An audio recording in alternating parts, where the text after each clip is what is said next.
Nadell, then Prosecco Traditional Boys back in 5th.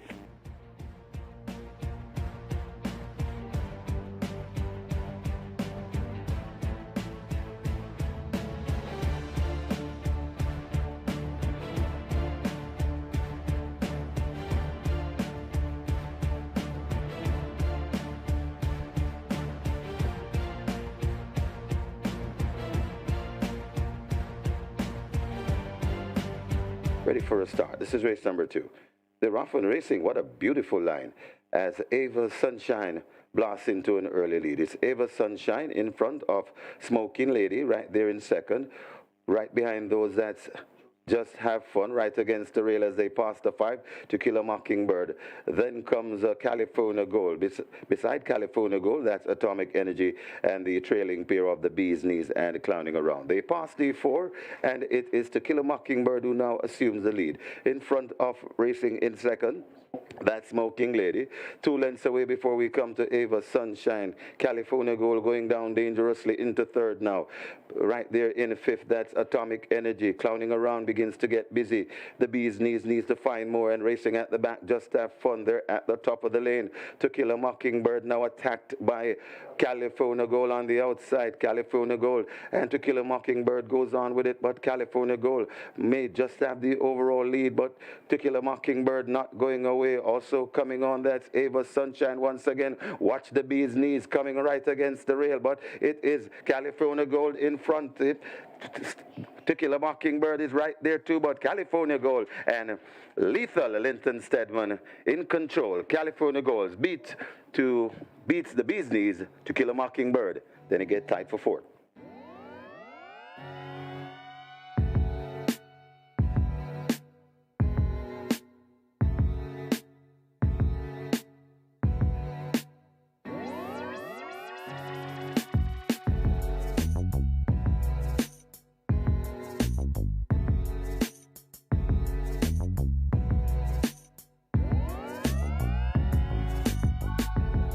Starter ready. They're off. Golden Emperor comes out at the back. Estelita took off quickly. Storm Valley, these two bobbing heads for the lead as they slip past the 6. Sunshine Cat is a length in behind them. A break of a length and a half to Golden Emperor, and In the Blood under a niggle at the back of the field. They go toward the final 5/8. They're there now, and out in front, Storm Valley now has the lead by a length and a long tail. Estelita fading back in second. A break of some 3.5 lengths to Sunshine Cat. Golden Emperor is there, and In the Blood tailing off. They're into the half-mile turn. They're approaching the 7/16, and it is Storm Valley and the apprentice Shane Richardson attempting to steal the show, slipping off by some 6 lengths. Estelita now being urged to get closer as they leave the 3. Sunshine Cat is under a ride back in third. Golden Emperor running in fourth, and last of all, it's In the Blood as the field string out and come into the top of the lane. Storm Valley in complete control at the top of it. The rider now becoming a busy man, changing his hold as they arrive at the final 3/16. And Storm Valley is away from them. Sunshine Cat in the distance running in second. Golden Emperor not responding to the right-hand stick, and it's switched now to the once again to the right as they're inside the final 16th, and it is all Storm Valley and Shane Richardson beginning to tie up a bit, but they've poached a commanding advantage, and there'll be no stopping Storm Valley. Storm Valley wins by 6, maybe more. Golden Emperor second. Sunshine Cat third. In the Blood is fourth. Estelita fifth and last.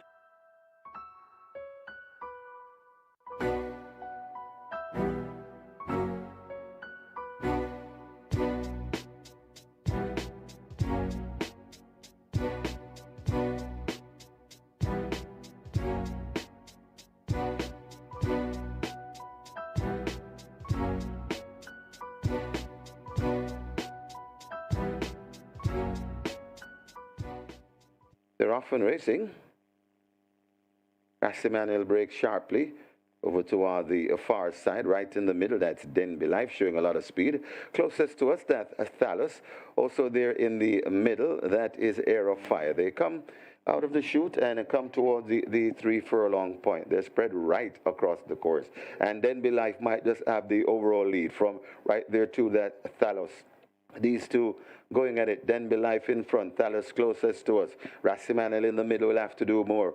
Also there in the middle, that is Air of Fire, but it is Denby Life and Thales fighting for it at the moment. Rassimanel trying to come forward. Stranger Danger is over on the far side, but Thales and Denby Life still fighting on. It's Thales and Denby Life. Denby Life marginally the leader. Thales trying to get on terms. Denby Life keeping on from Thales. Denby Life. Thales is right there too, and now Thales gets the upper hand, and it's a double for Lethal in Linton Stedman. Thales beats Denby Life. Rassimanel cut tight for fourth between Hago Sumai and Stranger Danger.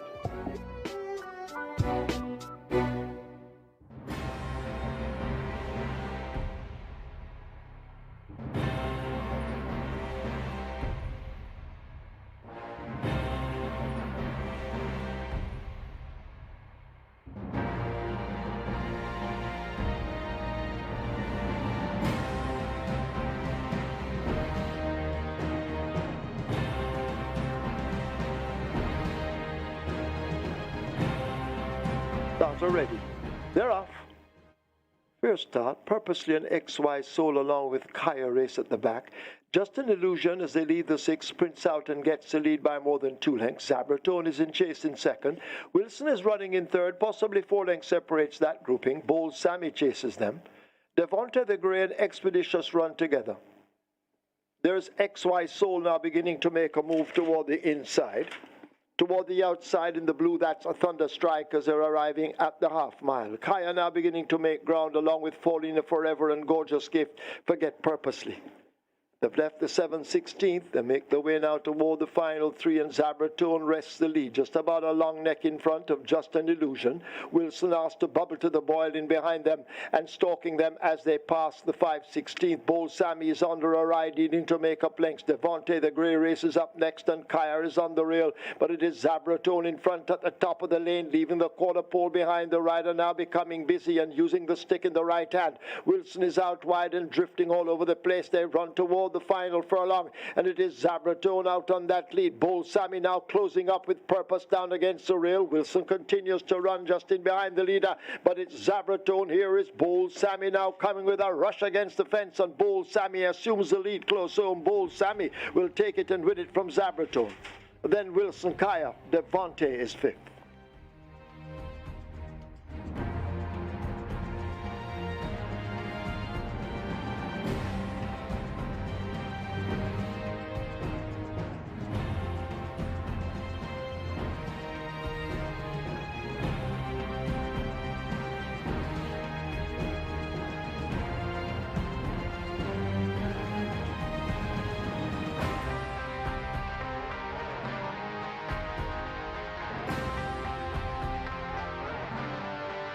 Fight furlong straight the trip, ready for a start.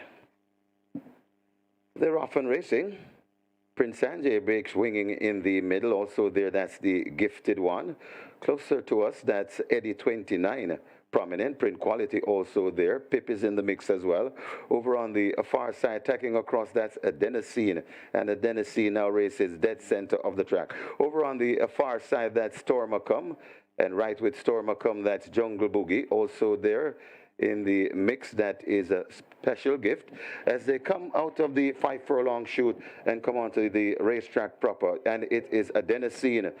Now comes to the near side. Adenosine in front. Marketplace is right there in attendance. Adenosine, Marketplace also there. That is Prince Sanjay. Adenosine, Marketplace, Prince Sanjay also coming on. That's Pip and Squeak, and it is Marketplace now that hits the front. Marketplace in front of Squeak coming forward nicely. Marketplace hanging on from Squeak. Marketplace and Squeak. Squeak and Marketplace, they've gone by together. Then it got tight for third between a Pip, Ava Jalen,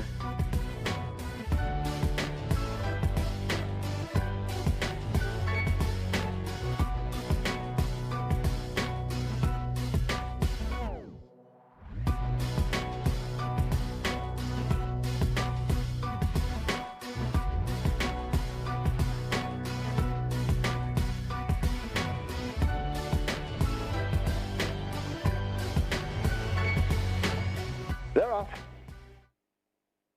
Rosa the Warrior gets a good start. As they're sorting themselves out, racing nearest to us, Empress Nakilia is showing some good speed. Diamond Rock right there on the premises.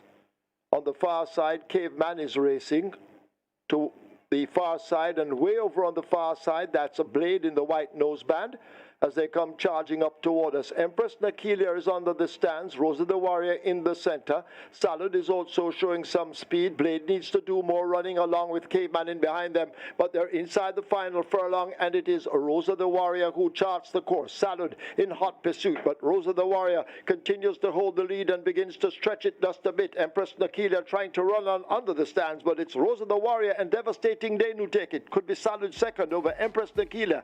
Then she's Nene and a Diamond Rock in a photo.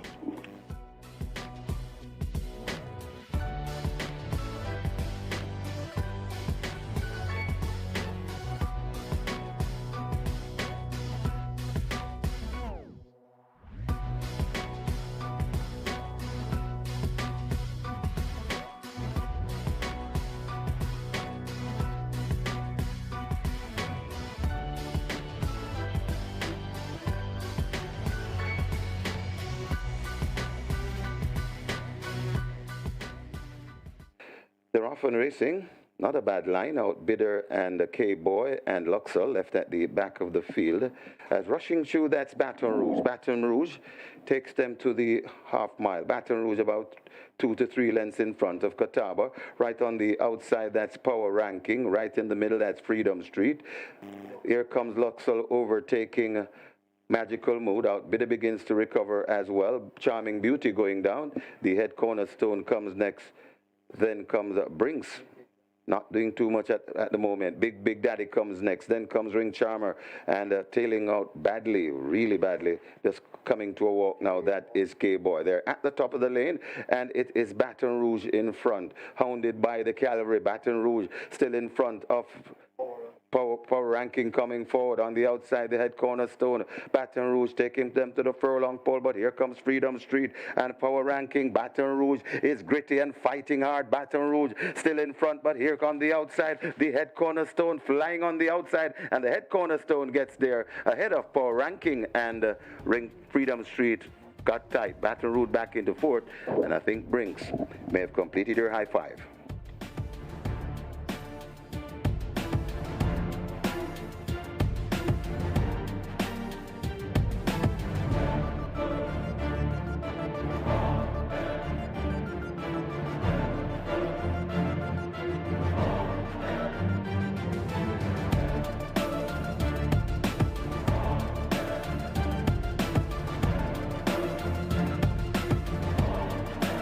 They're up for the Harlequin Cup.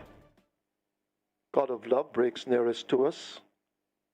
A Duke is running early. Emperor of the Cats is toward this near side.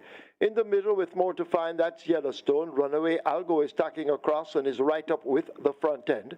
Also there too, that's Madeline Sunshine. These are the speedballs as they arrive at the 3. They make their way now toward the final quarter. Runaway Algo and Madeline Sunshine on the far side. Yellowstone in the center with Emperor of the Cats. The band near to us along with God of Love in the red, but it's still open as Runaway Algo on the far side moving quickly. Emperor of the Cats nearest to us. Yellowstone is in the center as they run toward the final furlong. It is Emperor of the Cats. Yellowstone has to come into it, and Runaway Algo now beginning to find feet as they're inside the final 16th, but it's Emperor of the Cats who leads them in the Harlequin Cup. Emperor of the Cats will create the upset. Yellowstone is second over Runaway Algo. Duke and La Pan finishing in 5th.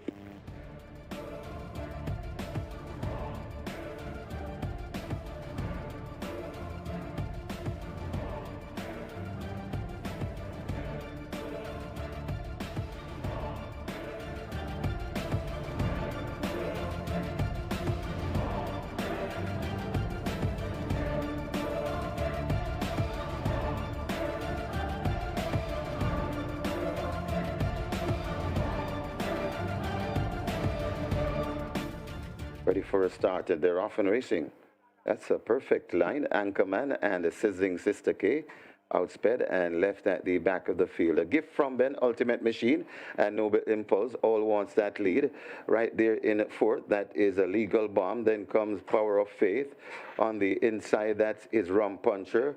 Out wide and hidden from view, that is Gracefully Made. Then comes She's My Friend. Sizzling Sister K recovering and 4-5er and racing at the back of the field, Anchorman. They come towards the 3, and it is A Gift from Ben, tackled by Ultimate Machine. These two are fighting for it. Dropping out a bit, that is Noble Impulse, A Gift from Ben, and Ultimate Machine. This is where the fight is. They're at the top of the lane.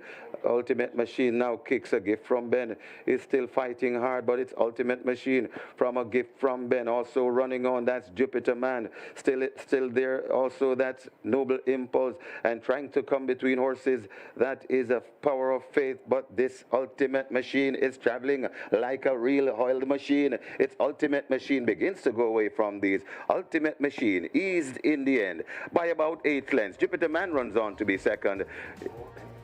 A Gift from Ben and 4-5er in a photo for fourth.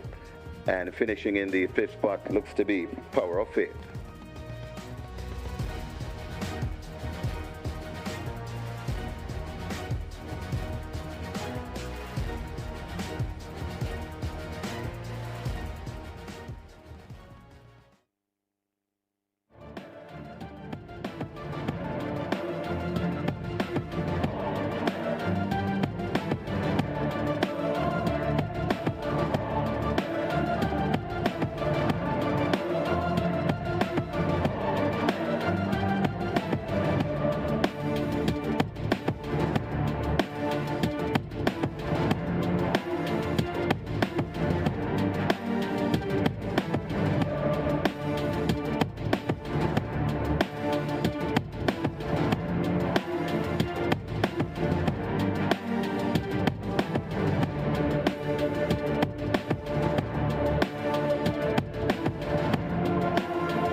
Once again, a very good morning, racing fans, as Supreme Ventures Racing and Entertainment Limited welcome you to the Caymanas Park racetrack and our off-track betting parlors. In a short while, as usual, we will be announcing the program changes, but now we ask you to stand to honor the Jamaica National Anthem.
Today's first offers wagering on the Catch 9, a single winner bonus there in excess of $1 million.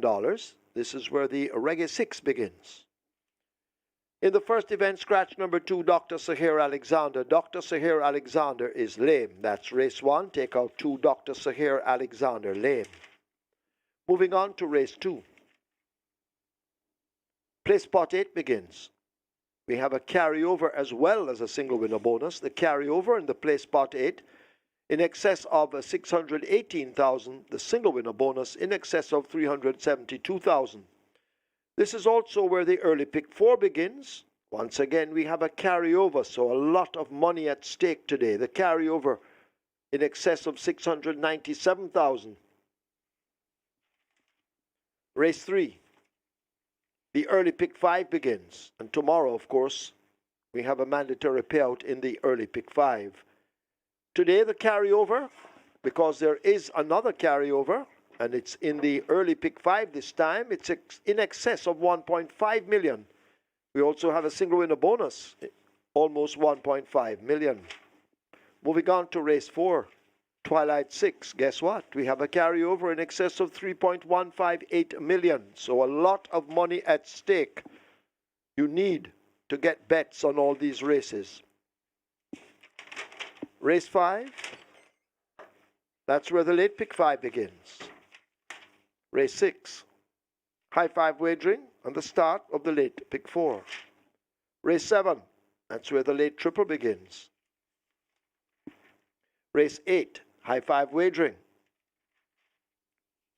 And that's where the late double begins. Race 9. High 5 wagering. Scratch number 6. Glittering Star. Glittering Star is sick. In the 9th event, take out number 6. Glittering Star, sick. Myself and Kevin will be back with you later on. It's now time to go over to our racing analyst. I wonder if he can repeat a feat that he created a couple of weeks ago, where he had 9 winners out of 9 first choice. Probably never happens again, but at least he has the satisfaction to know that he did it. Not many people can say that. So it's over to our racing analyst, Mr. Michael Kane, as he attempts to help you decipher the card to leave here with a bag of cash. Over to Mikey.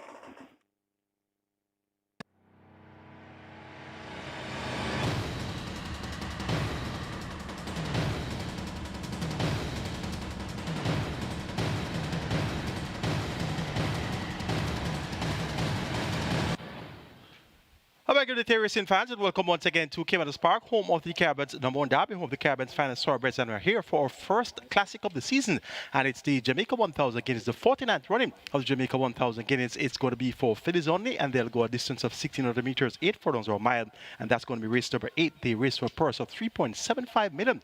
A field of 12 of the best 3-year-old fillies in the land have been assembled to go postwards. The secondary feature on the card is going to be the Distinctly Irish Trophy, and that's going to be race number 7, a Grade 1 event, $1.5 million in purse money. A field of 7 will go the Spectator Street of 1,820 meters or 9 furlongs and 25 yards.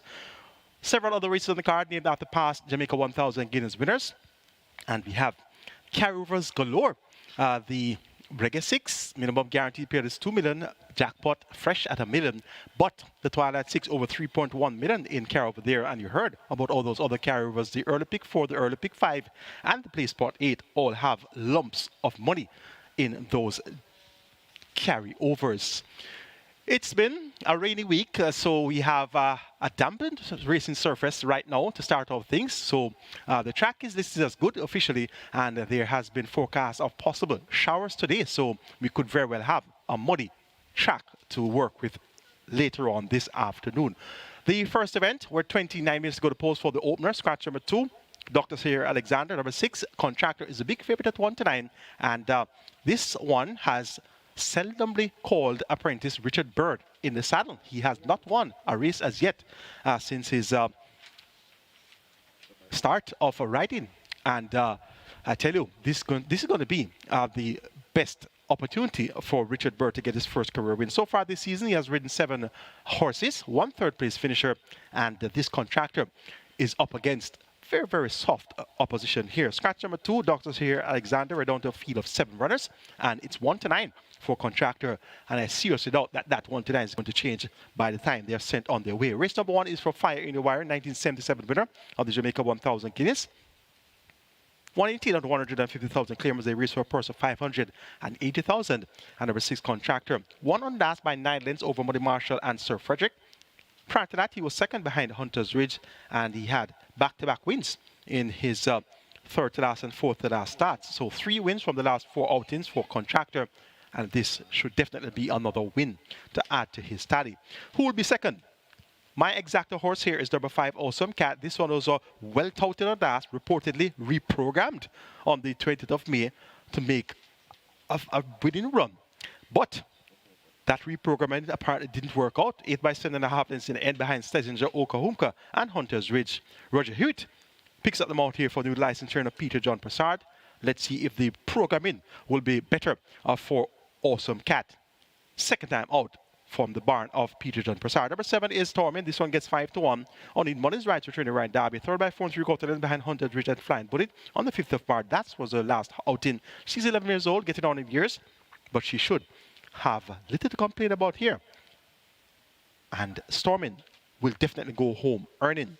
Number 3 is Silver Soul, one of the maidens in the lineup. We have Avery and Ian, as well as Mardell. Those are the other 2 maidens. Silver Soul, second of that behind Reminiscent Bowler in a very slow 1:14.2 for 5.5 furlongs. Silver Soul should take home a piece of the purse here.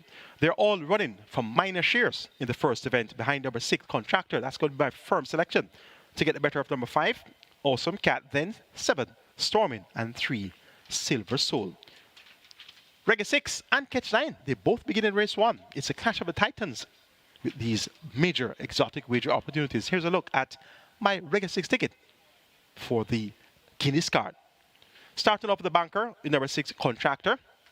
Race number 2, make it 1, 2, 3, and 6. Prissy, Don Vincenzo, Assurity, and Ahmad Ali. Race number 3, going to go 1, 2, 3, 6, and 7. Sir John, Catalina, Shibum, Ian Links, and Daddy Jones. Race number 4, make it 4, 5, 6, and 7. Sensational Satin, Dodges Link, Circle, and XY Soul. Race number 5, we're going to go 2, 4, 5, and 7, and that's Martin, Shoot, Gilbert, The Citadel, Real Boss. And race number 6, the cash out leg off the Reggae 6 on Jamaica 1000 Guineas Day. Make it 1 and 5, Millennium Star, and Heroin. Cost of that ticket, 6,400. Best of luck with your Reggae 6 wager. Robert Darby's Reggae 6 goes 6 and 7.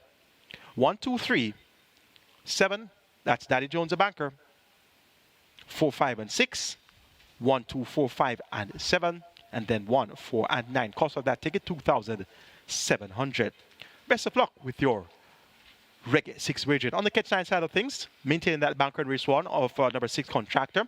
Race number 2, 1, 2, and 6, Prissy, Don Vincenzo, and Ahmad Ali. Race number 3, make it 1, 6, and 7, Sir John, Ian Links, and Daddy Jones. Race number 4, going to go 4, 5, and 7. Sensational Satin, Dodges Link, and XY Soul. Race 5, going to go 2, 4, and 5. Martin, Shoot, Gilbert, and The Citadel. Race 6, make it 1 and 5. Millennium Star and Heroin. Race number 7, the Distinctly Irish Trophy. We're going to go 3 and 6. I Am Fred, and She's My Destiny. Race number 8, the 49th running of the Jamaica 1000 Guineas. Number 12, Falita, a single on Catch 9. And race number 9, the cash out leg of the Catch 9. Kindly note that number 6, Glittering Star, is an unrunner. Make the numbers 8, 10, 13, and 14. That's 8, 10, 13, and 14. Cost of that ticket, 6,480. Best of luck with your Catch 9 wagering on our Jamaica 1000 Guineas card. Race number 1 kicks off the Catch 9. Here's Robert Darby's Catch 9, 6 and 7. 1, 2, and 3. Number 7, Daddy Jones, a banker. Race 4, 4, and 5. Race 5, 1, 2, and 5. Race 6, 1, 4, and 9. Race number 7, 3, and 5. That's the Distinctly Irish Trophy. Race number 8, number 12, Falita, a single. And race number 9, 4, and 8, Glitter and Magnum, and Empress Links. Cost of that ticket, 4,320. Best of luck with your Catch 9 and Reggae 6 wagering. Both begin here in race 1, and the Catch 9 pool is already over 550,000, and the Reggae 6 pool is already over 3.4 million, with 23 minutes to go to post for the first event. And a very late on starter just came in. Scratch number 5, Awesome Cat. Awesome Cat is out. So much for that reprogramming I was telling you about a while ago. Awesome Cat won't get to show the results of that reprogramming. So scratch number 5, Awesome Cat, out of race number 1. Went on to race number 2. It's from Marcel, the first horse that owner Howard Hamilton won a race with.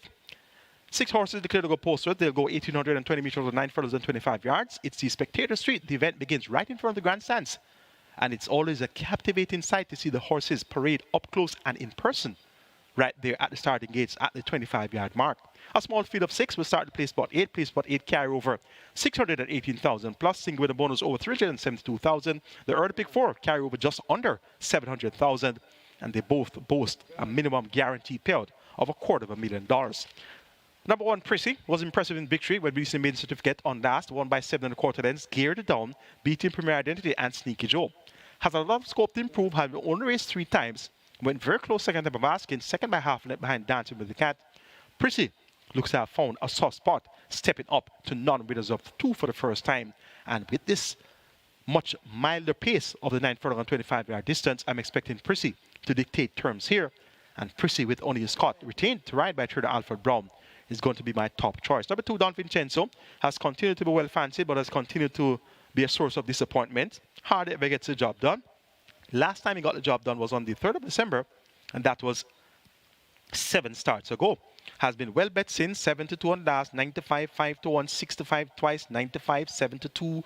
So Don Vincenzo is a real money spinner. Anthony Thomas maintains the mount for the 6th consecutive occasion. So he's persevering with the mount. And Don Vincenzo, on his best day, should give a great cover himself here, and he could very well get the job done given his experience at nuns of 2 level. Number 3 is Shorty. On in money's rides for new licensed trainer Wayne Binns. This one was not too far away on the 29th of April, when 6 by 4 and 3/4 lengths behind AKA Storm, Runway Icon, and Given the Light. An effort similar to that should see a Shorty in the thick of things where it matters most. And number 6 is Ahmad Ali, 6 by 20 and 3/4 lengths on last. But please note, the winner Get a Pepsi won by 16.5 lengths. So when you do the calculations, Ahmad Ali was just about 4 lengths or so behind the runner-up, Dream of Paris, and the second runner-up, Great Wayne. So Ahmad Ali, from a generous effort, can definitely get the job done here. Richard Henry maintains the ball for Gary Sabrati and owner S&S Syndicate. Race number 2, small field of 6, but it looks likely to go any way. My way is 1, 2, 6, and 3, and that's Prissy to get the better of Don Vincenzo, Ahmad Ali, and a Shorty. Race number 3 is for Who's That Girl, 1988 winner of the Jamaica 1000 Guineas. We have a field of 7. It's for the high-level claimers, 1 million down to 800,000. That's a claimant spread. They run for a purse of 990,000. Early pick 5 starts here, carry over 1.512 million. Single the bonus, 1.469 million. And that minimum guaranteed payout is still the boot of $250,000. The best 4 for race 3 includes 1 Sir John, 3 Shibum, 6 ENI Links, and 7 Daddy Jones. 1, 3, 6, and 7. Those are the best 4. And they've all been beaten by Daddy Jones in recent time. Daddy Jones has won 4 of his last 4 visits at the $1 million claiming level. His last victory was a 19-length victory in 1:33 1/5 of a second. Trade by Alfred Brown, ridden by Linton 7 that day. Ryan Darby claimed Daddy Jones out of that effort. Stepped him up to overnet allowance next in town on the 13th of May. Was well beaten by Miniature Man, Son, Rhythm, and Marquesas. And he's back down to claiming company now. Ryan Darby usually does very well with his claims, and this Daddy Jones should be no different. Daddy Jones, clearly the horse to beat here in race number 3. But I always like to remind you, racing fans, about that variable in the outcome of claiming races. That variable, of course, the change of barn. Some horses may turn out to be press button horses. They just win for anyone. But some horses just clearly are not. And this Daddy Jones, he appears to be going well for different connections. He won for Dennis Swaits on the 18th of February. He won for Stephen Todd on the 9th of April. And he won for Alfred Brown on the 6th of May. So chances are he'll win for Ryan Darby as well. Ryan Darby also has another runner here, ENI Links number 6. ENI Links has also been well beaten by Daddy Jones. So he'll have some run to do to turn tables on Daddy Jones, but it's important to note that they both hail from the same barn. Paul Francis picks up the mount aboard ENI Links. Sir John, beaten by 19 lengths by Daddy Jones on last. So he has the world of run to do to turn the tables. And Shiboom has also been well beaten by Daddy Jones. So on paper, it looks to be a 1-horse race in the 3rd for Daddy Jones. And as such, Daddy Jones gets a firm selection here. Number 7, Daddy Jones to get the better of number 6, ENI Links. Then 1, Sir John. And 3, Shiboom. The 4th event is for Misdemeanor. 1999, make that 1991 winner of the Jamaica 1000 Guineas. The field of 8 will go postwards. They'll go 1,000 meters straight.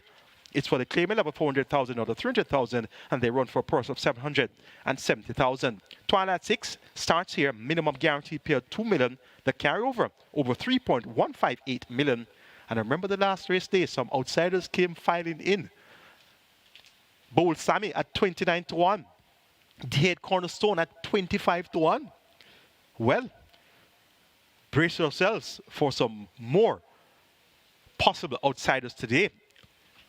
Race number 4 is where we start the Twilight 6. My best 4, 4, 5, 6, and 7. Working with the horses Sensational Satin, Dodgy Sling, Circle, and XY Soul. 4, 5, 6, and 7. The one on top is number 5. Dodgy Sling, Anthony Thomas Roger Carlton Cunningham, more popularly known as Jerry, and the champion owner, Carlton Watson. Dodgy Sling was third out last behind Sudden Flight and Cold Pursuit at 5 straight at the 550 level. Steps down from 550 to 400,000 off the claim.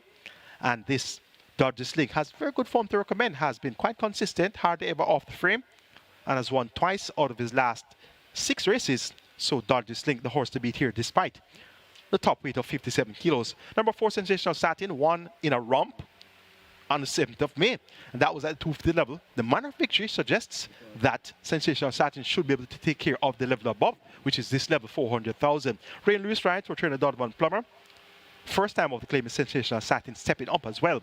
Look for another bold bid here. Number 6 is Circle. The Circle of old could show these a clean pair of heels, but he has been plagued by unsoundness, scratched, deemed lame prior to race time on the 10th of April, and on his last 2 outings in February and January, he finished lame and has not been sighted at exercise, not seen in equine pool.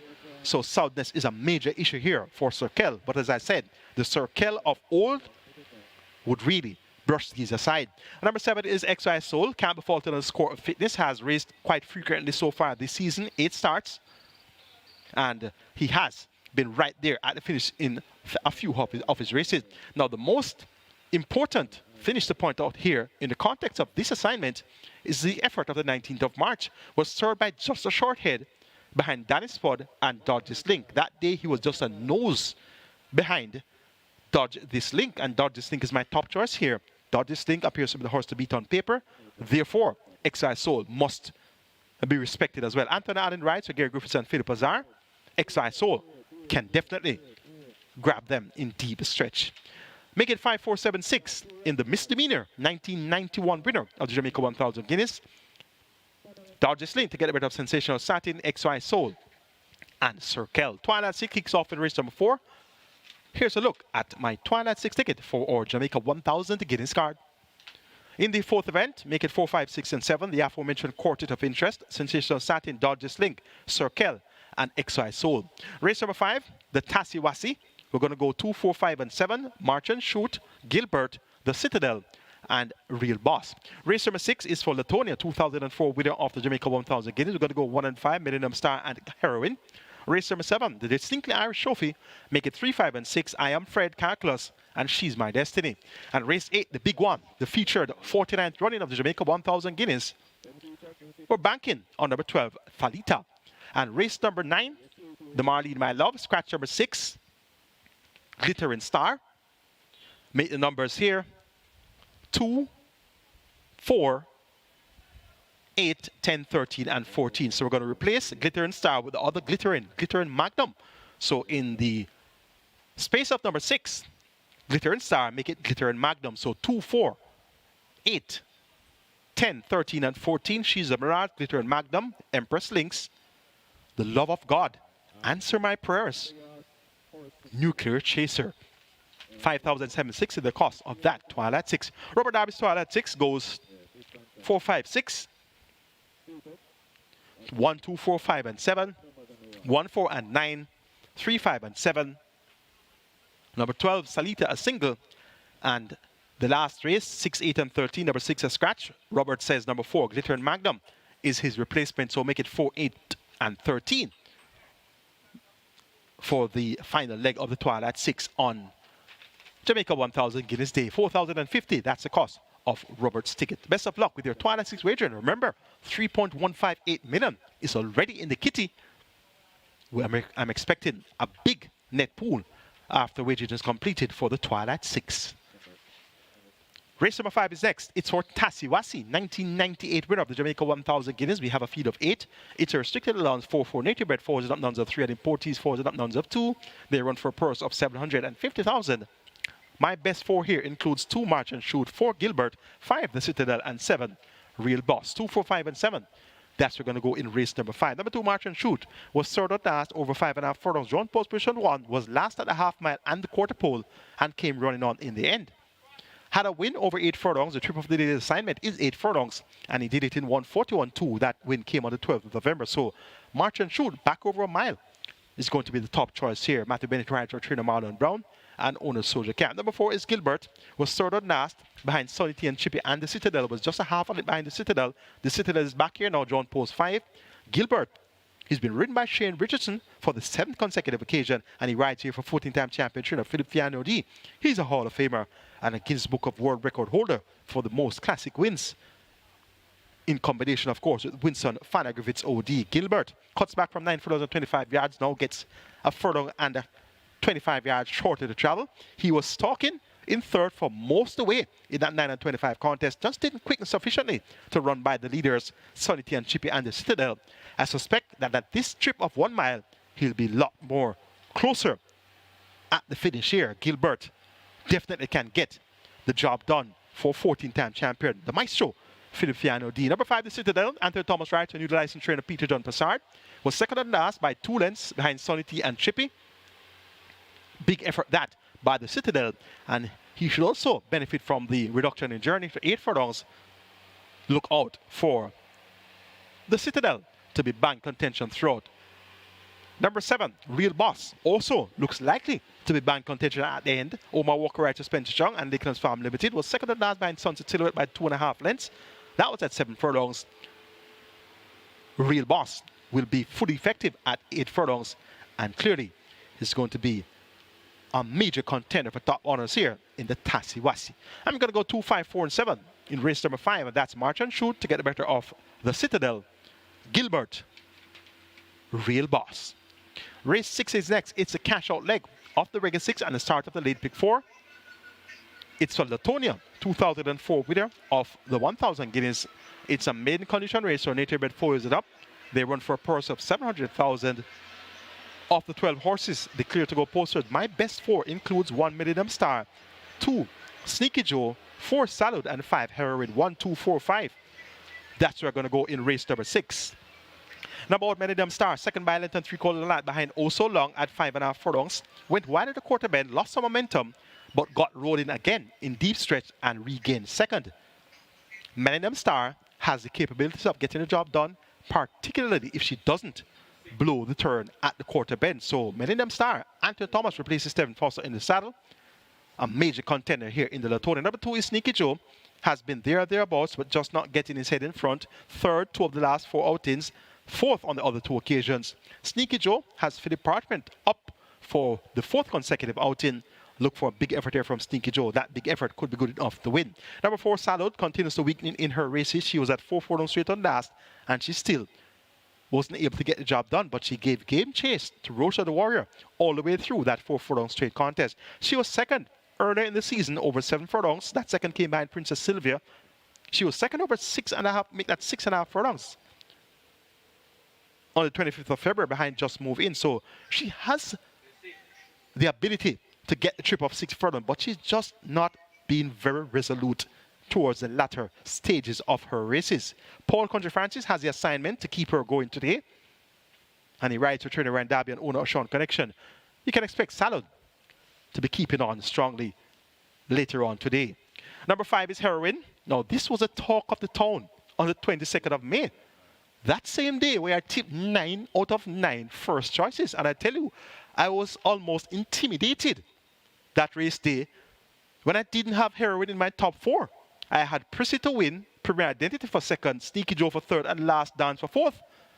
And you guessed it right. They came back 1, 2, 3, 4. So left, right, and center, I was told Heroin, Heroin, Heroin, Heroin. I said, no, I don't do Heroin. Not interested. And Heroin busted the board at 5-2. Led for 4 furlongs, but weakened to finish 6 by 16 and 3/4 lengths. That was at 7.5 furlongs. A trip which I calculated to be way out of the depth of Heroin, and as such I didn't have her in my top selections. Now, the trip is now 6 furlongs, a furlong and a half shorter. Roger Hewitt maintains the mount for newly licensed trainer Barrington Bernard. So the high on Heroin at last should see Heroin having a big chance this time around at 6 furlongs. A trip which is much more suitable to the running pattern of Heroin. So based on that high on last, I'm tipping Heroin this time around, hoping that the connections will get their desired results this time around. So Heroin, my top choice today on Guineas Day, number 5, to get the better of number 1, Millennium Star, then 2, Sneaky Joe, and 4, Salud, 5-1-2-4 in the Latonia. Race number 7 is next. It's a distinctly Irish trophy. A grade 6 event, open it down, so 3 it up. $1.5 million a purse. A field of 7 will go the Spectator Street, 1,820 meters or 925 yards. And racing fans, this trip of 925 yards is not only known as Spectator Street, it's also known as a sprinter's paradise, 9 furlongs and 25 yards. Reason being, it's a distance where the speed horses can go in front, regulate the pace. It's a much milder pace at 9 furlongs and 25 yards, and they can quicken at pivotal points in the event, increasing the speed and making it harder for the other horses to catch up with them. So the Sprinter's Paradise is going to be the trip of the distinctly Irish trophy. And the horse that fits the bill to a T in this distinctly Irish trophy is the sprinting and middle distance She's My Destiny. She has sprinted successfully. She has run up to a mile. Her last victory at a mile came in 1:37.3 with 57 kilos. That was on the 12th of November, Jamaica Cup Day last season.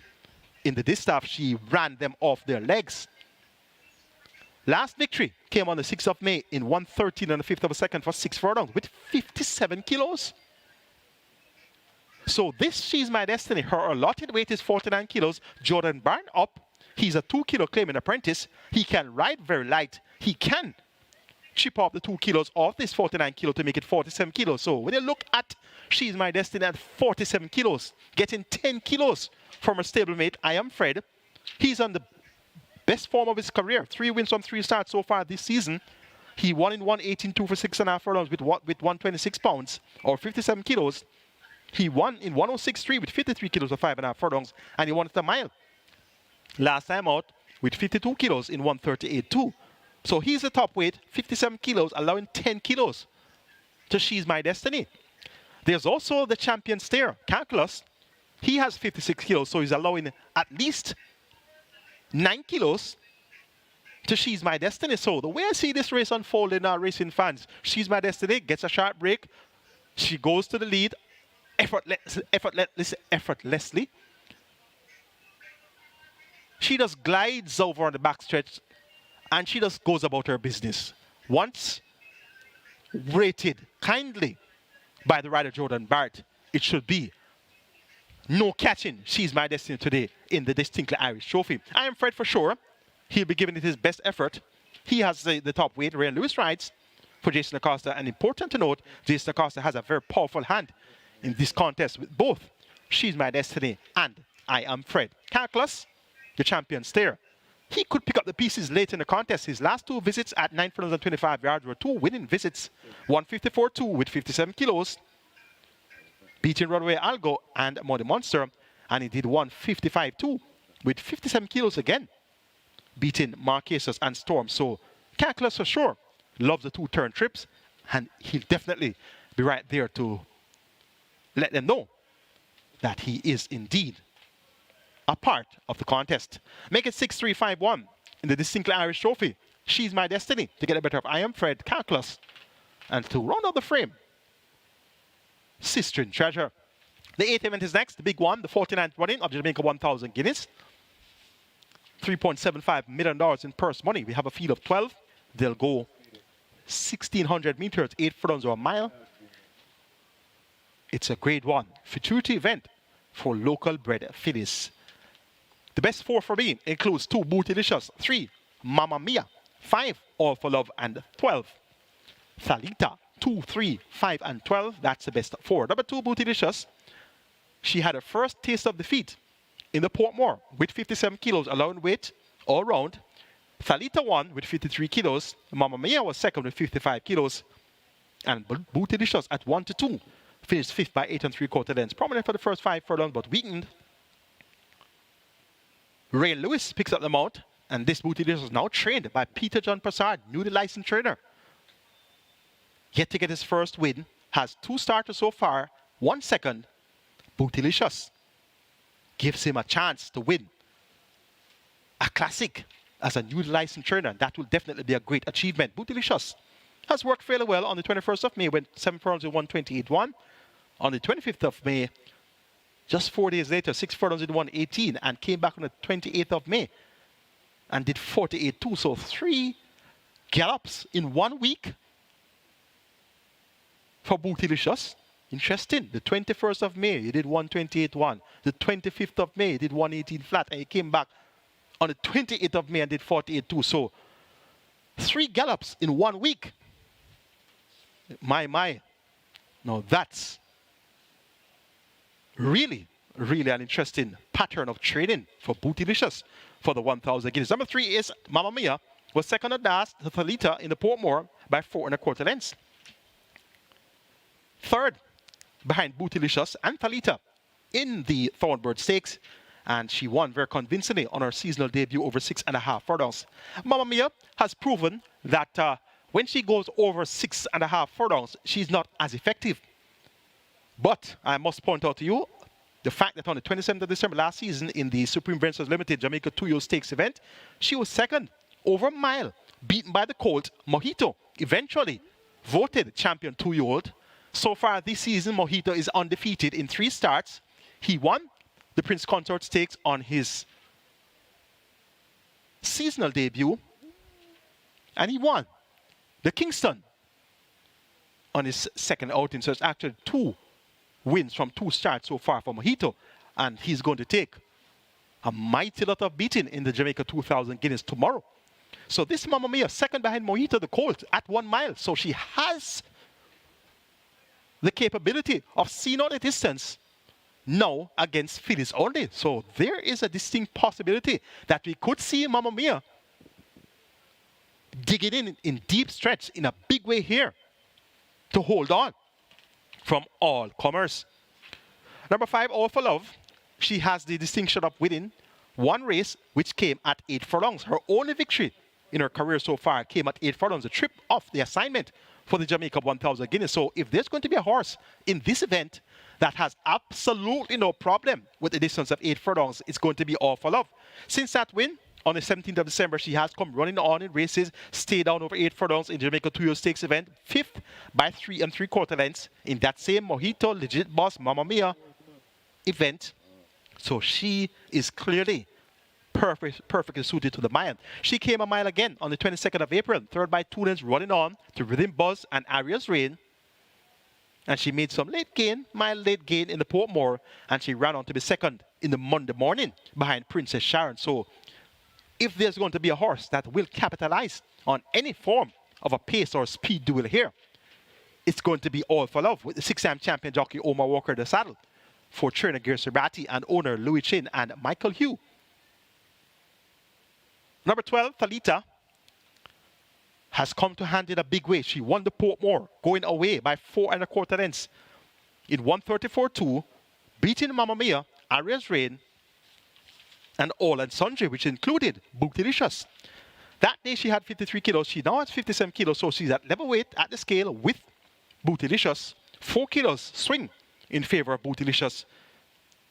And that should make it that much closer at the end. Was second in the Thornbird Stakes, gained in the final furlong behind Bootylicious at level weight, 55 kilos. Thalita, subsequent to her win in the Portmore, has set the exercise track literally ablaze on the 28th of May. 7 furlongs with 126 flat. Now that's the fastest 7 furlong gallop for any of the fillies coming into this contest. When you look at Bootylicious, she did 128 on the 5th of 2nd, the 21st of May. Mamma Mia did 128 on the 5th on the 28th of May. So those 2 7 furlong gallops are 2 seconds, at least 2 seconds behind the 126 flat for Thalita. Champion jockey Dane Dawkins rides for champion trainer Jason Acosta and champion owner Carlton Watson. The champions are in action with Thalita in the 49th running of the Jamaica 1000 Guineas, and that's going to be my top choice. Number 12, Thalita. To get the better of number 2, Bootylicious. Then 3, Mamma Mia. And 5, All for Love. The 9th and final on Guineas Day is for Marlene My Love. This horse was owned by Hammark Farms. Howard Hamilton, of course, of Hammark Farms. Scratch number 6, Glittering Star. This one, owned by Hammark Farms, was well touted to win this particular event in honor of Marlene My Love. But Glittering Star won't be able to take part, and Leighton Brother. We're down to a field of 13 runners for the Marlene My Love. My best 4 now, 8, 10, 13, and 14 in that order of preference as well. Empress Lynx, she has been second on the last 2 outings. And it being second, she has beaten several of the runners present here. She beat Mystic Cat number 1, She's a Mirage number 2, Atomic Energy number 3, Xylophonic Steel number 5. She also beat Lady Ramdulari number 7. She has also beaten Little Miss Nisha number 12. She has also beat number 13, Answer My Prayer. So of the horses we have seen already, Empress Lynx has had the measure of most of them. Cuts back in distance to 5.5 furlongs, not necessarily the best trip for her, but she was second over 6 furlongs in a very average 117 flat, beaten by Shawama the Butcher. And then she came back to run on over 7.5 furlongs, beaten 9.25 lengths in second by Essential Quality. So Empress Lynx is not the quickest of racers, but she has beaten most of the runners that we have seen already. So it gets the top choice by default here. Rain Loose Rider, trainer Jason Acosta, and owner Ian Lodge. Number 10, The Love of God, has been well bet on a couple of occasions, but just hasn't gotten as close. Third on 3 outings from 13 career starts, and she has finished 5th on a couple of occasions as well, 4th on a couple of occasions. So The Love of God, by the standards of the form lines of her rivals here, she should come to the fore with an encouraging run on Guineas Day. Javelin Patterson rides for Lawrence Fremantle, owner trainer. The Love of God to be fighting on the finish in the Marlene My Love. Number 13, Answer My Prayers. I like the name of these 2 horses. The Love of God, Answer My Prayers. For you rake players out there, if you're going to work with an Exacta box or a Quinella box, The Love of God and Answer My Prayers look likely to be 2 horses that you should have on all of those permutations. Dave Dawkins rides Answer My Prayers against Sobrati and Oak Ridge Farms. Was sold out last to Captain Canico and Kim in 59.3 for 5 furlongs straight. 59.3 is much quicker a time that any of the horses present here can race. So look for Answer My Prayers to be answering all prayers today. Number 14, Nuclear Chaser, a debutant, 3-year-old Grey Philip. She's by Nuclear Win under the Fierce Vision mare Paper Chaser. Bred Robert French, own Modern Connection, trained Robert French. Roger Hewitt rides Nuclear Chaser, reportedly very capable. And she does not have much to beat here. So if Nuclear Chaser is anything near what she's expected to be, she'll very well fight out the finish here, and that fight could be a winning fight. Make it 8, 10, 13, 14 in the Marlene My Love to close the Guinness card.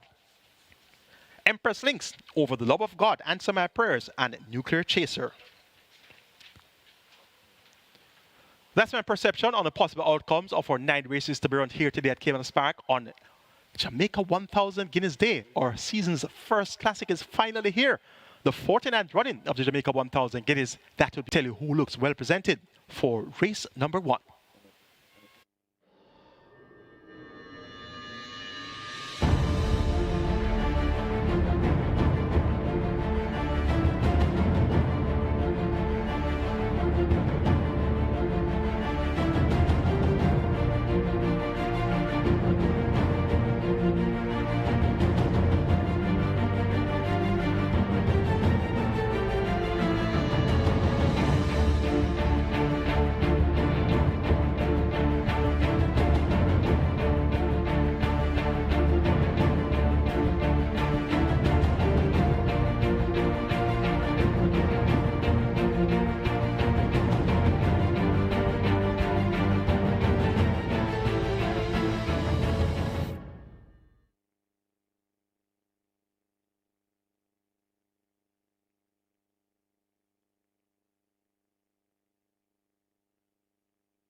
Horses take the track for the first, named for Fire in Your Wire, the 1977 Guineas winner.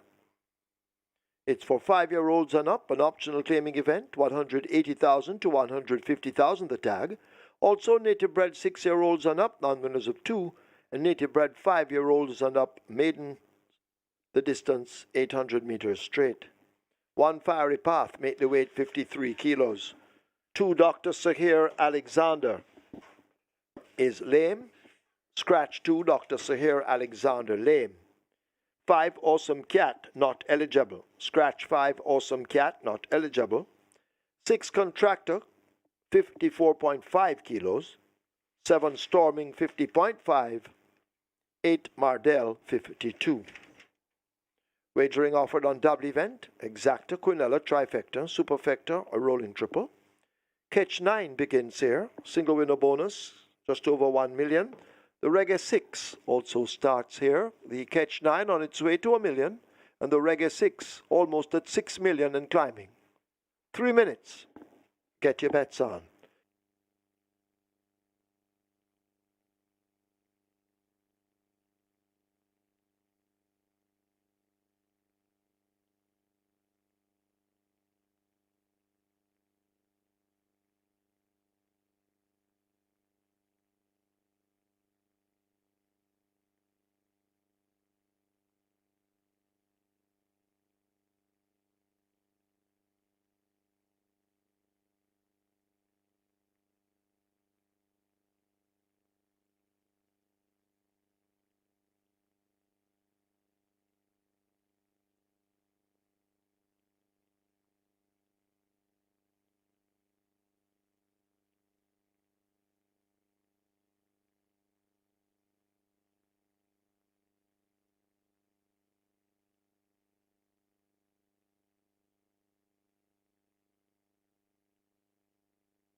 Hello again, racing fans, and welcome to Caymanas Park, home of the Caribbean's #1 derby, home of the Caribbean's finest thoroughbreds, and a very special welcome to our friends on our YouTube channel or website at caymanasracing.com. And those of you joining us via First Bet, Express Bet, Naira Bets, the Woodbine mobile betting platform, as well as on TVG FanDuel, a very special welcome to Caymanas Park on our classic day. It's the season's first classic, the Jamaica 1000 Guineas for fillies only at 1 mile. That will be race number 8. They run for a purse of 3.75 million, and we have a field of the 12 best 3-year-old fillies in the land that will compete for the Jamaica 1000 Guineas. Tomorrow will be the time for the Colts and Geldings. The boys come next on Sunday, and that will be the Jamaica 2000 Guineas. So the girls go first later on today on Guineas Day. Let's take a look at race number 1, which starts our Reggae 6 and Catch 9.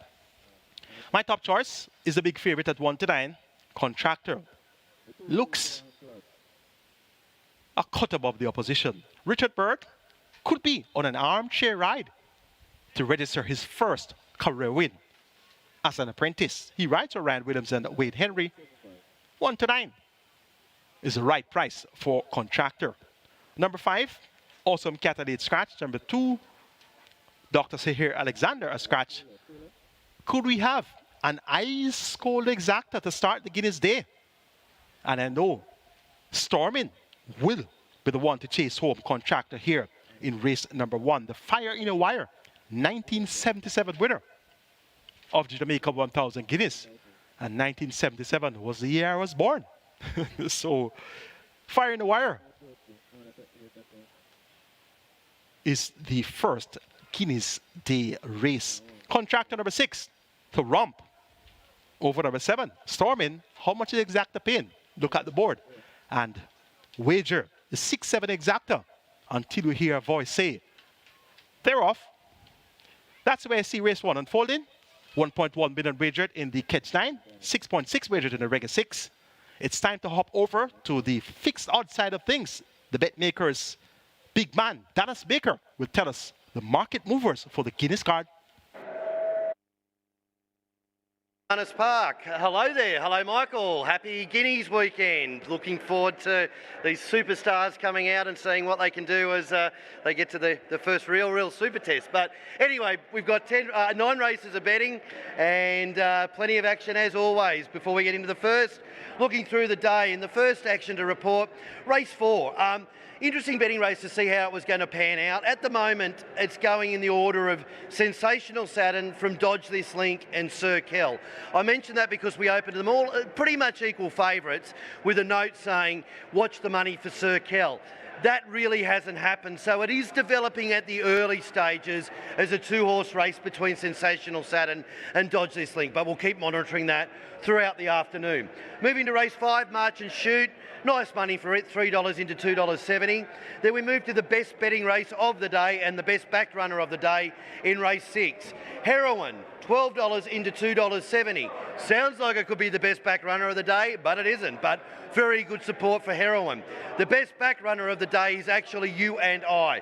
$14 into $3.30 and taking out multiple millions of dollars in the book. So connections there have had a real crack at You and I, and both of those horses are now pressing for favouritism with Millennium Star. Sure, that'll bounce around a lot as we get closer, but that's the story as we sit here.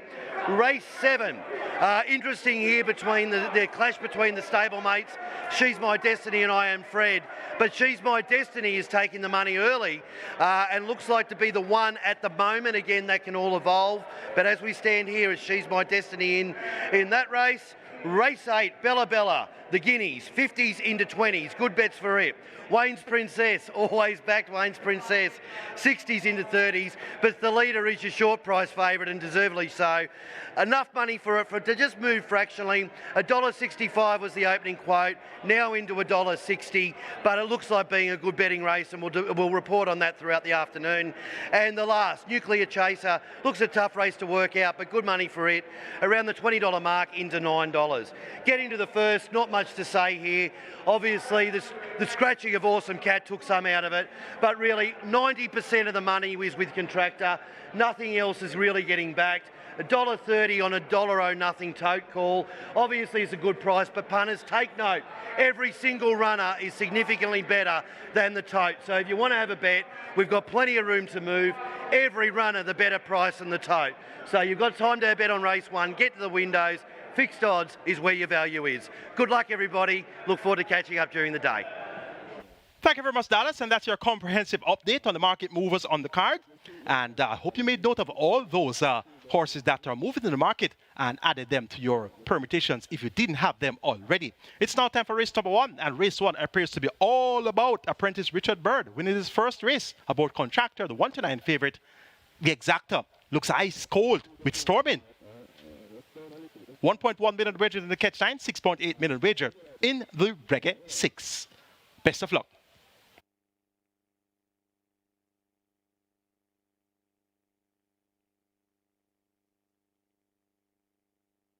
Your attention, please. A further scratch in race 1. Scratch number 7, Storming, scratched at the gate on the advice of the vet. So 3 scratches.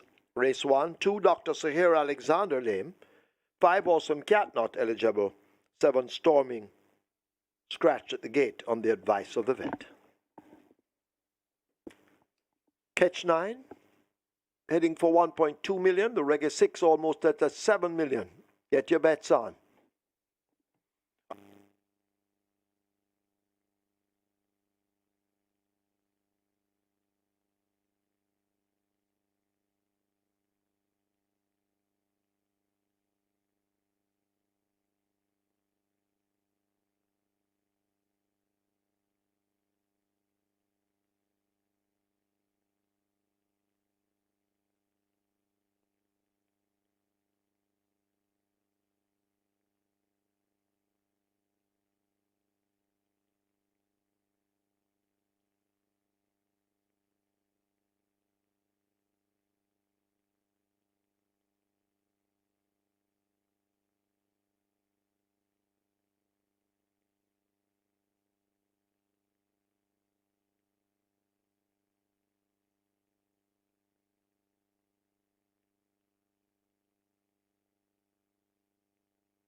So the runners are at the post and they're closing up the front of the gates. The Reggae 6 approaching $7 million and the Catch 9 on its way to 1.3 million. We have some lovely carryovers on the card today.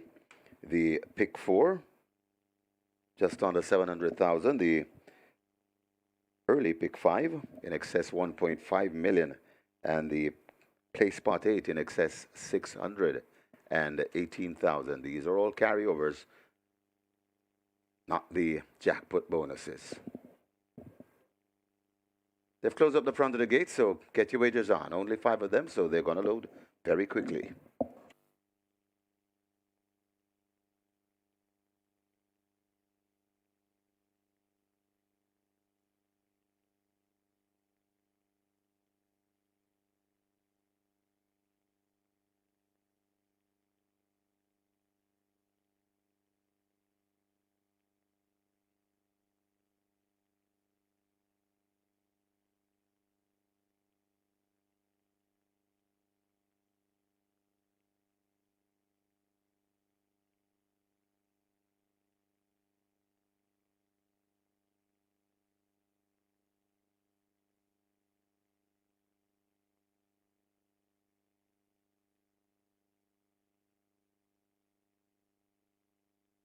Horses now loading for the first. H9 at a 1.2, Reggae 6 almost at 7 million. Fiery Path, the first one in. Silver Soul and Avery and Diane join. 2 to load, Contractor and Mardell. Contractor, the 1 to 9 favorite. 3 scratches, we're down to 5 runners. Contractor joins. Field in 9 for the first of 9.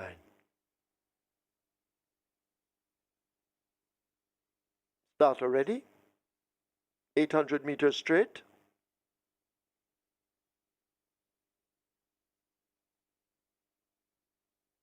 They're off for the first. Avery and Ian and Contractor break toward the center. Mardell is running freely near the stand fence.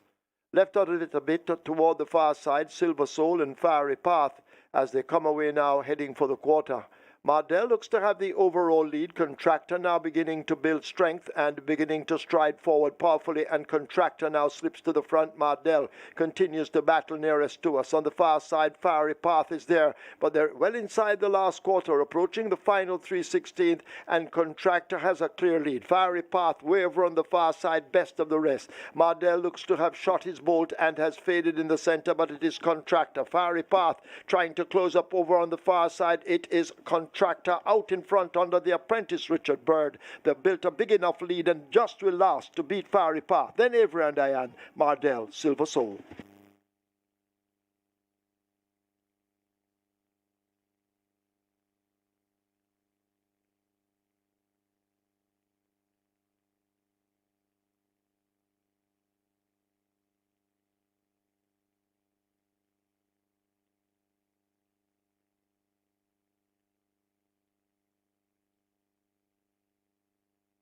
We have a claim in this, the first event.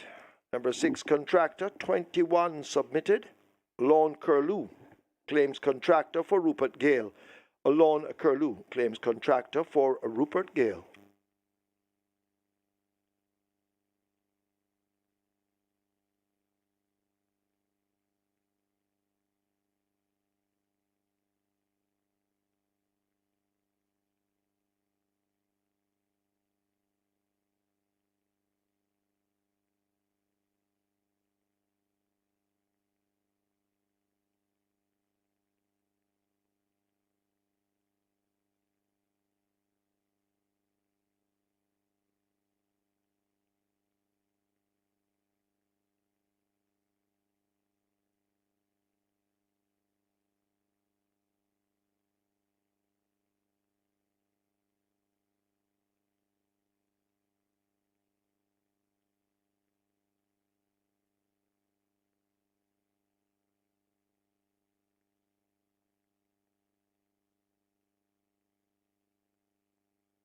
Your attention, please, in today's second event. Number 2, Don Vincenzo goes with figure 8, Lasix, a tongue tie, and visor.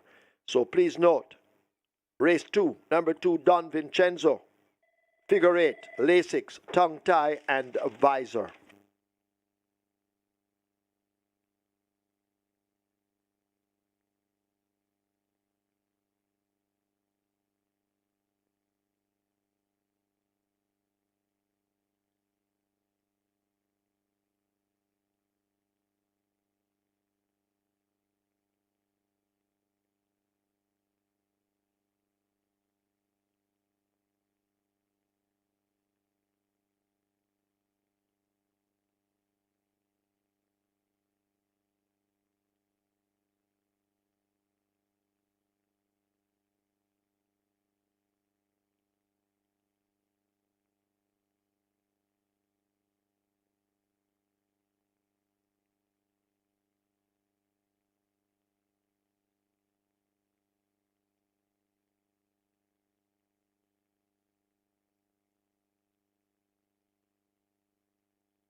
So the unofficial winner of race number 1 The Fire in Your Wire, a number 6 Contractor, an 8-year-old chestnut gelding by Blue Pepsi Lodge. Princess Terry by a Royal Minister, bred Terence Strawn. Owen Wayne Henry, the winning trainer. Ryan Williams, the rider, Richard Bird. The groom, Nicholas Green. Second, number 1, Fiery Path. Third, number 4, Avery and Diane. Fourth, number 8, Mardell. Final time for 800 meters straight, 50 and 2/5.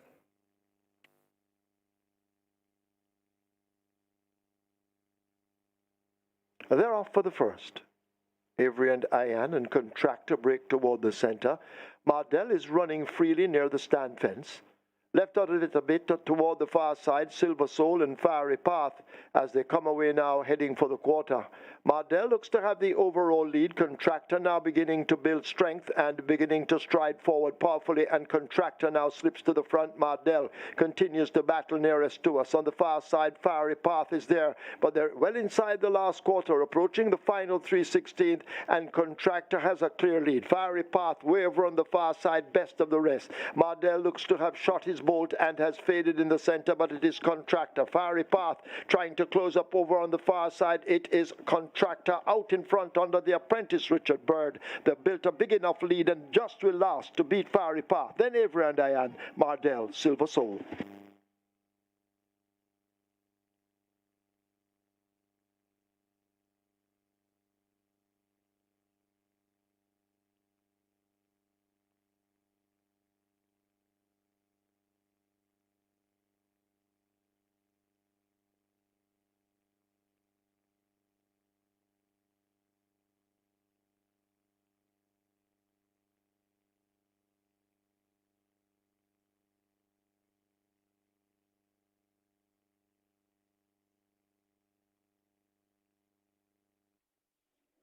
Result of the first, now official. Horses to the testing barn. 6, Contractor, 8, Mardell. 6 and 8 both go to the testing barn. Contractor, 52-50 to win, 53 to place. Second 1, Fiery Path, 78. Third 4, Avery and Ian. Fourth 8, Mardell. Exacta, 207. Quinella, 364. Trifecta, 167. Superfecta, 340. Splits 23-2, final time 50 and 2/5. Margins 3/4 by 3.5.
Remember, gambling is just a game. Choose to gamble responsibly. Set a budget, avoid chasing losses, and stop gambling when you reach your money limit. For gambling help, call RISE 888-991-4146. A message from the Betting, Gaming and Lotteries Commission. Ready, set, and bet.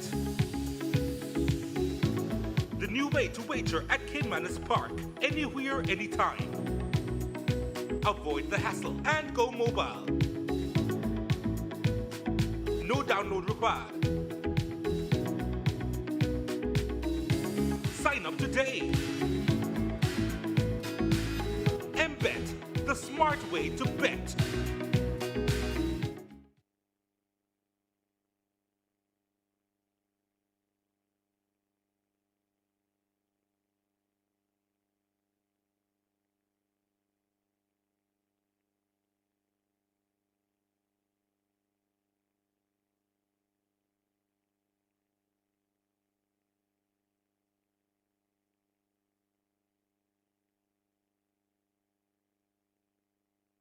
May I have your attention, please? Watch and wager the final leg of the American Triple Crown. That's the 2023 Belmont Stakes at Belmont Park in the USA. Courtesy or via simulcast here at Caymanas Park on the 10th of June. We have some wonderful goodies to tell you about. We have two Super Sixes. Super Six, the first Super Six guaranteed $250,000. So that's $250,000 minimum guaranteed on the Super Six on Belmont Stakes Day at Belmont Park. That's on the 10th of June. Second Super Six, the late Super Six, guaranteed also at $250,000. The early pick four guaranteed at $100,000, and the late pick four guaranteed at $100,000. Wager, watch, and win with us on MBet at Caymanas Park or at the off-track betting parlor location island-wide. And also we have a mandatory payout on the CT6 coming on Thursday, June the 8th.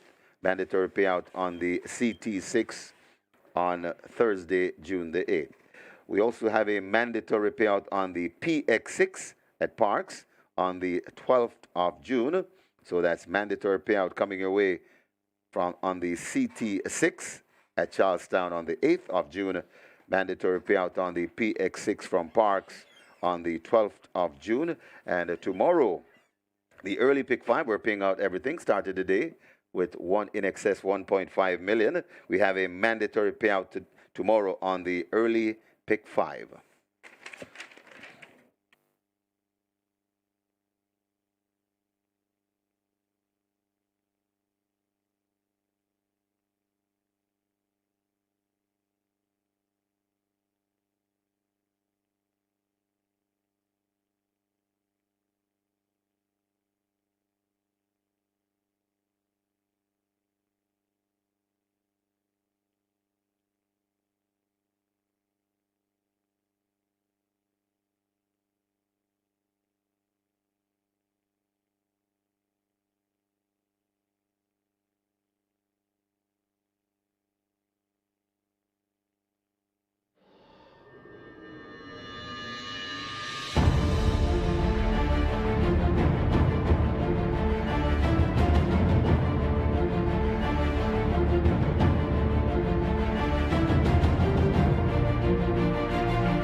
So coming up in race number 2, a very good betting one, we have the play spot 8 starting here. A carryover in the play spot 8. It excess 618,000 and we're already gone past $1 million in the play spot 8 pool. And the early pick 4 has a carryover just under 700,000 and we're closing in on $1 million. So 2 very large carryovers and 2 very good pool at the moment. And they're going to go past, well, the early pick 4 will certainly surpass the million. And the play spot 8 looks to be heading in the 1.5 region. Get your bets on.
No problems there for the big favorite at 1-9.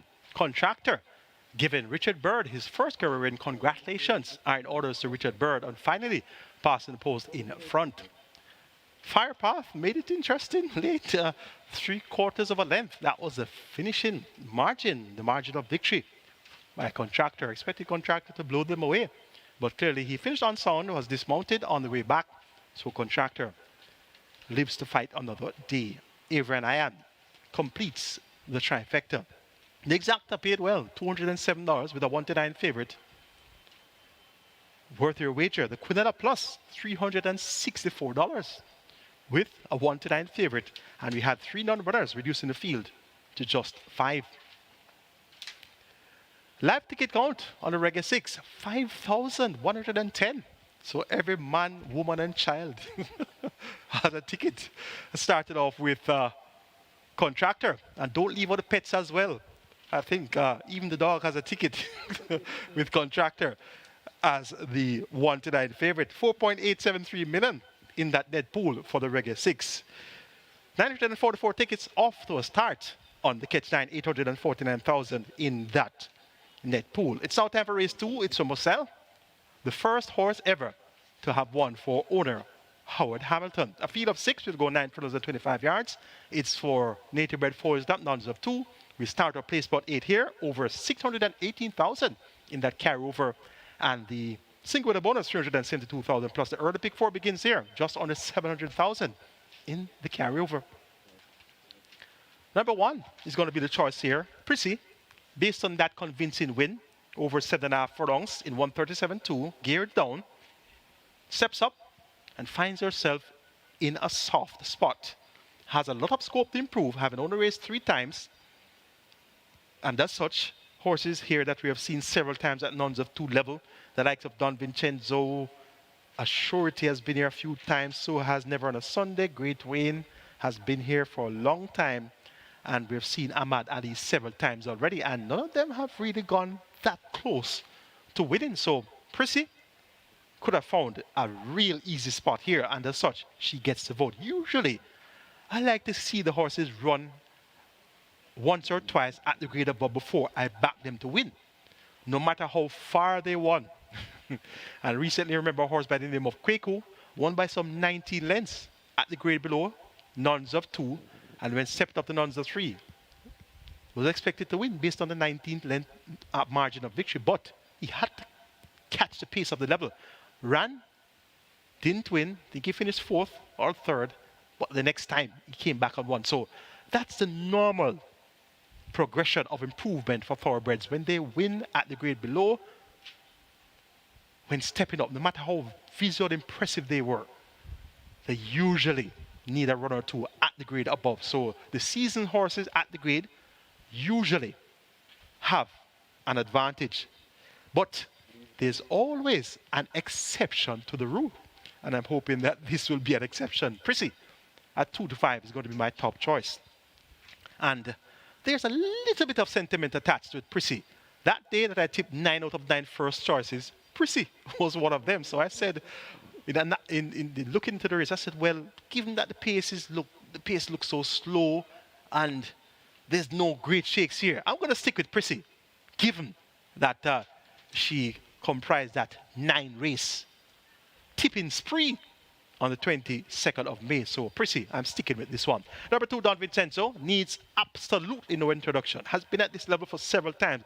Look at the prices that Don Vincenzo has been sent off. 7 to 2, 9 to 5, 5 to 1, 6 to 5 twice, 9 to 5, 7 to 2. So, he has been bet off the board in all of his nuns of 2 races, but he just hasn't won. He went close, though, second by a length and a half on the 26th of February behind Jupiter Man. So Don Vincenzo could be the horse they'll all have to beat here. He gets 3 to 1, so you're getting value for the seasoned non-way of 2 campaigner. Number 6, Ahmad Ali, also represents a seasoned type of nuns of 2 campaigner, was served to Whiskey and Sergeant Charge on his second attempt. That came at 6 furlongs on the 18th of December. Was served by 11 lengths behind Roraima and Fly Messenger Fly on the 7th of January.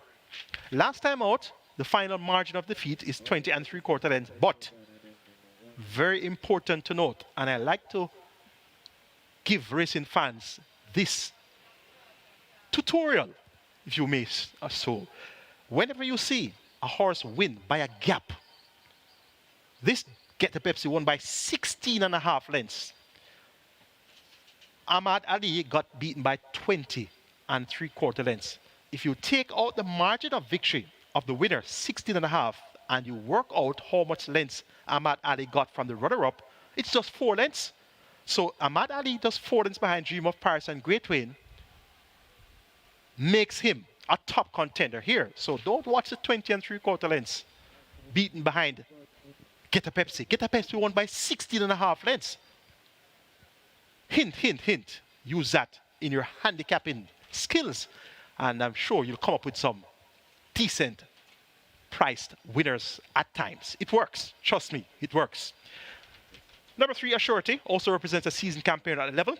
Only one is right, so newly licensed trainer Wayne Binns on his first starter.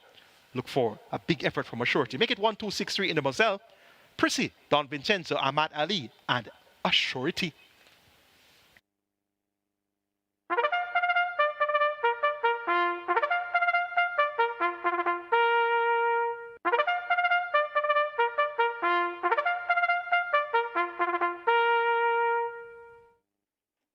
Horses take the track for the second, named for Moselle.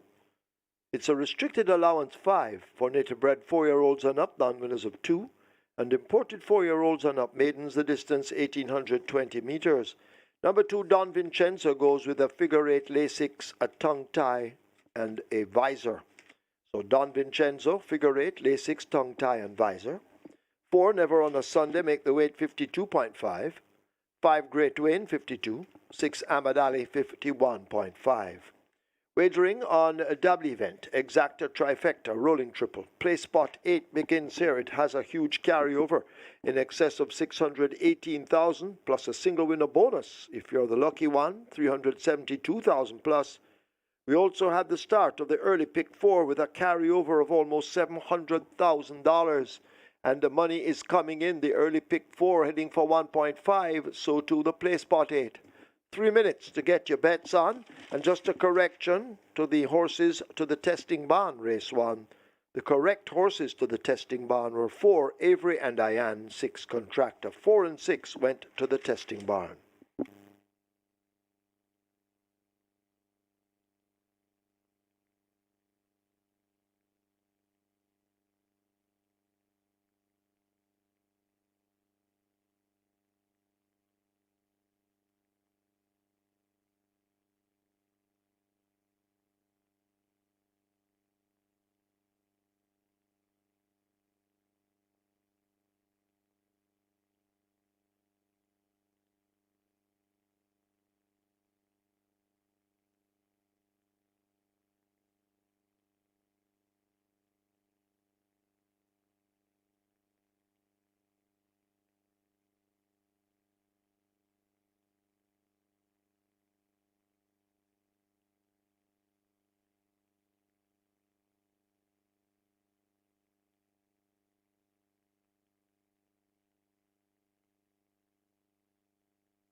Just won't rush. And number 2 at Caymanas Park. And of course we have Prizzy, a pretty short price favourite here at $1.70. But the action on the fixed odds boards is away from your favourite. Most of the action has centred around Don Vincenzo and Great Wayne. Don Vincenzo opened up $6, came into about $4.80, $4.60, just working its way back out now to $5. And Great Wayne opened at $5.50, now into $4.40, and is the best back runner in the race. Again, we're not seeing a lot of money for Prizzy. We saw this last time Prizzy went around and won by 4 million lengths. Not taking a lot of money for it, but we're holding it firm at $1.70, which is a pretty good price for Prizzy, I think, who looks the dominant horse in the race. But summing it up, working around the favourite, best 2 back, number 2 Don Vincenzo, and number 5 Great Wayne. And Prizzy, again, is being left alone.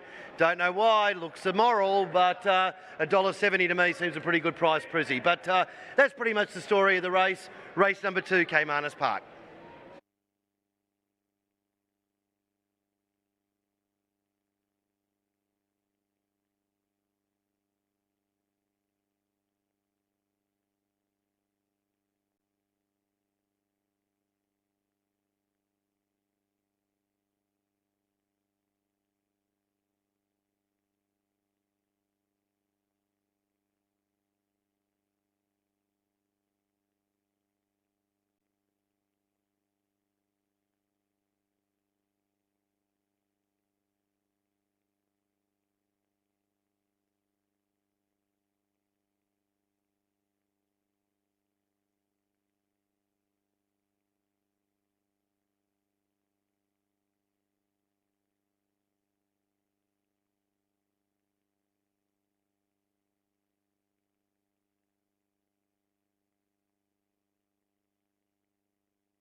So the early pick 4 has gone past 1.5 million, heading to 1.6 million with a carryover nearly 700,000. And the play spot 8 heading to 1.5 million with a carryover in excess 618,000. Also, there's a jackpot bonus attached to the play spot 8 in excess 372,000. So starting gate getting situated, and the runners are coming back to the gate. So the loading up is about to start. So get your wagers on, as the front of the gates will be closed shortly.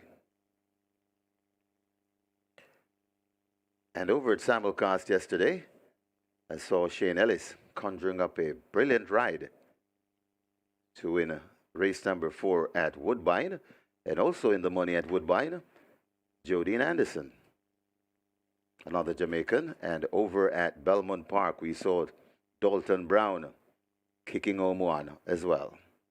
So the Jamaican jockeys were in top form yesterday on simulcast.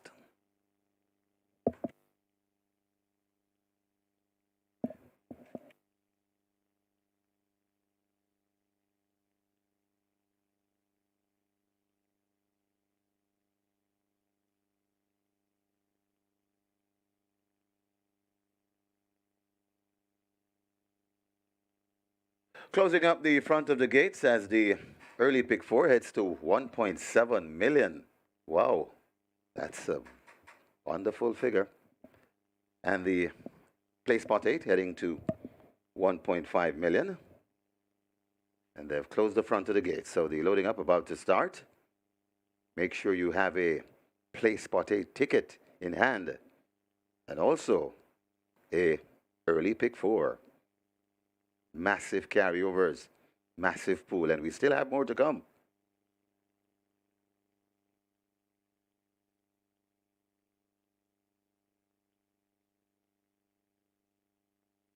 Horses loading, last chance to make your wagers. Prissy, the first one in gate number 1.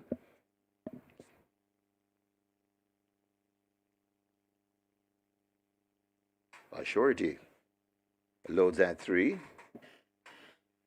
Great Wayne to load at gate 5. So half the field already in. Rider comes down from Ahmad Ali. That's Richard Henry. Ahmad Ali will load without the rider. Also coming down, Osam Anthony from Don Vincenzo. So 3 to load. Limited wagering time remains to get you betting on the early pick 4 and a play spot 8. Gotta hurry though.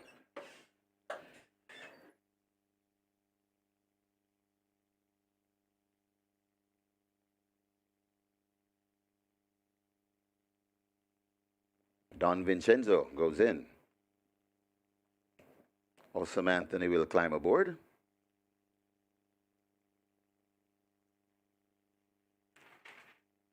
Working on Ahmad Ali. They've opened the front of gate number 6. Ahmad Ali's in. Richard Henry climbs aboard. Final one. Never on a Sunday.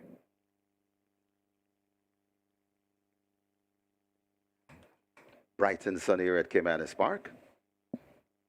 As we wait on Never on a Sunday to load at 4. Never on a Sunday goes in, 1,820 meters. They're off and racing right away. Missing the break, Never on a Sunday, as Don Vincenzo hustled up for that lead. Right on the inside, that's a Prissy. Right behind them, that's a Surety racing in third. Recovering and saving ground and going down into third, that is Never on a Sunday. Also coming on the trailing pair of Great Wayne and Ahmad Ali, and racing at the back of the field, that's a Surety. They go past the 7 and Never on a Sunday as Kuchu to take that lead from Prissy and Ahmad Ali as they race towards the 6 furlong point. It's Never on a Sunday, coasting easily on that lead. Ahmad Ali early on the outside, racing in the second, right against the rail and creeping up. That's Prissy. Right beside Ahmad Ali, and that is Don Vincenzo. About a length and a half, a length behind those, we find a Surety and another two Great Wayne racing at the back. They've passed the 5 and head towards the 4, and it is Prissy sharing the lead with Never on a Sunday. Ahmad Ali and Don Vincenzo watches them in the third and fourth. Then comes a Surety and Great Wayne still at the back. Prissy now ekes out a 2-length lead coming to the 3. It's Prissy in front. Ahmad Ali is hustled up, also coming down nicely. That is Great Wayne. It's Prissy in front. Great Wayne begins to come forward. Prissy still in front, about a length from Great Wayne. 3 lengths before we come to Don Vincenzo on the right. So is Ahmad Ali. Then comes a Surety, and just at the back of the field, that's Never on a Sunday. They're at the top of the lane. Prissy, Great Wayne. It's Prissy in front of Great Wayne. Switch toward the inside. Prissy tying up a bit, but still has a lead from Great Wayne trying to come. Prissy kicks once again at the furlong pole and goes down on the rail. It's Prissy in front, wandering a bit with that lead, but still has it. Great Wayne trying to come forward. Prissy is driven for all he's worth. It's Prissy in front. She's driven for all she's worth. Prissy on the confident handling ride from O'Neill Scott. Prissy beats Great Wayne. Then comes Don Vincenzo, and A surety is fourth.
Your attention, please. There's now a Stewards inquiry. Please hold all tickets. Stewards inquiry.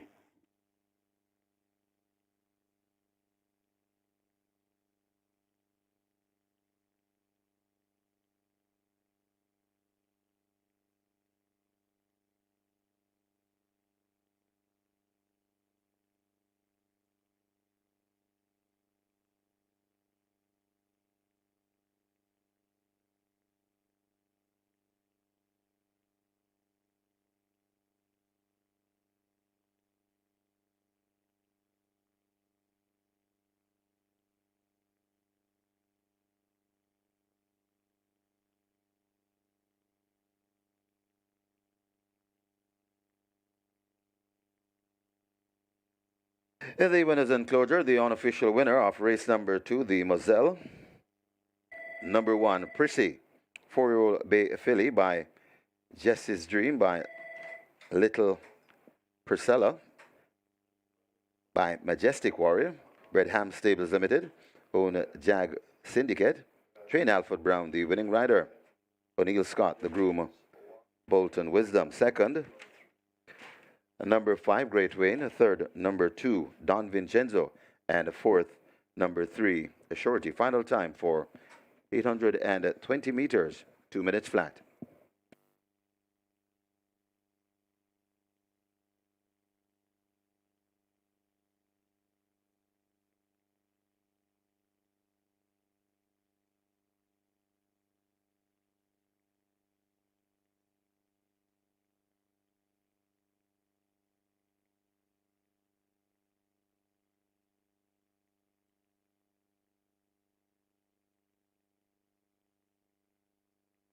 Your attention, please. As well as the Stewards inquiry, we now have a jockey's objection. Jordan Barrett, second past the post with 5, Great Wayne, objecting against first past the post, number 1, Prissy. So Stewards inquiry, jockey's objection by the second against the winner, the unofficial winner. Please hold all tickets.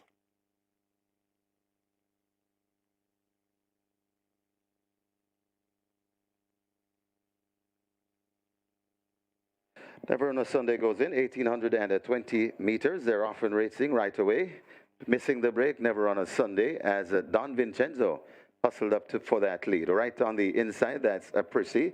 Right behind them, that's a Surety racing in third. Recovering and saving ground and going down into third, that is Never on a Sunday. Also coming on the trailing pair of Great Wayne and Ahmad Ali, and racing at the back of the field, that's a Surety. They go past the 7 and Never on a Sunday as Kuchu to take that lead from Prissy and Ahmad Ali as they race towards the 6 furlong point. It's Never on a Sunday coasting easily on that lead. Ahmad Ali early on the outside, racing in the second, right against the rail and creeping up. That's Prissy. Right beside Ahmad Ali, that is Don Vincenzo. About a length and a half, a length behind those, we we find a Surety and another two Great Wayne Racing at the back. They've passed the 5 and head towards the 4, and it is Prissy sharing the lead with Never on a Sunday. Ahmed Ali and Don Vincenzo watches them in the 3rd and 4th. Then comes a Surety and Great Wayne still at the back. Prissy now ekes out a 2-length lead coming to the 3. It's Prissy in front. Ahmed Ali is hustled up, also coming down nicely. That is Great Wayne. It's Prissy in front. Great Wayne begins to come forward. Prissy still in front, about a length from Great Wayne. 3 lengths before we come to Don Vincenzo on the right. So is Ahmed Ali.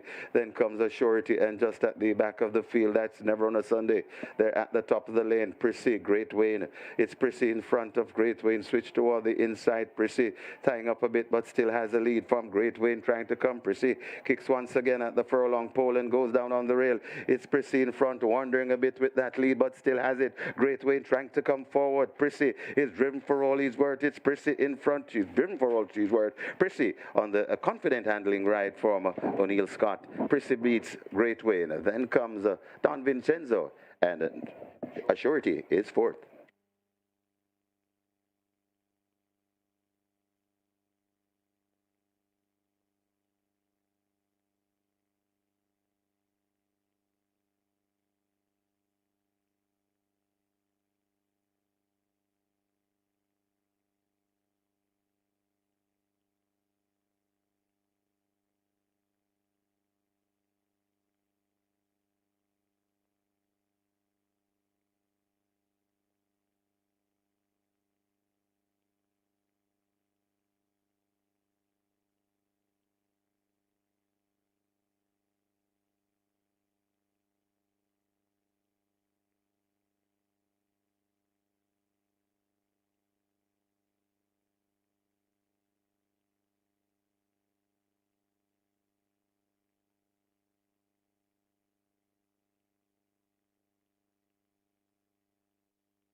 And after the steward's inquiry, there will be no change. No change to the order of finish. No change.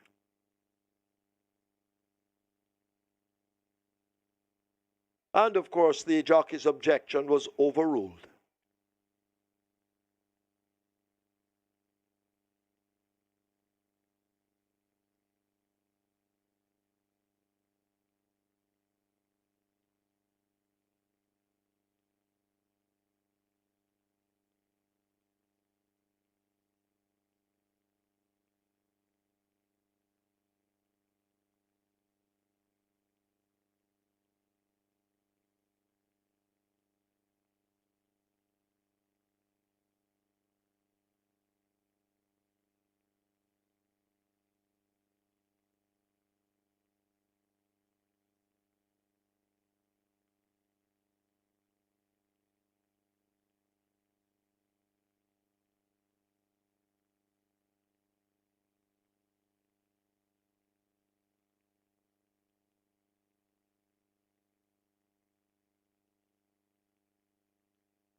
Result of the second now official. Horses to the testing barn. 1 Prissy, 5 Great Wayne. 1 and 5 go to the testing barn. Prissy 84 to win, 60 to place. A second 5 Great Wayne, 105. Third 2 Don Vincenzo. Fourth 3 Assurity. The double event $110. Exacta 336. Trifecta 132. Splits 28, 53-4, 118-3, 145-1. They raced 1,820 meters in 2 minutes flat. The margins 2 by 5.5.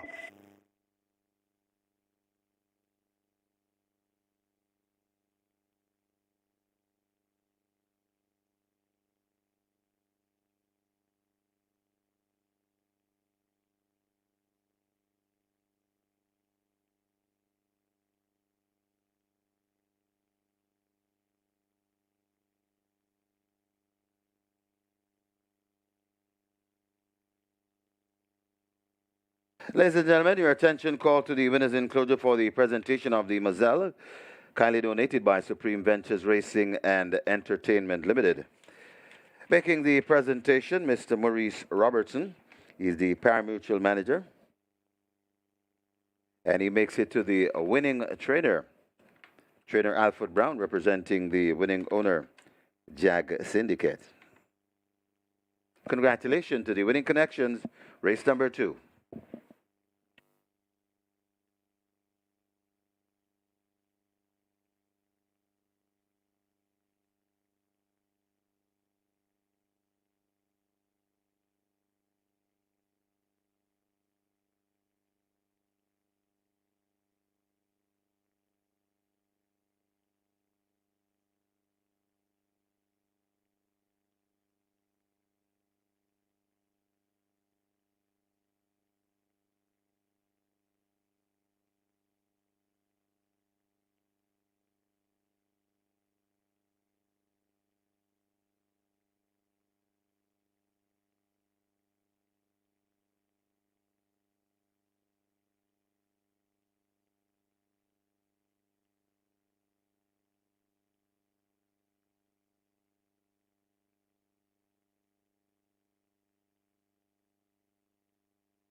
Prissy makes it back-to-back wins and did it quite convincingly. Had to survive a Stores and Cry and the jockey's objection.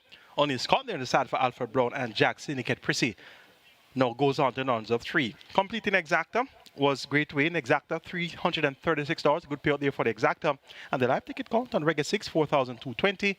And live ticket count on the Catch 9, 740. It's now time for Who's That Girl? 1988 winner of the 1,000 Guineas, a field of 7.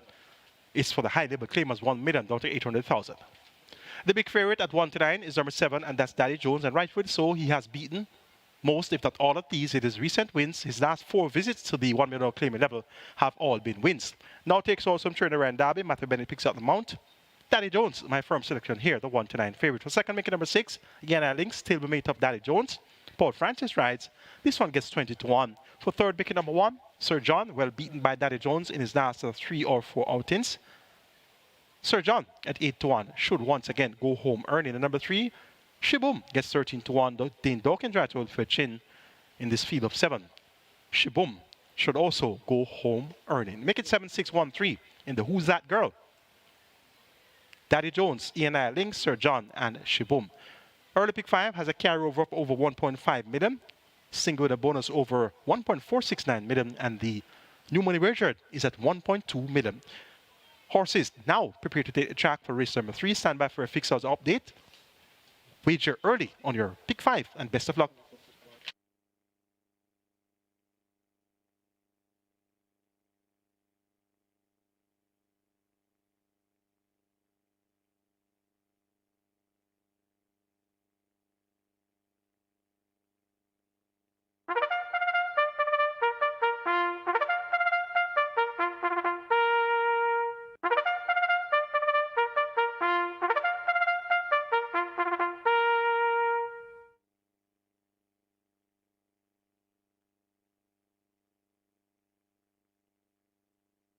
Horses take the track for the third, named for Who's That Girl, the 1988 winner. It's for 3-year-olds on up. It's a claiming event, 1 million to 800,000 the tag, the distance 1,600 meters. Number 2, Catalina, make the weight 55 kilos. Number 7, Daddy Jones, 55. Wagering on a double event, Exacta, Trifecta, Rolling Triple. The early pick 5 begins here. A carryover in excess of 1.5 million with a single winner bonus of almost 1.5 million. The early pick 5 on its way to 1.5. 5 minutes, get your bets on.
Race 3 at Caymanas Park, and we have a very, very short tote price favourite, but not as short on the big fixed odds boards.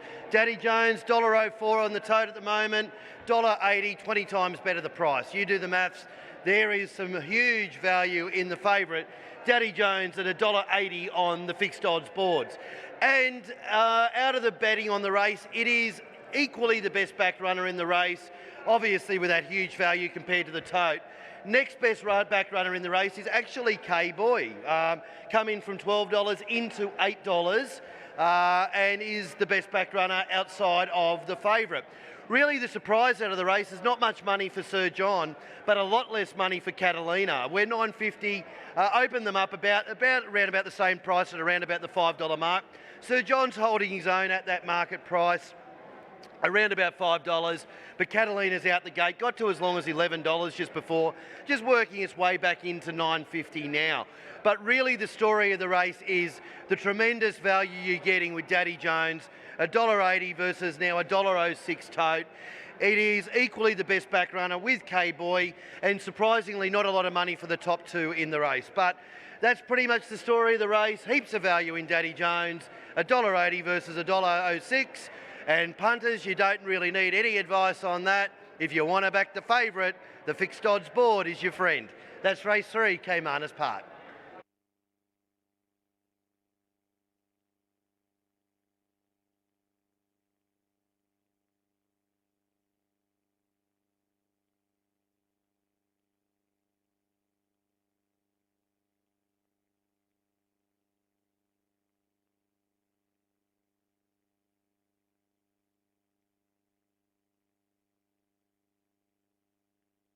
Early pick 5 on its way to $2 million.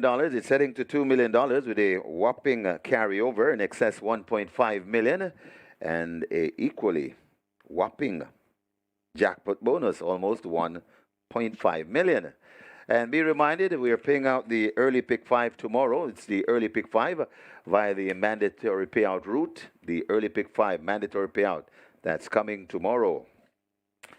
And just repeating, the good news at simulcast, the third leg of the North American Triple Crown, the Belmont Stakes, the 2023 Belmont Stakes. On the 10th of June, we'll have 2 Super Sixes, 2 Pick 4s guaranteed on the Super Sixes, $250,000, and on the Pick 4s, $100,000 each. And on the 8th of June, that's Thursday, the 8th of June, we'll have a mandatory payout of the CT6. That's the Charlestown Super 6. Mandatory payout coming away on the 8th of June. And on the 12th of June, the PX6 mandatory payout at Parks. On the PX6, mandatory payout coming away on the 12th of June. That's Monday, the 12th of June. And don't forget, tomorrow, we're paying out everything on the early pick 5, mandatory payout on the early pick 5. And just to get you up to speed, on the 18th of June, we'll have a mandatory payout on the catch 9, and it will be guaranteed at $500,000. So mandatory payout on the 18th of June on the catch 9, and on the 25th of June, Reggae 6 mandatory payout on the Reggae 6 guaranteed at $3.5 million.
Early pick 5 on its way to $2 million. We're 1.7 million and climbing. It's climbing fast, so make sure you get a piece of this early pick 5 without a ticket.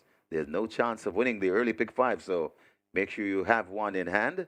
The rolling triple keeps on rolling. That's approaching 350,000. The runners have arrived at the post. Get your bets on.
So they've closed up the front of the gates.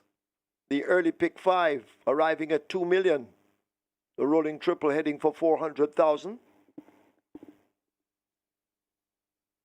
Any moment now, they will begin to load, so you need to get your bets on.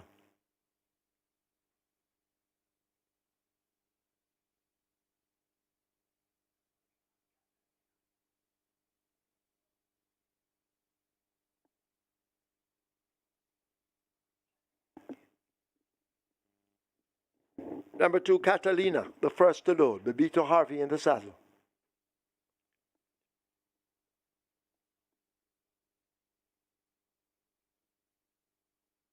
Shaboom comes next.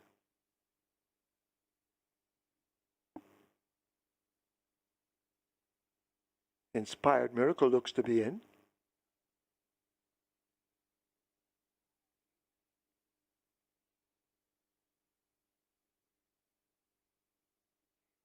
K-Boy goes in at 5.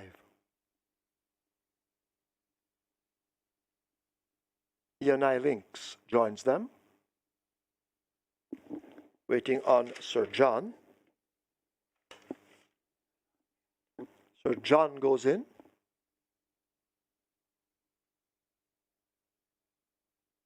Daddy Jones will be the last one. Field in line for the third. 1 mile the trip. They're off. Rider on the ground. Inspired Miracle has thrown the rider. Also getting off to a poor start. That was Shaboom as they charge away past the 7. Daddy Jones assumes an early lead. E&I Links racing on the outside, so John is running near the rail as they sort themselves out, and Daddy Jones has that lead. So John a length and a tail back and racing in second as they slip past the 6. K-Boy races in between horses. E&I Links toward the outside. Catalina is the one running right against the rail, and a gap opens up to the grey Shaboom with a lot to do. They flash past the 5, and Daddy Jones maintains the lead, so John cutting into it. Now it's just 3 parts of a length as they're about to arrive at the half mile and go spinning into the home turn. Catalina asked to close up on the inside, overtaken by E&I Links. K-Boy has a mountain to climb from there, and an even higher mountain, Shaboom. They're running up toward the final 3/8 of a mile. They're hooked up on the lead, and now Sir John scoots through to get it. Daddy Jones left back in second. E&I Links under the pump, now beginning to make gains. Catalina races further back. K-Boy second from the back. And forget Shaboom as they're coming into the lane. And it is Sir John who holds the lead and angles just off the rail. E&I Links asked to close up on the outside. Sir John and E&I Links, they battle for it. That's where the fight is at the moment. In behind them, Daddy Jones now beginning to get closer. Catalina shaken up and asked for everything, but Sir John continues to hold the lead. It's now a length and a half, now 2 lengths. Inside the final 16, it is Sir John being driven out by Uville Pirk. E&I Links trying to close but can't. Sir John wins by 2 in the end. E&I Links is second, Catalina third, Daddy Jones is fourth.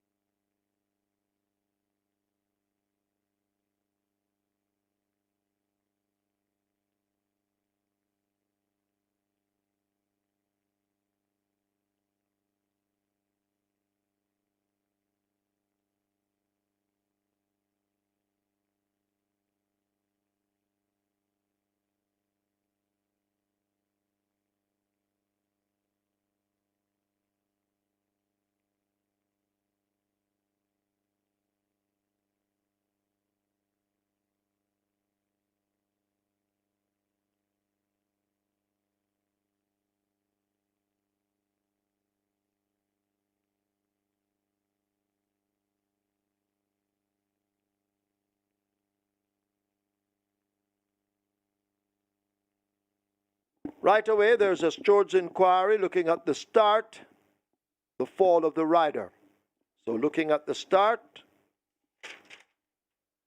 Amit Robles fell from Inspired Miracle. Stewart's inquiry. Hold all tickets, please.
In the winners enclosure, the unofficial winner of race number 3, the Who's That Girl?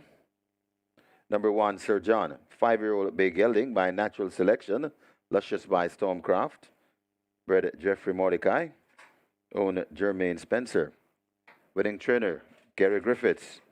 The winning rider, the informed Uville Pinnock. The groom, Joanne Robert. Second, number 6, E&I Links. The third, number 3, Catalina, and the fourth, number 7, Daddy Jones. Final time for 1600 meters, 1:41 flat. We have claims in the third event. We have claims. Number 1, Sir John, 2 submitted. Stephen Todd for Garth Samuels. Stephen Todd claims Sir John for owner Garth Samuels. 15 claims submitted for number 7, Daddy Jones, 3 void. Raymond Townsend for himself. Raymond Townsend claims Daddy Jones for himself. And once again, reminding you there is a George inquiry.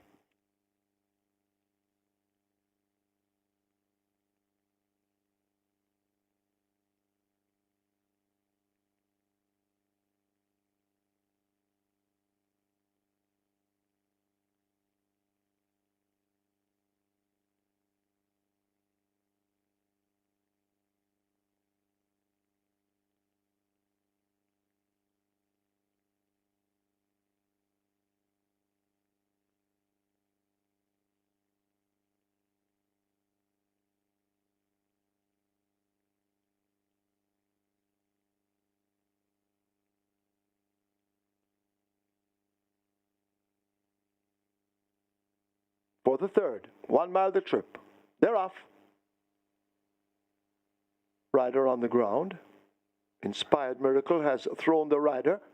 Also getting off to a poor start, that was Shaboom as they charge away past the 7. Daddy Jones assumes an early lead.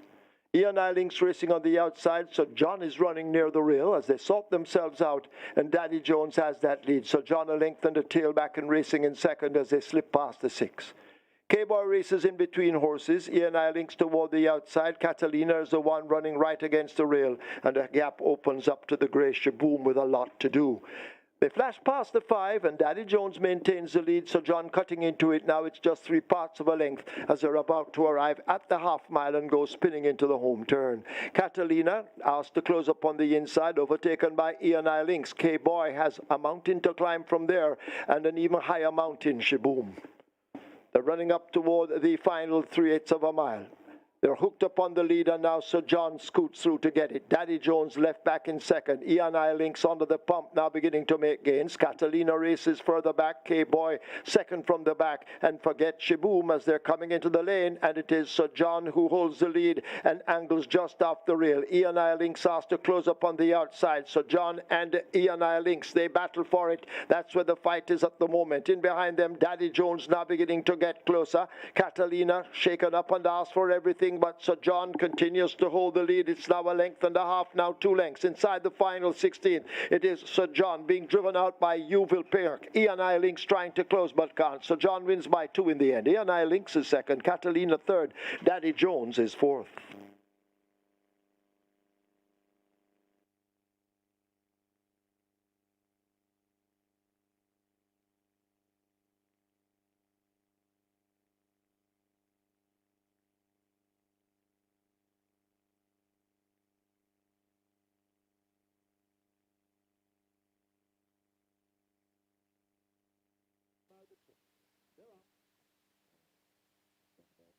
Rider on the ground.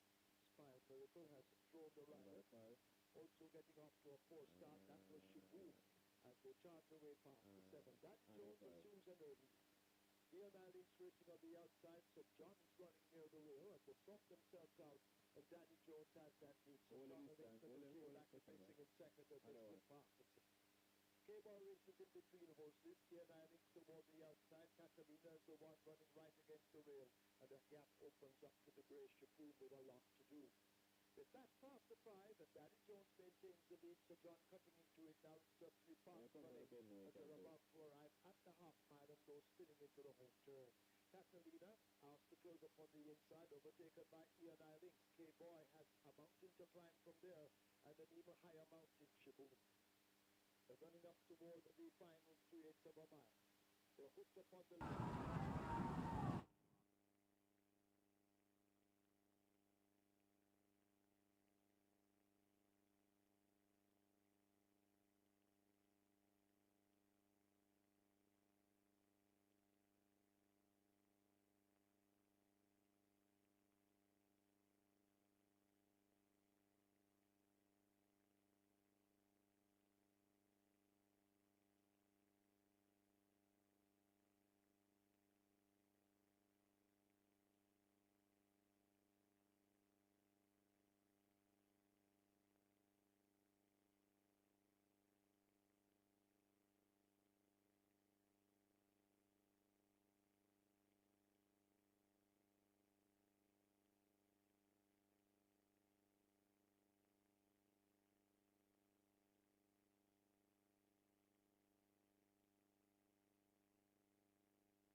Result of the third, now official. Horses to the testing barn. 1 Sir John, 2 Catalina. 1 and 2 go to the testing barn. 1 Sir John, 276 to win, 76 to place. A second 6 E&I Lynx, 151. A third 2 Catalina, 147. Fourth 7 Daddy Jones. Double event 531. Exacta 3035. Trifecta 10,503. 418 triples 1,115. Superfecta 8,701. Splits 24-1, 47-1, 12-1. They raced a mile in 141. The margins 2 by 4.5.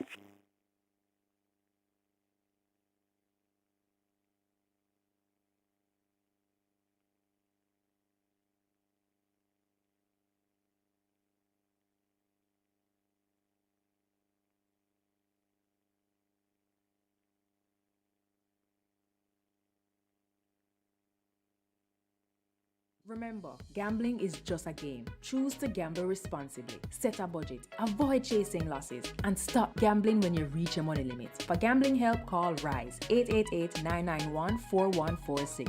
A message from the Betting, Gaming and Lotteries Commission.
So the big favorite, Daddy Jones, who blew away Sir John when they last met by some 90 lengths.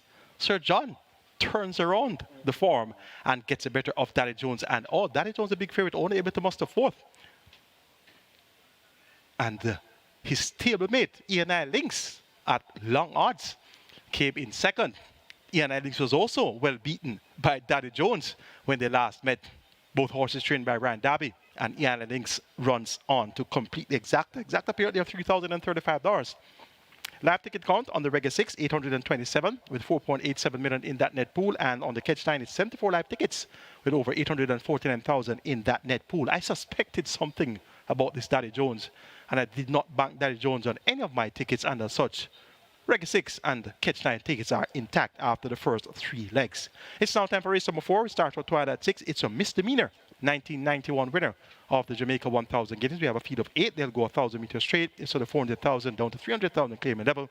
And we have a carryover in the Twilight 6 of 3.158 million, and already over 7.2 million is wagered in the Twilight 6. Let's take a look at the misdemeanor. The best 4 here, 4, 5, 6, and 7. Sensational Satin, Dodges Link, Circle, and XY Soul. You're getting even money for Sensational Satin, 85 Dodges Link, 85 Circle. 5 to 1, make that 8 to 1 for XY Soul. Dodges Link looks an absolute picture in the paddock. Anthony Thomas Rider, Carlton Cunningham, and Carlton Watson. This is going to be the top choice. Customer cheek pieces back on. Dodges Link, my firm selection here. Number 4, Sensational Satin, my second choice. Won by a gap on NASA at the 250 level. Steps up to 400,000. Ray Lewis Rider, Donovan Plummer. Look for this one to run a decent race. Circle gets a lot of support today. The Circle of old would brush these aside, but he has had major soundness issues along the way. The stable confidence is very high. Matthew Bennett riding for Ryan Darby. They just had the big favorite Daddy Jones. That one's still running and only able to muster fourth. Let's see if they can get back on track here with Circle with the stable confidence high at 9 to 5. And XY Soul, third by just a short head behind Dodges Link when they met earlier this season. Dodges Link has a chance, and so does XY Soul. Make it 5, 4, 7, 6 in the misdemeanor. Dodges Link, Sensational Satin, XY Soul, and Circle.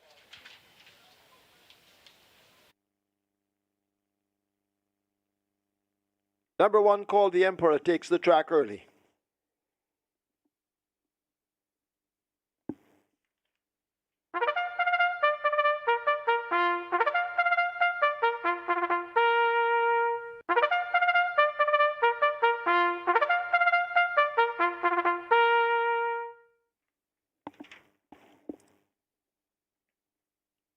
Horses take the track for the 4th, named for Misdemeanor, the 1991 Oaks winner. It's for 3-year-olds and up, an optional claiming event, 400,000 to 300,000 the tag. Also native bred 6-year-olds and up, non-winners of 4, and imported 6-year-olds and up, non-winners of 3. The distance 1,000 meters straight. 1, called the Emperor, make the weight 51 kilos. 2, Supreme Star, 47.5. 3, King Anthelou, 53. 4, Sensational Satin, 53. 6, Circle, 52.5. 7, XY Soul, 53. Wagering offered on double event, Exacta, Quinella, Trifecta, Superfecta, Rolling Triple, Twilight 6 begins here with a massive carryover in excess of $3.158 million. Twilight 6 almost at $8 million, Rolling Triple heading for 400,000. 4 minutes, get your bets on.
Race 4 at Caymanas Park on the fixed odds board. It looked a real tricky race. Obviously everything centred around 4, 5 and 6.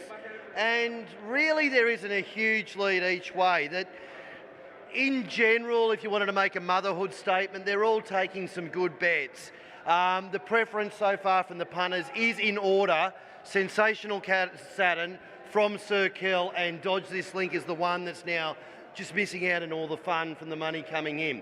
It was Sensational Saturn from Dodge This Link and Sir Kell.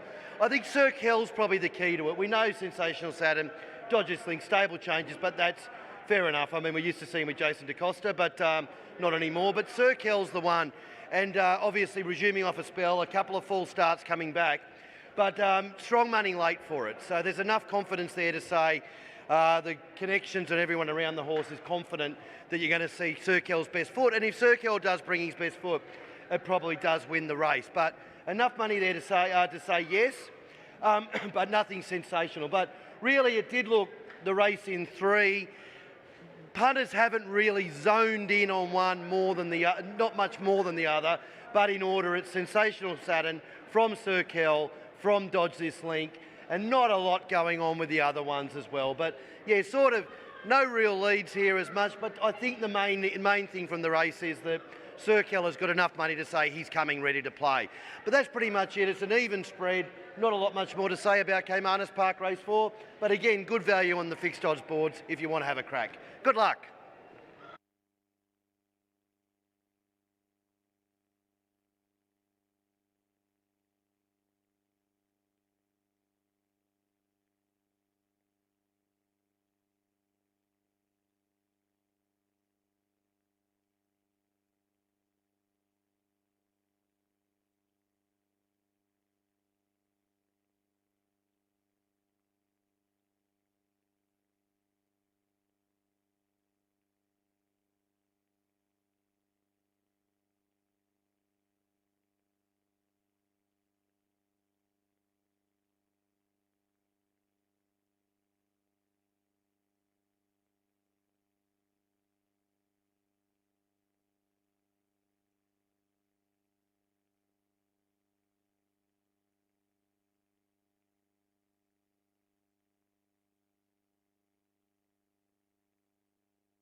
$10 million, that's where we're going. We're closing in on $10 million in the Twilight 6 pool.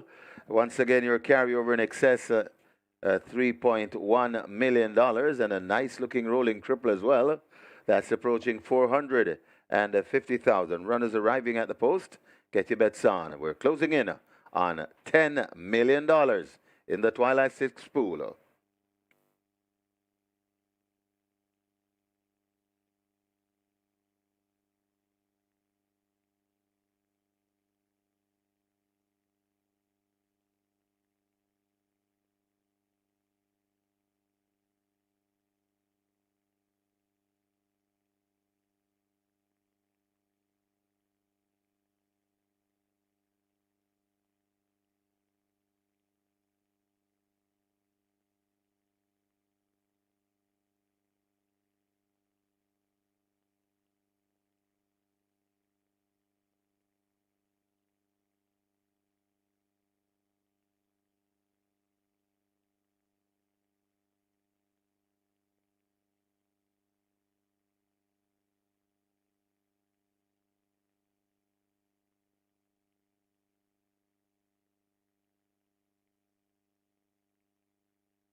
We're now closing in on $11 million. That's correct. We're closing in on $11 million. Carryover in excess of 3.1 million.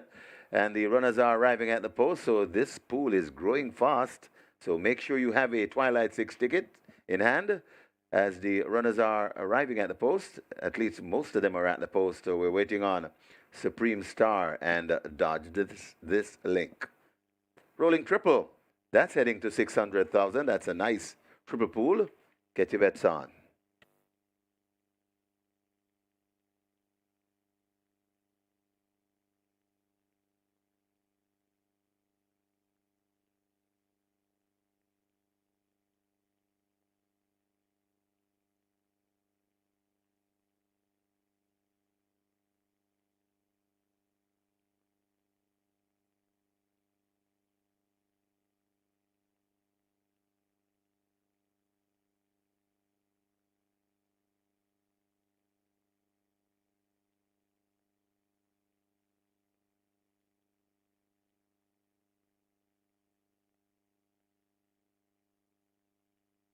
Your attention, please. Amit Robles fell earlier. He's fine, and he will be riding for the rest of the day. So Amit Robles fine after the fall.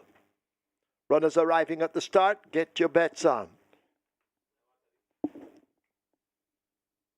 Twilight 6 continues its run toward 11 million, and the rolling triple on its way to 600,000.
Closing up the front of the gates for the loading up process.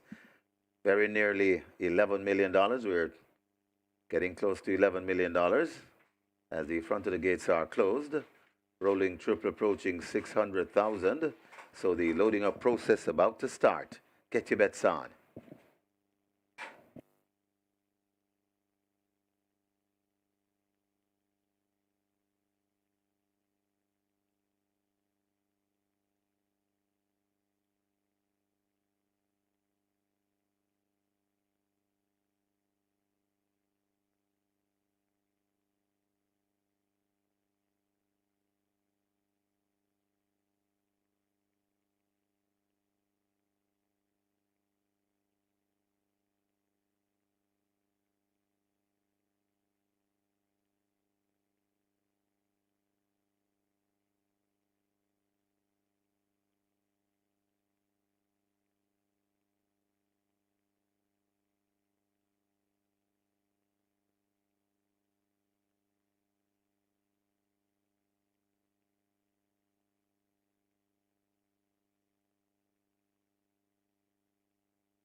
Horses loading, last chance to make your wagers. Call the Emperor, the first one in. So the loading up process has started. 10.9 million. So we're getting there. $11 million. Supreme Star goes in at 2.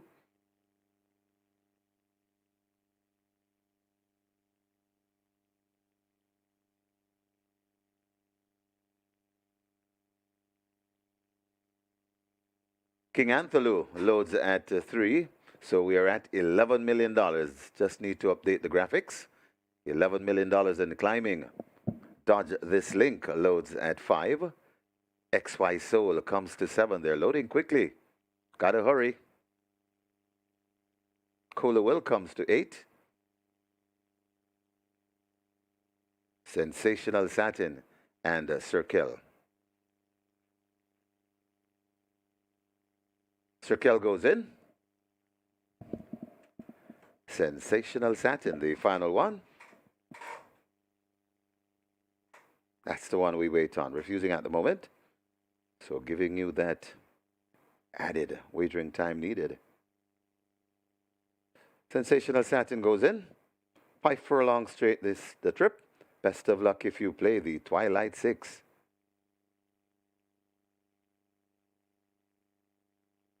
Starter holding them. They're off and racing. Sensational Satin gets a good break and tacks across toward the near side, meeting up with Sir Kell. Right there under the fence, that's Cola Will. In the middle, that's Supreme Star showing a lot of dash. Over on the far side, that's King Antholu. But Sir Kell and Sensational Satin, these are the ones that's in contention at the moment. Over on the far side, trying to get into it, that's called the Emperor. Still also in the middle and still there, that's Supreme Star. It is Sir Kell on a common canter at the moment. Sir Kell begins to go away from the Sensational Satin, has not yet quit, and it's still Sir Kell in front. Sensational Satin coming back to Sir Kell. Sir Kell and Sensational Satin. The winner will come from these two, but it's still Sir Kell. Sensational Satin is in for a fight. Sir Kell hanging on from Sensational Satin. Sir Kell keeping nicely, and Sir Kell begins to go away from Sensational Satin. Sir Kell by about 3 lengths. Sensational Satin is second. Then comes XY Sold and Cola Will.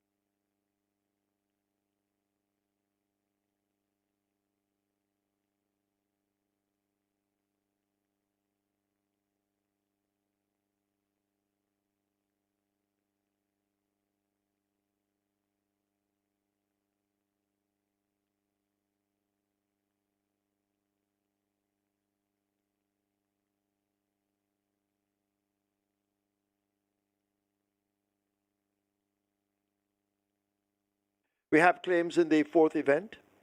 Number 1, Call the Emperor. 2 claims submitted. Alfred Brown for Kyle Brown. Alfred Brown claims Call the Emperor for owner Kyle Brown.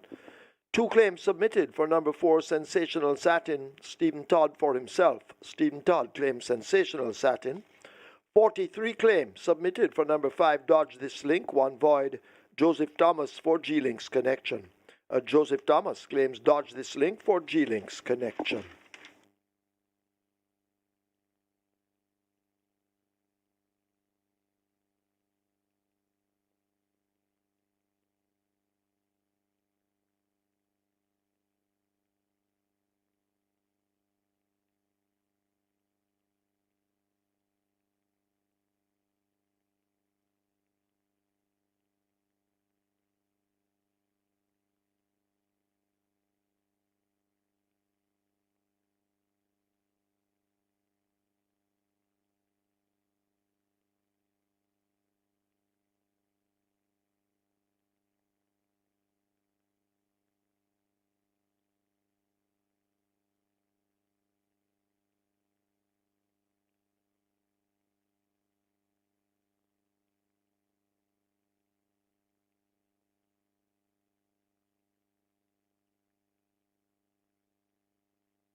Jockey Calvin Bailey, you're needed by the stewards. So jockey Calvin Bailey, please go now to the stewards room. In the winners enclosure, the unofficial winner of race number 4, number 6 Circle, a 7-year-old bay gelding by Freedom for Jonte, Gold Price by Shuffling Madness, bred Lorenzo Robinson, owned and trained Ryan Darby, the winning rider. Matthew Bennett, the groom, Dwayne Stewart. Second, number 4, Sensational Satin. Third, number 7, XY Soul. And fourth, number 8, Cola Will. Final time for 1,000 meters straight, 101 flat.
Remember, gambling is just a game. Choose to gamble responsibly. Set a budget. Avoid chasing losses. And stop gambling when you reach your money limit. For gambling help, call RISE 888-991-4146.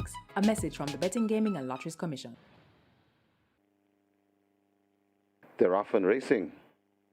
Sensational Satin gets a good break and tacks across toward the near side, meeting up with Sir Kell.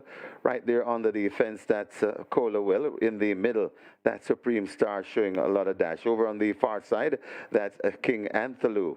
But Sir Kell and Sensational Satin, these are the ones that's in contention at the moment. Over on the far side, trying to get into it, that's called the Emperor. Still also in the middle and still there, that's Supreme Star. It is Sir Kell on a common canter at the moment. Sir Kell begins to go away from the Sensational Satin, has not yet quit, and it's still Sir Kell in front. Sensational Satin coming back to Sir Kell and Sensational Satin. The winner will come from these two, but it's still Sir Kell. Sensational Satin is in for a fight. Sir Kell hanging on from Sensational Satin. Sir Kell keeping nicely, and Sir Kell begins to go away from Sensational Satin. Sir Kell by about 3 lengths. Sensational Satin is second. Then comes XY Sold and Cola Will.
Result of the fourth, now official. Horses to the testing barn. 6, Circle, 8, Cola Will. 6 and 8 both go to the testing barn. Circle, 146 to win, 75 to place.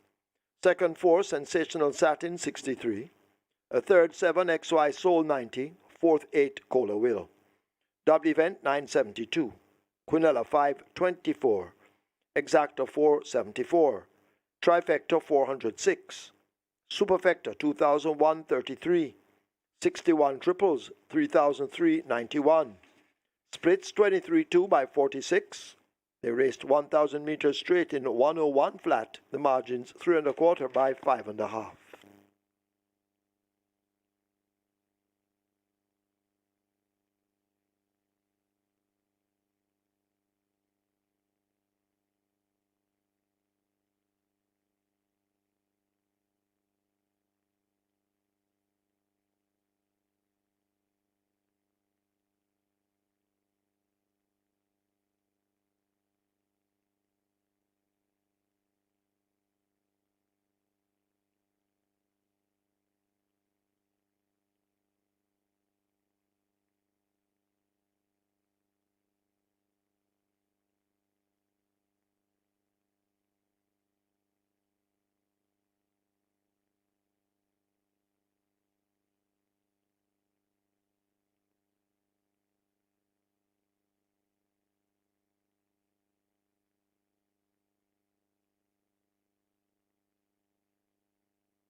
Circle taps into his back class and gets the win. As I told you, it was not the soundest of racers, but the Circle of old would really burst either side, and that's exactly what he did. 1 by 3 1/4 lengths in the end, beating sensational Satin, XY Soul, and Cola Will. Live ticket count on the regular 6, 489 with 4.873 million in that net pool. 42 tickets are intact on the Catch 9 with over 849,000 in that net pool. And the Twilight 6 starts off with 2,696 tickets with 10.976 million in that net pool. It's now time for race number 5, the Tassiwasi 1998 Jamaica 1000 Guineas winner. We have a field of 8. They'll go 1 mile, and it's a restricted allowance 4 for native bred 4 is up. Nuns of 3 and importees folios and up, non-bidders of 2. The late pick 5 starts here. And remember that tomorrow will be mandatory payout in the early pick 5. Number 2, March and Shoot gets a vote. Was third out last, running on behind Brompton, Alex and Grace. Will be that 5.5 furlongs a trip. A trifle too short of his best. 1 over a mile in 1:41.2. That was last season, the 12th of November, and he gets a mile once again. And based on the late turn of foot that he showed over 5.5 furlongs, he's ready to rumble again and should be perfectly poised for a capital effort. Number 5, the Citadel, gets even money. Anthony Thomas Wright, Peterson Prasad and PGK team. Second by 2 lengths and last behind Sonny T and Chippy. Having a look at the past performances here, the race is void of any real early speed. Therefore, the Citadel should have a comfortable advantage from the word go. Whether or not he'll be able to hold the advantage all the way through the 8 furlong contest, that's left to be seen. But there's no speed to go with the Citadel. Lady Vacati has no speed. Martin Shoot is void of speed. General Chief is not a speedster. Gilbert doesn't show speed. Delay the game, possibly, with the lack of pace in the event. We could see delay the game for the place here. Real Boss is void of early speed, and Tigre Express. This one tends to run in fits and frenzies. Sometimes he's early and other times he's lagging behind. But given the lack of pace of the event, we could very well see Tigre Express being a part of the pace scenario. So the Citadel may very well have a comfortable advantage, leaving the 6 furlong going towards a half mile. Let's see how well he'll hold on from the late runners. Number 4, Gilbert chased Sonny T and Chippy and the Citadel at close range from the half mile in that 9 furlong and 25-yard contest on that, but just did not quicken sufficiently to run by the top 2. Finished a close enough third, though, 2.5 lengths in the end. Cutting back to 8 furlongs now. Not much pace on. Gilbert should be that much closer, and he'll be poised for a big effort. Shane Richardson right for trainer Philippe D. He's a 14-time champion trainer here at Caymanas Park, and is, of course, popularly known as the Maestro and a Guinness Book of World Record holder. The winningest classics between himself and Winston Griffiths OD. Gilbert will blow up a storm today at 4-1. And number 7, Real Boss. This one gets odds of 3-1. Nice price for Real Boss. Stays on in her races. Second by 2.5 lengths on that behind Sunset Silhouette at 7 furlongs. 2 starter back, 9 furlongs and 25 yards. Went down in a 3-way photo. Stopped the rhythm one by a short head. Sunset Silhouette was second and just ahead in front of Real Boss. Real Boss will definitely be finishing very effectively with the 6-time champion jockey Omar Walker in the saddle. The Tassiwasi looks quite wassy on paper. Make it 2, 5, 4, and 7. March and Shoot over the Citadel.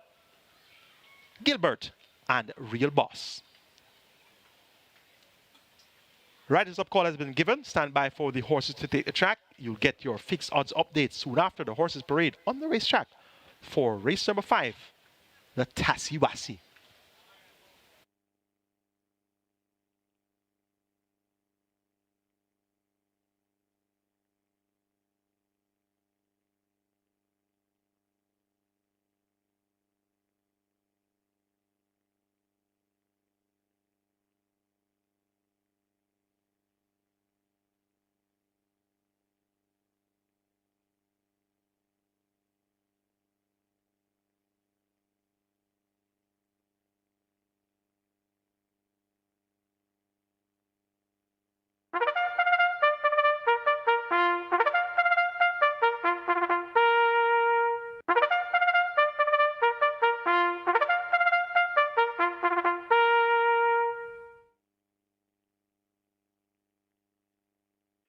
horses take the track for the 5th, named for Tassie Wassey, the 1998 winner.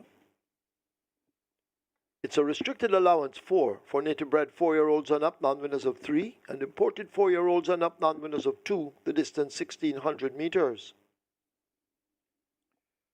2 March and Shoot make the weight 52 kilos. 4 Gilbert, 52.5. Wagering on double event, exacta, quinella, trifecta, superfecta, rolling triple. The late pick 5 begins here, 6 minutes. Place your bets. And please note, in race 4, void the claims for number 1 called the Emperor. 1 called the Emperor, void that claim, race 4. Also 4 Sensational Satin, void the claim for Sensational Satin. Leroy Tomlinson asked to go now to the storage room. Trainer Leroy Tomlinson, you are wanted in the storage room.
Race 5 at Caymanas Park, and an interesting betting race developing here.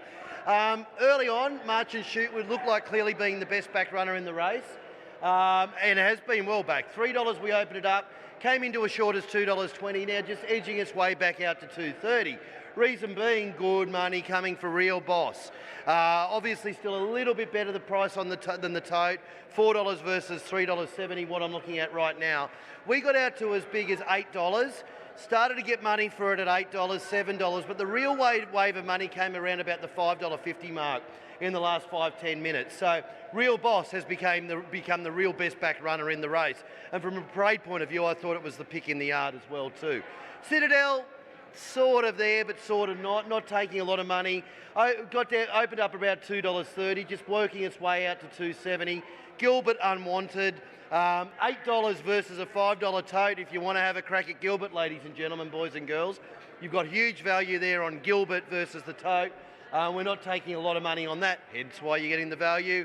And also, if you want to go up to the top, line of a Carti, can never say it, $15 on the fixed odds boards versus an $8 tote, so essentially double the odds there if you like line of a khaki. But there's good value all across the board, as there usually is. We have taken some money on Tigray Express around about the 50-1 mark or thereabouts, and that pretty much sums up the race. Best back runner now is Real Boss. Plenty of money for March and Shoot. Gilbert Unwanted, and you got real good tote comparisons to the tote price, those two runners. But that's pretty much the story of a very interesting and layered betting race to race number 5.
So the runners are on their way to post. This is where the late pick 5 begins. Late pick 5 pool, lively.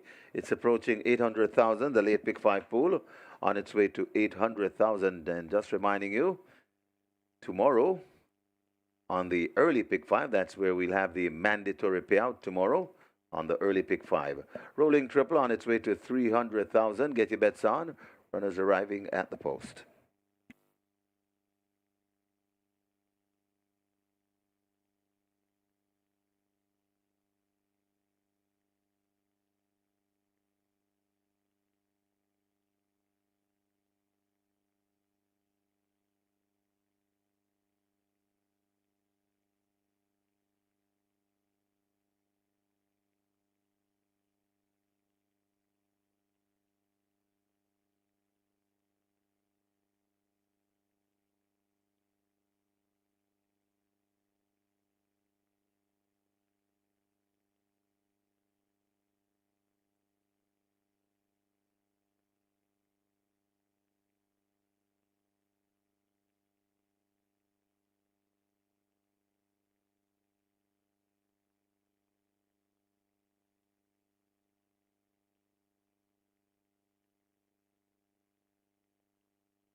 Almost $1 million wagered in the late pick 5 pool, almost at $1 million, and the rolling triple approaching 400,000. Loading up, about to start. Last chance to make your wagers. Horses now loading. Gilbert, the first one in. Gate 4. The Citadel coming into 5. Currently at 8-5 in the betting, the Citadel. Delay the game, coming up to 6. I've opened the front of gate 7 where a real boss will enter. General Chief is in. Here's real boss being coaxed into 7. Locked away. Tigre Express walking to 8.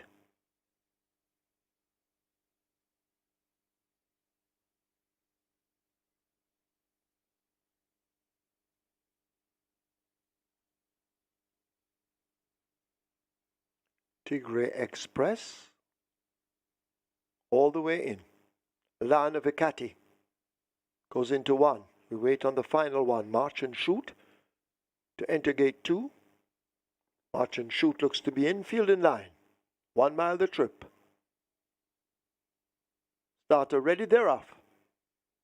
First start, General Chief Gilbert. They came off slow along with Alana Vicati. They're running at the back as Delay the Game dashes up, gets the lead as they approach the 7.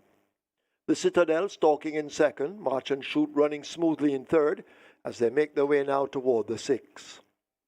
Delay the Game a narrow leader. The Citadel has cut into it. It's just a neck. March and Shoot right there with them. They lead the 6.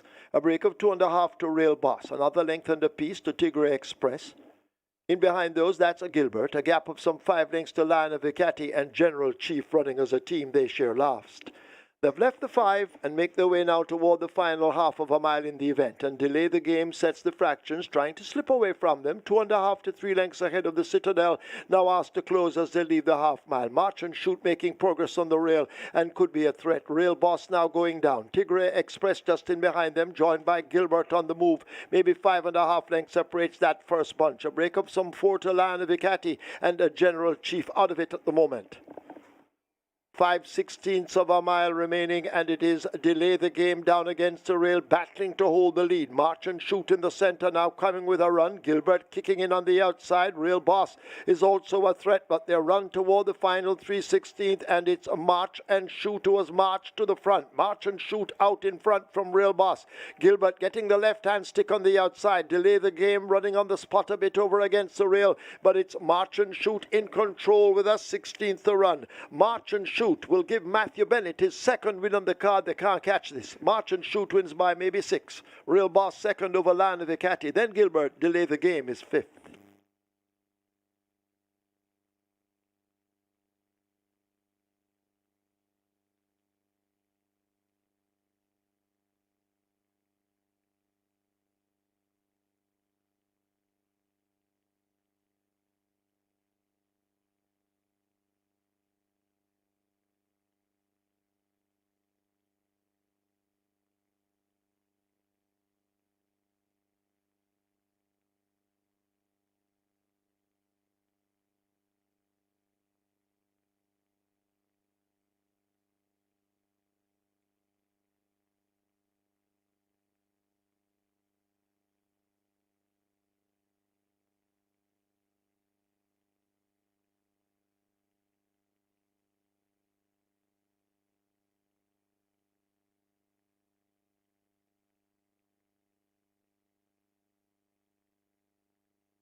In the winners enclosure, the unofficial winner of race number 5, the Tassiwasi, number 2, March and Shoot, 4-year-old bay colt by Nasheet, Leadvale by Paynes Bay, bred the Custer Farms Limited, owned Soldier Camp, trained Captain Marlon Brown. That's the second career win for Captain Marlon Brown. The winning rider, also riding a double. That's Matthew Bennett on the second win this afternoon. The groom, Ralston Parry. Second, number 7, Rail Boss. Third, number 1, Lion of Ekati. And fourth, number 4, Gilbert. Final time for 1,600 meters, 1:41 and 1.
With the prep events now a matter of history, racing from Caymanas Park is set to hit another gear with the official start of the classic season.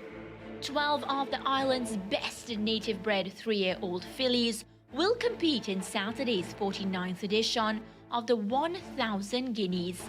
The Grade 1 event will be contested over a mile or 1,600 meters for a purse of 3.7 million Jamaican dollars or approximately 24,000 US dollars.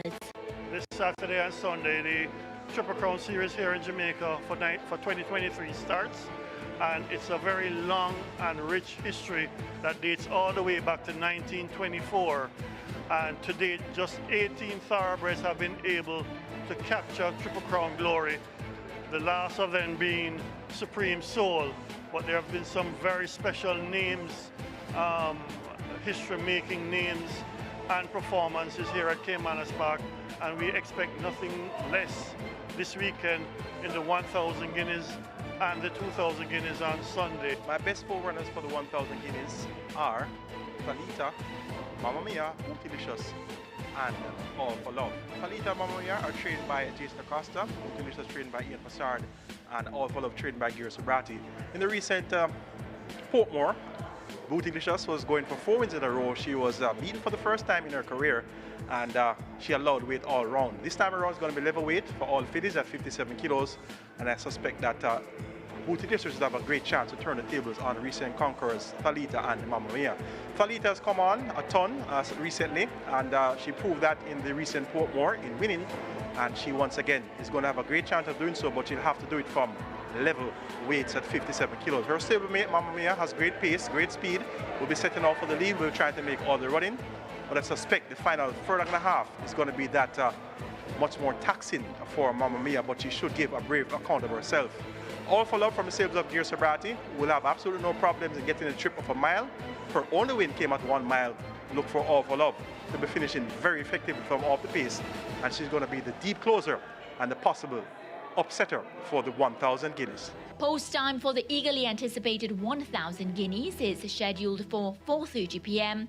with a pre-race analysis set for 4 o'clock start on Sportsmax.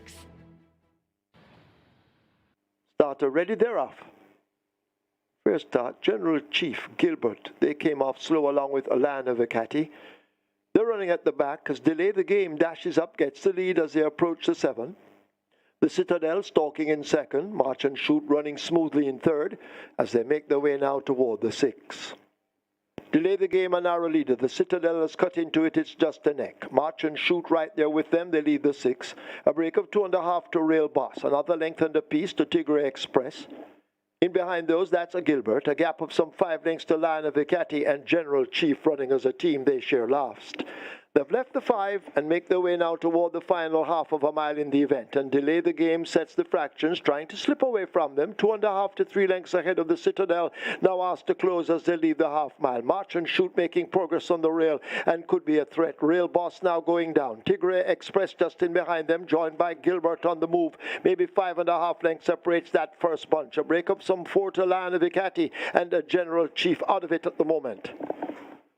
5/16 of a mile remaining, and it is Delay the Game down against the rail, battling to hold the lead. March and Shoot in the center, now coming with a run. Gilbert kicking in on the outside. Rail Boss is also a threat, but they run toward the final 3/16th, and it's March and Shoot who has marched to the front. March and Shoot out in front from Rail Boss. Gilbert getting the left-hand stick on the outside. Delay the Game running on the spot a bit over against the rail, but it's March and Shoot in control with a 16th to run. March and Shoot will give Matthew Bennett his second win on the card. They can't catch this. March and Shoot wins by maybe 6. Rail Boss second over Lion of Vicati. Then Gilbert, Delay the Game, is 5th.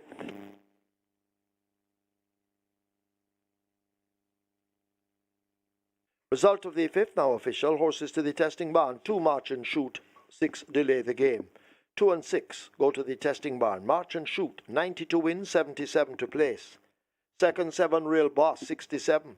Event 355, Quinella 472, Exacta 440, Trifecta 837, Superfecta 1329, 122 triples 1891, 148 winners of the early pick 4, 10,764 each. Single winner bonus 224,934.92 cents. Splits 23-4, 47-1, 113-3. Final time for a mile, 141-1, margin 6 by a head.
Ready, set, and bet. The new way to wager at Caymanas Park, anywhere, anytime. Avoid the hassle and go mobile. No download required. Sign up today. MBet, the smart way to bet.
So March and Shoot gets the win, and that's a convincing win too. Matthew Benton in the saddle for the captain, Marlon Brown and Soldier Camp. The favorite, March and Shoot, really lives up to expectations today. A 6-length win in 141 and a fifth of a second.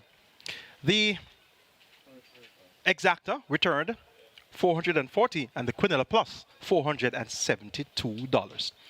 Race number 6 comes up next. It's the cash out leg of the regular 6, start of the late pick 4. It's for Latonia, 2004 winner of the Jamaica 1000 Guineas. The field of 12 maidens will go 1,200 meters. It's for 4 years and up, and they race for a purse of $700,000. The top numbers here, 1, 2, 4, and 5. In the order of preference, 5, 1, 2, and 4. Heroine, all the region last. Went off at 5-2, finished 6th, beaten by Prissy. Prissy came back to win earlier today, stepping up the numbers of 2 for the first time.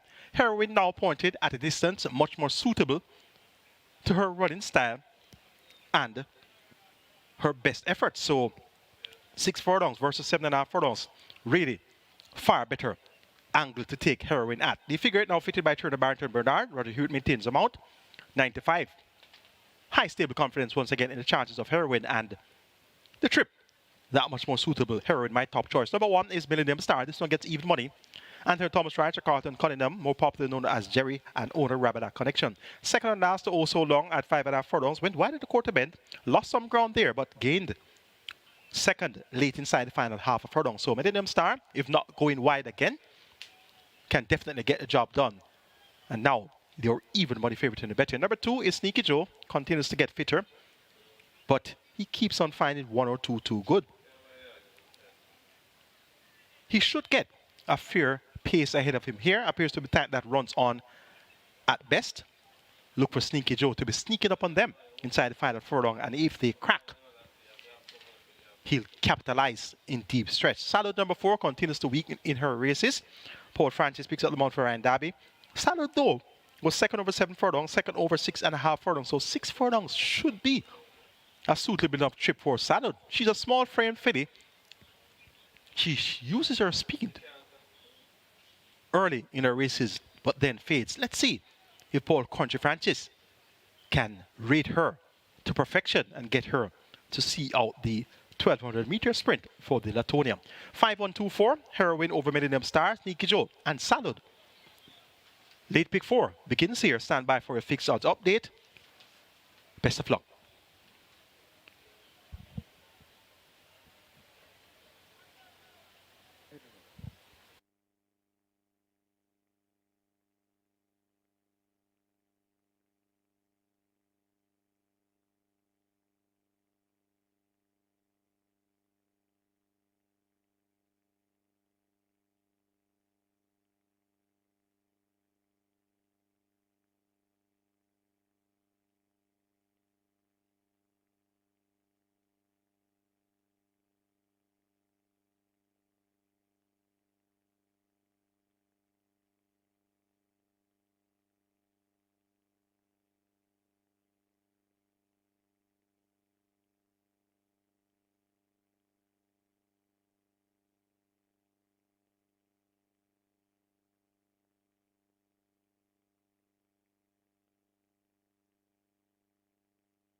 Your attention, please. Please note a correction to the track and pools. Race 6, number 6, He's a Lion, goes with no whip.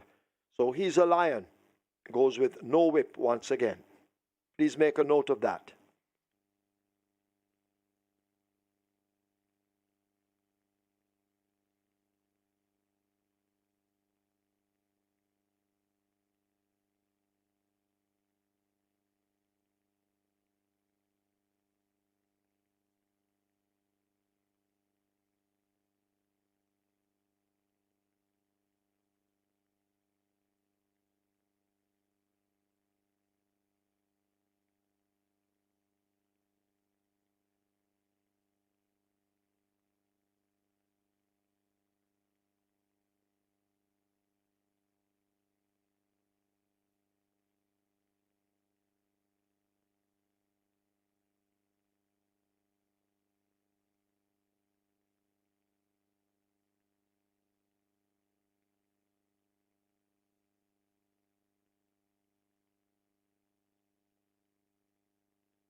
Horses take the track for the 6th, named for Latonia, the 2004 winner. It's a maiden condition race for native bred 4-year-olds and up. The distance 1,200 meters. Number 10, You and I, make the weight 50 kilos. 11, King Rick, 51.5. Wagering on double event, exacta, quinella trifecta, superfecta, high five, rolling triple. The late pick 4 begins here. And the late pick 4 heading for 700,000. The rolling triple heading for 300,000. 5 minutes to get your bets on.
Race number 6 at Caymanas Park, and it has been our best betting race of the day, and plenty of shots being plied here.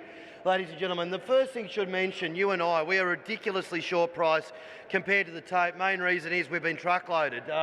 We got claimed all the way down from $14 actually in, and quite surprising, still taking bets on it, when we're $3.60 versus a $25 tote, if you don't mind. But huge disparity there with that, but that's just weight of money in our book that has kept it at that. So you can imagine how much we have taken on that horse. The other one that's been backed in from double figure odds, as we mentioned earlier in the day, Heroin. Opened it up around about the $12 mark. Solid money for it all day, actually. $4 into it. Whilst King, you and I has taken the bulk of the money, I should say, you and I, that is, at $3.60. Early on, Heroin has been the more solid backed of it. Being left out of all discussions is Millennium Star. We've got as high as $3 or thereabouts, but just keeping our foot on it a bit at $2.40. Pretty much a comparative price to the tote there. Sneaky Joe has had good support, $9, but punters, that's versus a $5 tote. So if you want some really good value, we've still got room to move with Sneaky Joe. Heroin's still over the tote. And if we go down to the bottom, Blue Persuasion. How do you like $41 versus a $14 tote? So with this huge support we've had for you and I, you've got a lot of these horses at the double figures and beyond that are really, really, really good prices. So have a look around, do some shopping. If you've got a bit of a feeling for a roughie, you've got double the odds here on what we thought they would be, mainly because of the heavy support for you and I. But that's pretty much the story of race 6 at Caymanas Park, a strong betting race, and I expect this to develop quite a bit in the next 5 minutes before we go.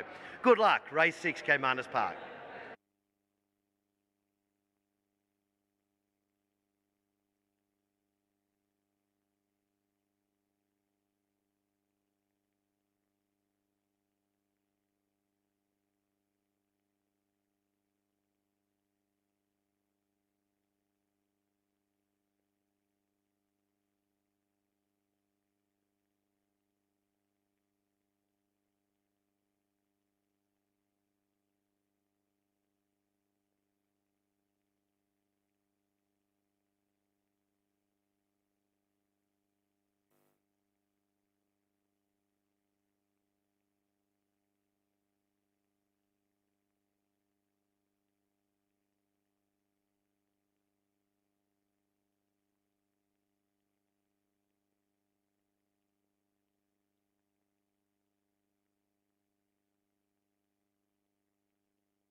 Late pick 4 getting close to $1 million, so we're heading to $1 million in the late pick 4 pool.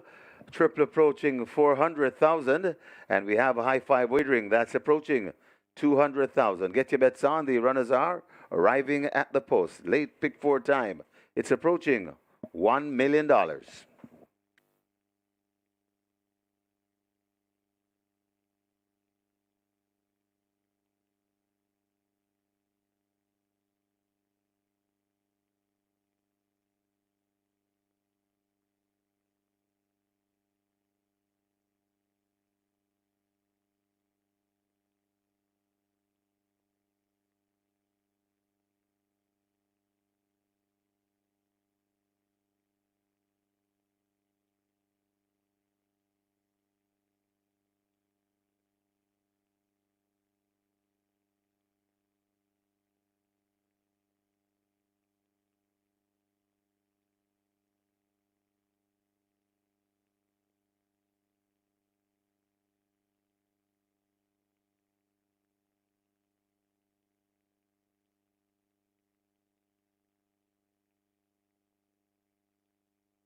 Late pick 4 on its way to 1.1 million. Late pick 4 on its way to 1.1 million, and they've closed the front of the gate for the loading up process. Triple wagering approaching 450,000 and nearly 200,000 in your high five pool. They've closed the front of the gate, so I suspect the loading up will start very soon. So hurry and make your wagers.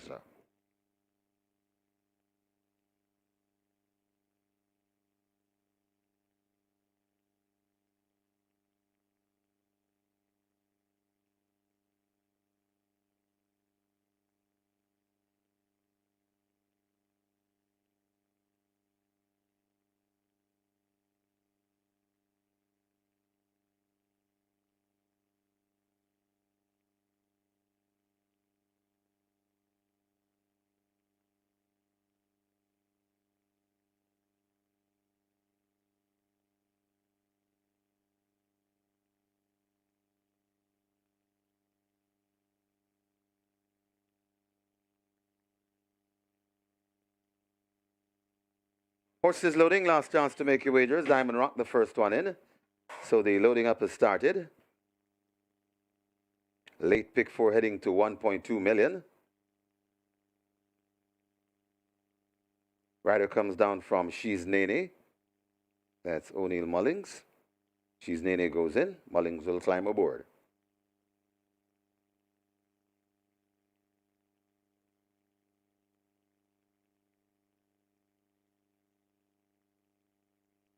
Jack of Spades, a bit antsy out there.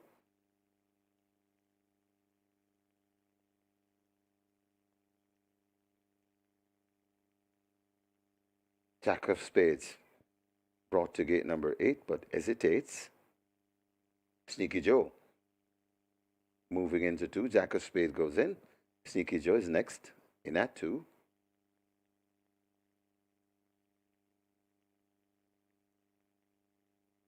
So last chance to make your wagers, and this late pick 4 pool almost at 1.2 million.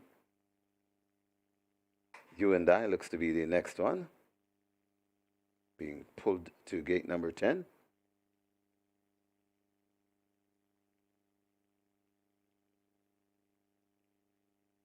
You and I refusing.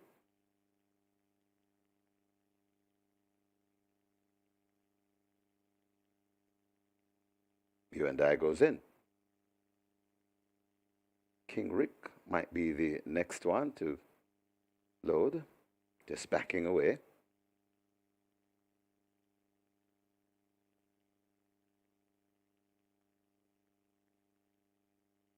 So King Rick being led to gate number 11, turning sideways.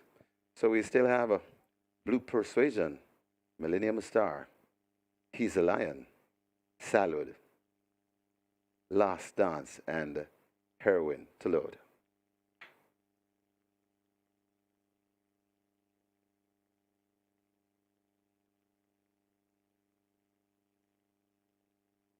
Rider comes down from King Rick.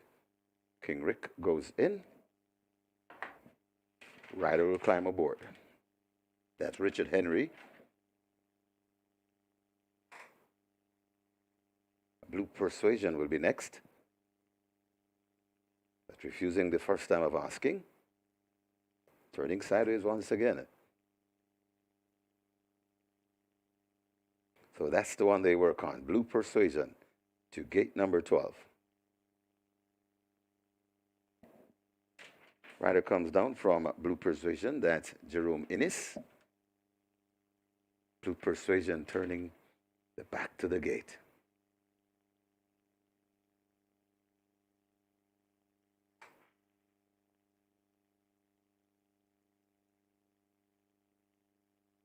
One of 4 runners for New Blue Limited. Still they try with Blue Persuasion.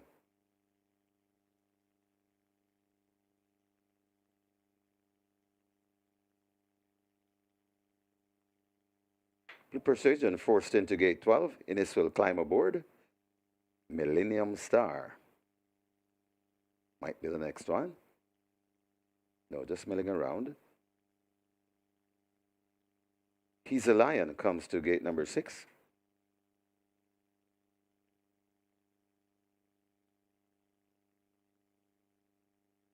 Hesitating. He's a Lion goes in. Rider comes down from Salud. That's Paul Francis. Salad goes in. Francis will climb aboard. Rider comes down from Heroin. That's Roger Hewitt. Millennium Star loads at 1. Last Dance at 9. And we wait on Heroin.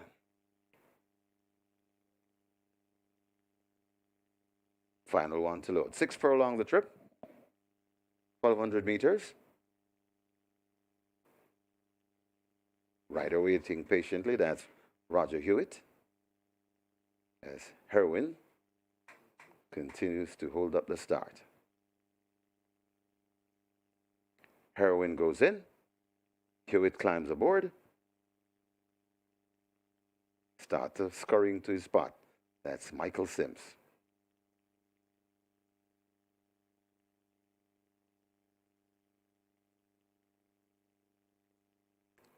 I think we're ready. Best of luck if you play the late pick 4.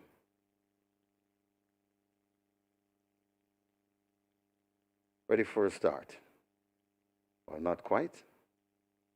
They're off and racing.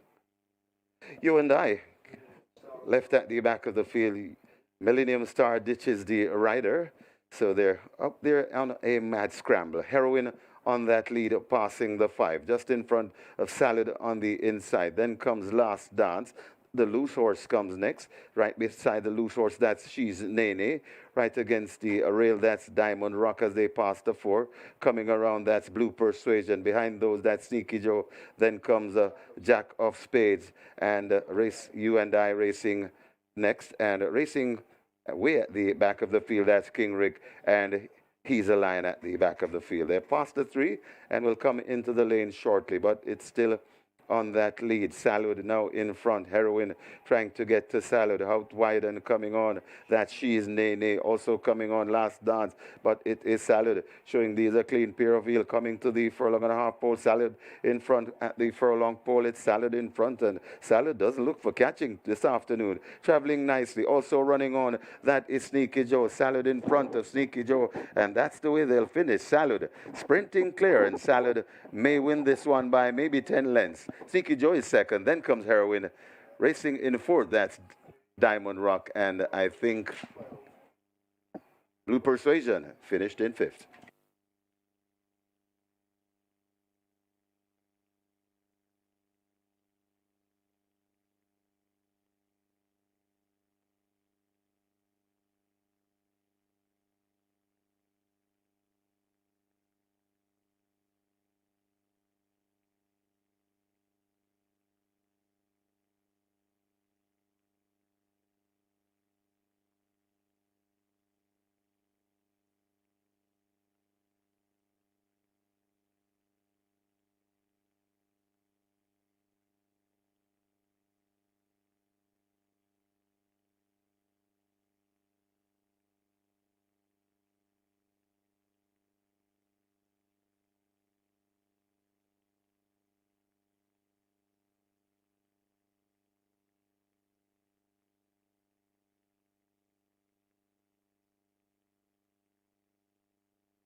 Right away, there's a Stewart's inquiry looking at the fall of Anthony Thomas aboard Millennium Star. Please hold all tickets. Stewart's inquiry.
In the winners' enclosure, the unofficial winner of race number 6, the Latonia, number 4, Salud, 4-year-old Bay Filly by Bridal Quest, Lunar Explosion by Outflanker, Bred Ham Stables Limited, owner Sean Connection.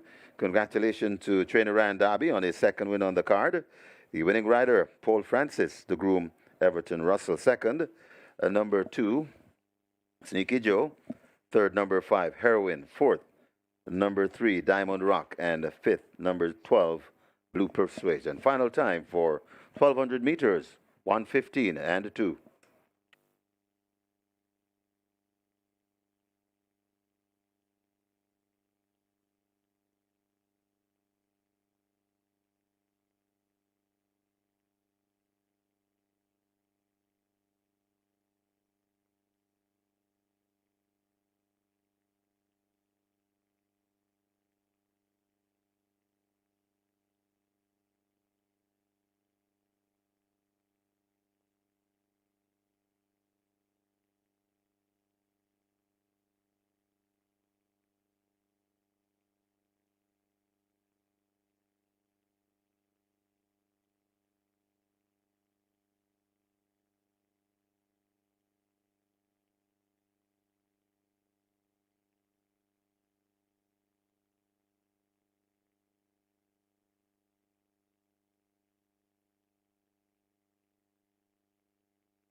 Ready for a start.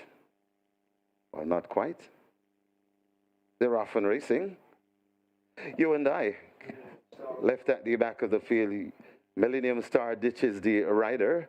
So they're up there on a mad scramble. Heroin on that lead, passing the 5, just in front of Salad on the inside. Then comes Last Dance. The loose horse comes next. Right beside the loose horse, that's She's Nene. Right against the rail, that's Diamond Rock as they pass the 4. Coming around, that's Blue Persuasion. Behind those, that's Sneaky Joe. Then comes Jack of Spades. And Race You and I racing next. And racing way at the back of the field, that's King Rick. And He's a Lion at the back of the field. They're past the 3 and will come into the lane shortly, but it's still on that lead. Salud now in front. Heroin trying to get to Salud. Out wide and coming on. That She's Nene also coming on. Last Dance, but it is Salud showing these a clean pair of wheel coming to the furlong and a half pole. Salud in front at the furlong pole. It's Salud in front, and Salud does look for catching this afternoon. Traveling nicely. Also running on. That is Sneaky Joe. Salud in front of Sneaky Joe, and that's the way they'll finish. Salud sprinting clear, and Salud may win this one by maybe 10 lengths. Sneaky Joe is second, then comes Heroin. Racing in fourth, that's Diamond Rock, and I think Blue Persuasion finished in fifth.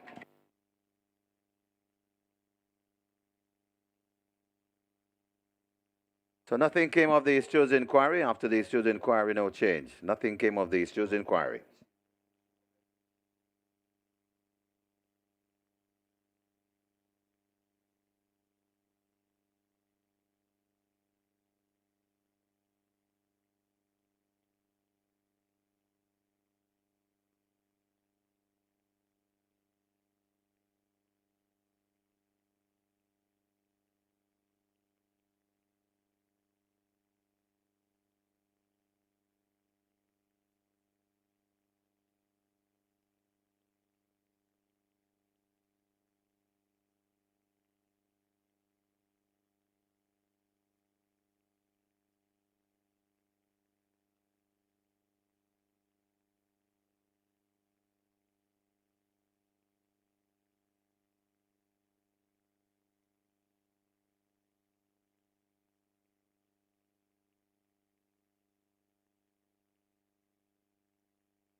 Result of the 6 now official. Horses to the testing barn. 2 Sneaky Joe, 4 Salad. 2 and 4 go to the testing barn.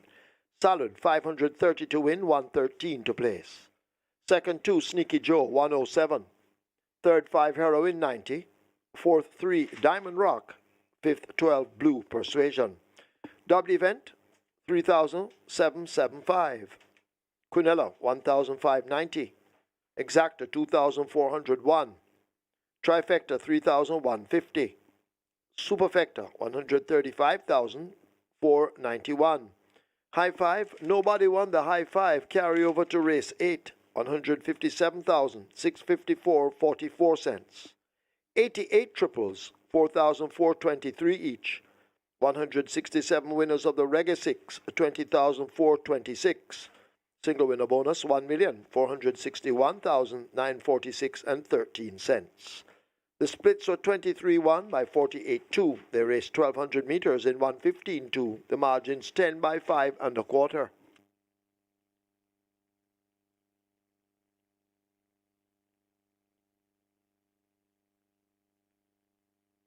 Remember, gambling is just a game. Choose to gamble responsibly. Set a budget, avoid chasing losses, and stop gambling when you reach your money limit. For gambling help, call RISE 888-991-4146. A message from the Betting, Gaming and Lotteries Commission. Ready, set, and bet. The new way to wager at Caymanas Park, anywhere, anytime. Avoid the hassle and go mobile. No download required. Sign up today. And bet, the smart way to bet.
A mild upset win for Salud, who closes the Reggae 6 and gives 167 winning tickets with a payout there of $20,426. Congratulations to the Winners of the Reggae 6, the jackpot now $1.461 million. Let's now take a look at the closing stages of our Reggae 6 event. Are approaching the final 316, and Contractor has a clear lead. Fiery Path way over on the far side, best of the rest. Mardell looks to have shot his bolt and has faded in the center, but it is Contractor. Fiery Path trying to close up over on the far side. It is Contractor out in front under the apprentice Richard Bird. They've built a big enough lead and just will last to beat Fiery Path. Then Avery and Diane, Mardell, Silver Soul. They're at the top of the lane. Prissy, Great Wayne. It's Prissy in front of Great Wayne. Switch toward the inside. Prissy tying up a bit, but still has a lead from Great Wayne trying to come. Prissy kicks once again at the furlong pole and goes down on the rail. It's Prissy in front, wandering a bit with that lead, but still has it. Great Wayne trying to come forward. Prissy is driven for all he's worth. It's Prissy in front. She's driven for all she's worth. Prissy on the confident handling ride from O'Neill Scott. Prissy beats Great Wayne. Then comes Don Vincenzo. And a surety is fourth. Ian I Lynx has to close up on the outside. So John and Ian I Lynx, they battle for it. That's where the fight is at the moment. In behind them, Daddy Jones now beginning to get closer. Catalina shaken up and asked for everything, but Sir John continues to hold the lead. It's now a length and a half, now 2 lengths. Inside the final 16, it is Sir John being driven out by Uville Perk. Ian I Lynx trying to close but can't. Sir John wins by 2 in the end. Ian I Lynx is second, Catalina third, Daddy Jones is fourth.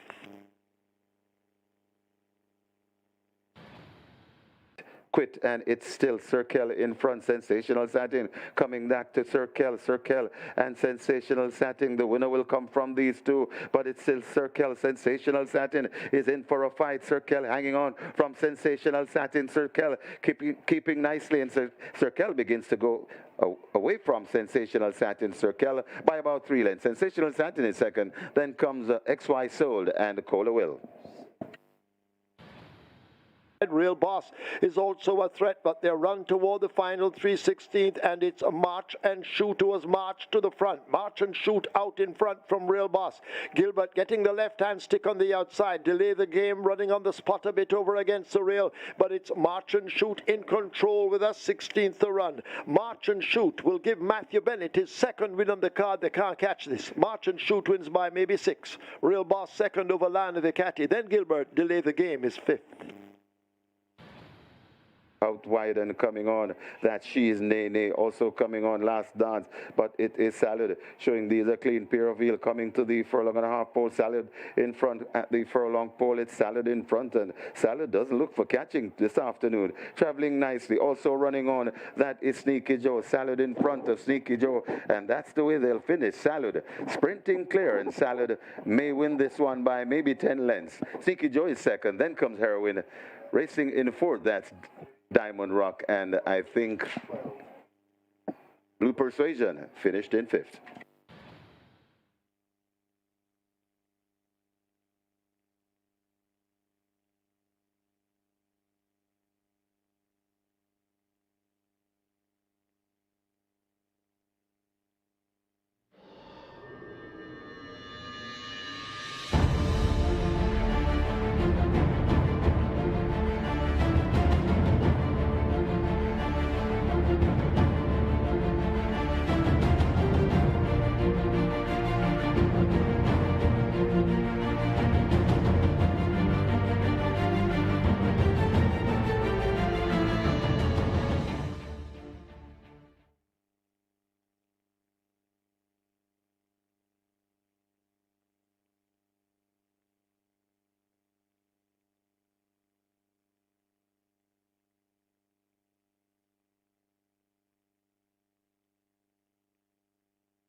It's now time for the Distinctly Irish Trophy, and your monitor right now is a photo of Distinctly Irish Horse of the Year 2004 and 2007, owned by Hammer Farms Trade, Philip Fiano D, and the jockey on the monitor there is Winston Griffiths OD.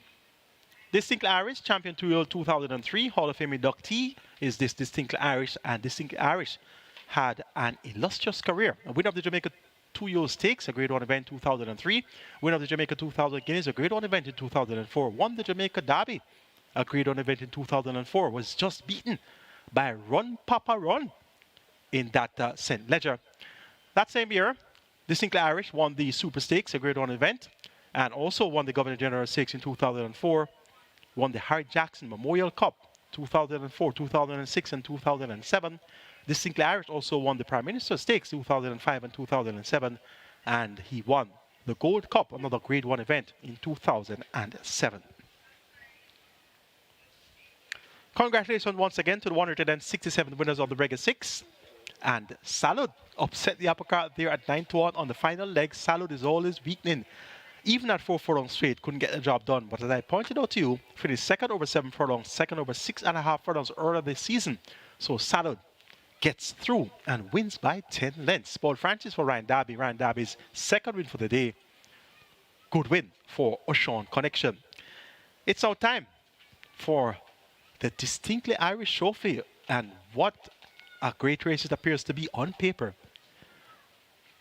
The handicap suggests that She's My Destiny, with a mere 49 kilos allotted, 2 kilo claimer, is Jordan Barrett. He can ride at 47 kilos. Stand by for the weight update. You'll get that soon after the horses take the track.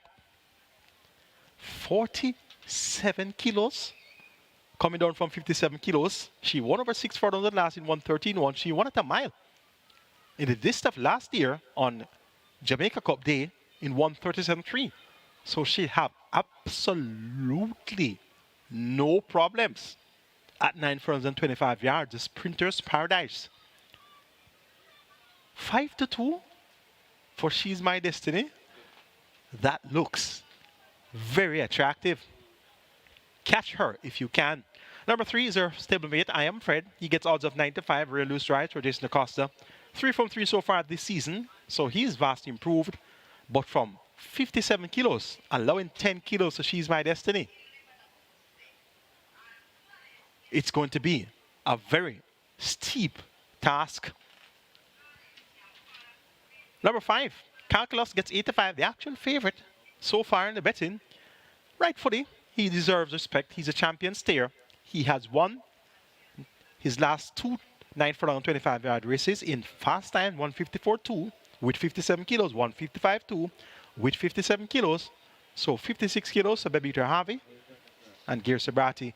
Calculus showed that he was very sharp on that when chasing Runaway Algo from early in the contest. Eventually outstayed Blue Vinyl for that second spot. Calculus must be respected here, but he'll be given 9 kilos to She's My Destiny. I Am Fred will be given 10 kilos to She's My Destiny. If She's My Destiny loses, I'll just throw the handicapping book out the window and just buy top weight horses from now on. 6351. That's where we're going to go in the Distinctly Irish. She's My Destiny, I Am Fred, Calculus. And to round out the frame, Sister in Treasure.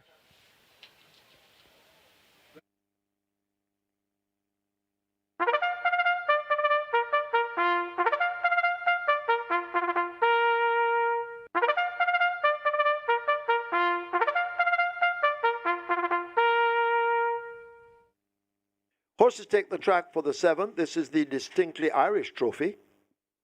It's a graded stakes, open allowance for 3-year-olds and up, over 1,820 meters. Number 1, Sister in Treasure, make the weight 52 kilos.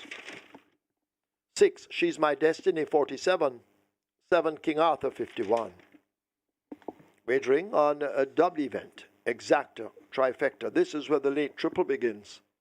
4 minutes, get your bets on.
Race 7 at Caymanas Park and one of our feature events, the Distinctly Irish Trophy, and a pretty even betting race when it comes down to the three favourites, I Am Fred, Calculus and She's My Destiny.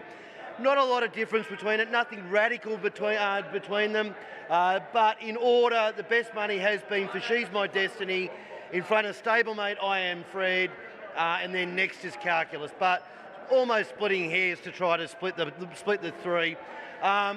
Often you'll find with the Jason DaCosta team, you'll have a very good lead, one or the other. Really not, as I said, a little bit more for She's My Destiny, but definitely not at the exclusion of its stablemate I Am Fred. In saying that, while they're spreading the money around, we've had some good bets on Sister and Treasure at 60s, and the other DaCosta runner, King Arthur, read about the $10 or $11 into $9, but that makes sense. Pretty much double the odds on the tote. So if you're looking for the tote overlay, definitely King Arthur, close enough to double the price or thereabouts. But Sister and Treasure, $31 versus $7 isn't a bad price you want to play there. 50s versus 20s, Big Daddy. And Miniature Man, 30s versus 18. So get the picture there, ladies and gentlemen, boys and girls. Lots of value on the fixed odds board here. Best back runner is She's My Destiny, but the other two favourites are definitely holding their own. Nice, even betting race. Let's see what happens. The punters really can't work it out. See what happens at the track in a few minutes. That's race 7, Caymanas Park. Good luck, everyone.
Late triple approaching 1.2 million. Your late triple approaching 1.2 million. It's really traveling, and it may go close to 1.5 by loading up. So I suspect we'll have a $1.5 million late triple pool by loading up. So get your wagers on. This is the Distinctly Irish Trophy. Runners at the post. Limited wagering time remains. The starting gate is being situated to facilitate the loading up process.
They've closed up the front of the gates for the distinctly Irish trophy, and the late triple on its way to 1.3 million. But you need to hurry now. Loading up will begin shortly. Rider off King Arthur.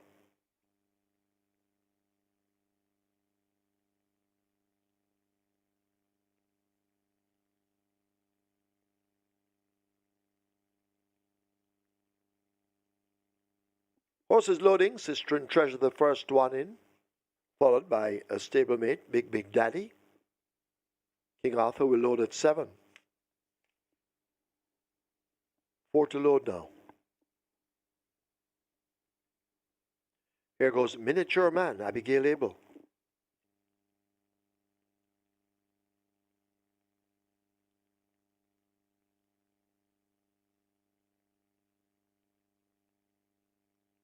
Calculus and Bebito Harvey enter. I Am Fred, Action Pack, Ray and Lewis. They will go into 3. And then we wait on She's My Destiny, Jordan Barrett.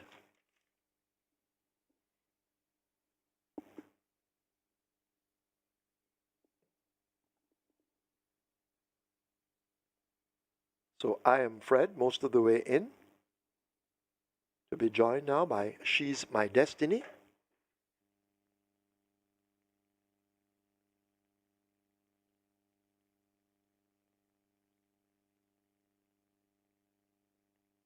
She's My Destiny, backing out. So they try again.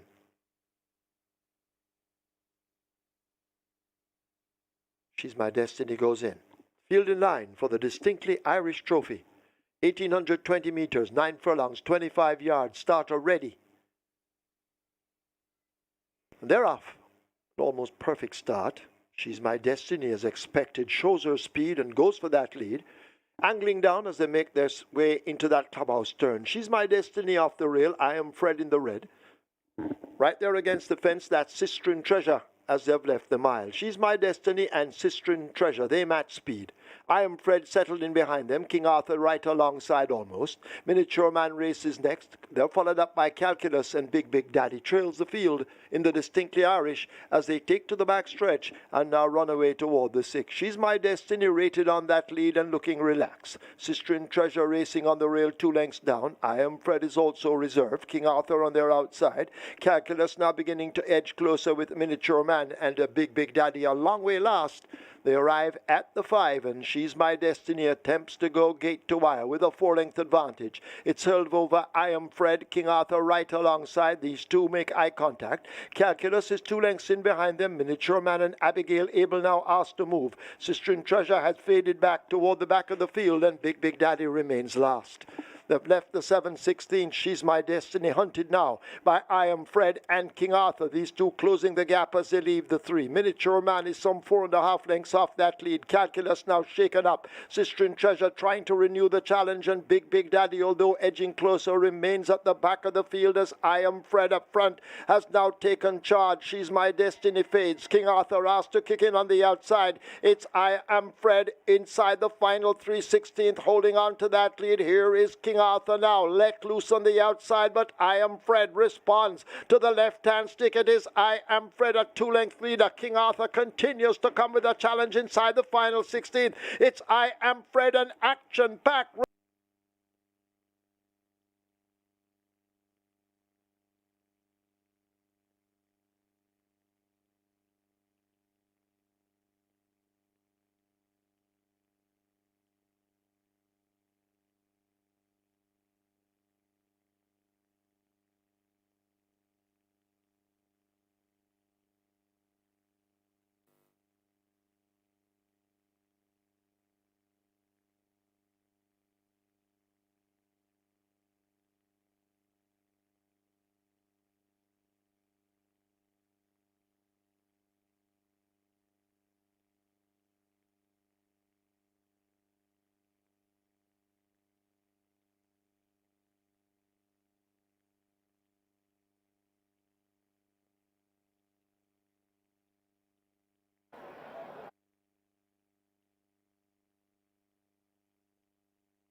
In the winners' enclosure, the unofficial winner of race number 7, the Distinctly Irish Trophy.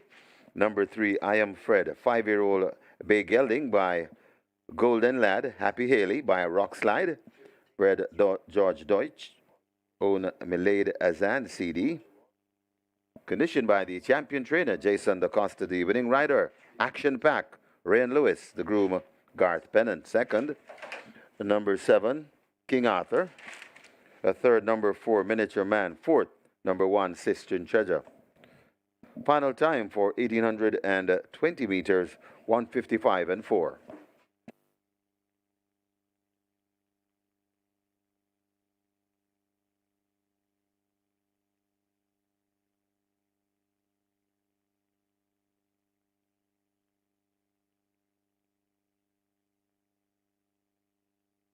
Your attention, please. There is now a George's Inquiry. George's Inquiry. Hold all tickets. George's Inquiry.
In the winning circle with the winning rider and your leading premiership rider, Ryan Lewis. Ryan, really race shape couldn't have gone better for you there with I Am Fred. Yeah, I just get a good break position because I want quite a few races on him. So I know that she's my destiny will be on the lead. So I just sit in a comfortable pace and take it from the tree further. Early on, obviously, it's a tight run to the first bend. It looked like She's My Destiny was going to get across pretty easy, and then one kicked up, and you must have just been saying happy days when that happened. Yes, a space was on the rail, so I decided to just take that and ask him from there, and he gave me everything, and I'm thankful. I Am Fred, airborne. How's he feeling under you? He looks like he's holding his condition beautifully. The form horse at Caymanas, arguably, at the moment.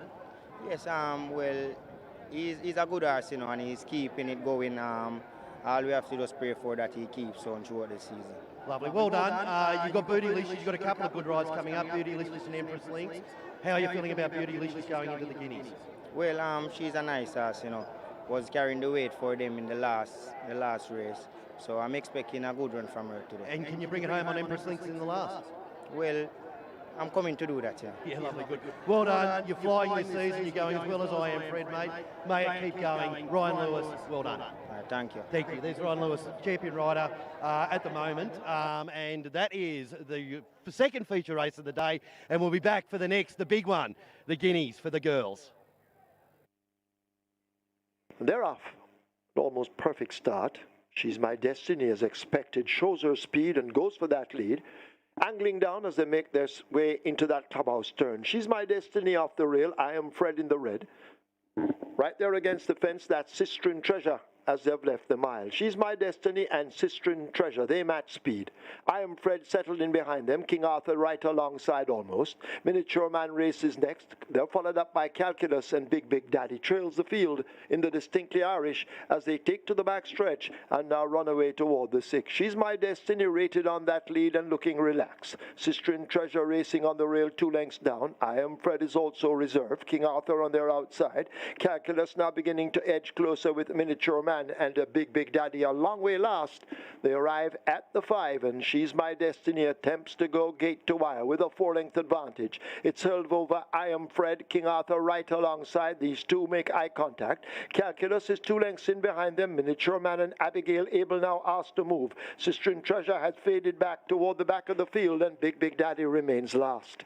They've left the 7-16. She's My Destiny hunted now by I Am Fred and King Arthur. These two closing the gap as they leave the 3. Miniature Man is some 4.5 lengths off that lead. Calculus now shaken up. Sistren Treasure trying to renew the challenge, and Big Daddy, although edging closer, remains at the back of the field as I Am Fred up front has now taken charge. She's My Destiny fades. King Arthur asked to kick in on the outside. It's I Am Fred inside the final 3/16th, holding on to that lead. Here is King Arthur now, let loose on the outside, but I Am Fred responds to the left-hand stick. It is I Am Fred, a 2-length leader. King Arthur continues to come with a challenge inside the final 16th. It's I Am Fred, and action back. Ray and Lucy's driving him for all he's worth. They get there to win the Distinctly Irish over King Arthur. Then Miniature Man, Sistren Treasure is 4th.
Your attention, please. Jockey Dane Dawkins asked to go immediately to the storage room. Dane Dawkins, you are wanted immediately in the storage room.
6 essential quality, 7 natural dancer take the track early for the 1,000 guineas.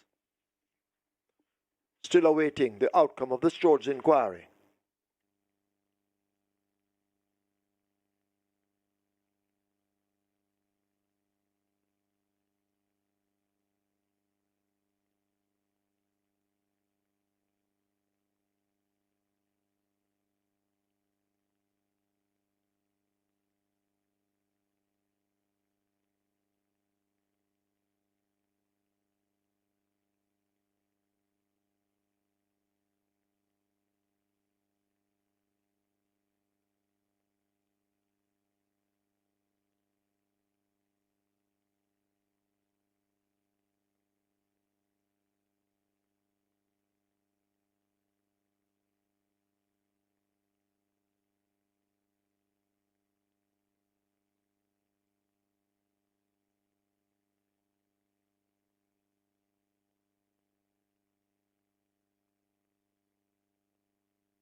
And after this George inquiry, there will be no change. No change to the order of finish, no change.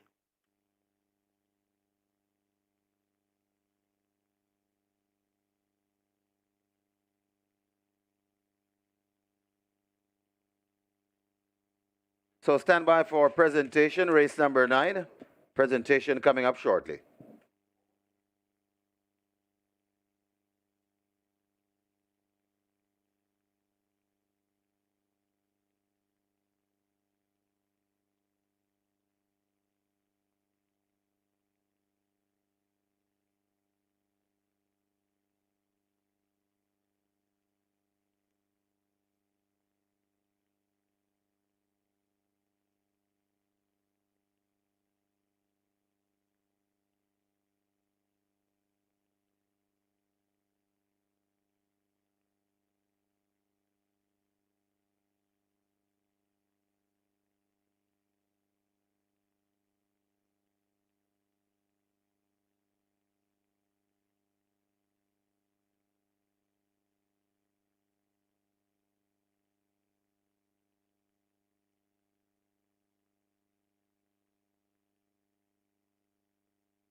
Ladies and gentlemen, your attention called to the winners enclosure for the presentation of the Distinctly Irish Trophy, kindly donated by Supreme Ventures Racing and Entertainment Limited. Making the presentation, Mr. Aldane Anderson, Manager Racetrack Operations, and he makes it to Elizabeth Acosta, representing the winning owner of the winner of race number 7, I Am Fred Milade Azan CD. Congratulations to the winning connection of the Distinctly Irish Trophy.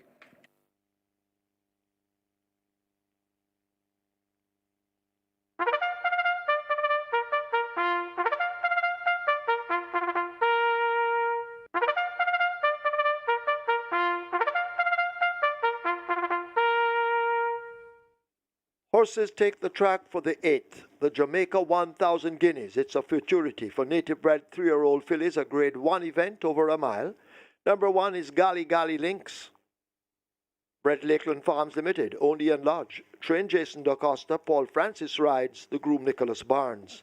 2 is Bootylicious, bred Karen Passad, owned E.S. Campbell, A.J. Cools Lartigue, Karen Passad. Trained Peter John Passad. rider Ryan Lewis, the groom Kenneth Capel. Number 3 is Mamma Mia, bred S&D Stables, owned Carlton Watson, trained Jason DaCosta. Philip Parchment rides, the groom is Cristo Anthony. Number 4 is Bella Bella, bred Preservation Farm, owned Landmark Farm, trained Dale Murphy. Linton Stedman rides, the groom Patrick McLean. 5 is All for Love, bred Anthony Chin, owned Louis Chin and Michael Hugh. Trained Gary Sabrati, the rider Omar Walker, the groom Errol Thomas. Already on the way to the gate, 6 Essential Quality, bred Ham Stables Limited, owned Busy Racing Stable. Trained Oral Hayden, Anthony Thomas rides, the groom O'Shane Hamilton. Number 7 Natural Dancer, already on the way to the gate, bred Patrick Graham, owned Houston Stables. Trained Robert Pearson, Amith Robles rides, the groom Cleve Walters. 8 is Brown Skin Girl, a bred Elizabeth DaCosta, also the owner. Trained Jason DaCosta, O'Neill Mullings rides, the groom Glenn Chambers. 9 is Acknowledge Me, bred Karen Passard, owned Jolene Thomas. The trained Michael Thomas, the groom O'Shane Nugent, the jockey O'Shane Nugent, the groom Ocon McCollin. 10 is Wayne's Princess, bred YS 1955 Limited, owned Wayne Henry. Trained Jason DaCosta. Roger Hewitt rides, the groom Garth Pennant. 11 is She's My Hedge Fund, bred Richard Lake, owned Mikey. Trained Jason DaCosta. Mario Chong rides, the groom Horace Morris.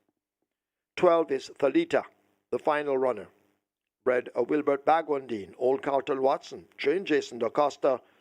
Dane Dawkins rides, the groom Garth Pennant. Wagering on a double event, Exacta Quinella, Trifecta, Superfecta High Five with a carryover in excess of 157,000. Runners make their way to post. Result of the 7th official.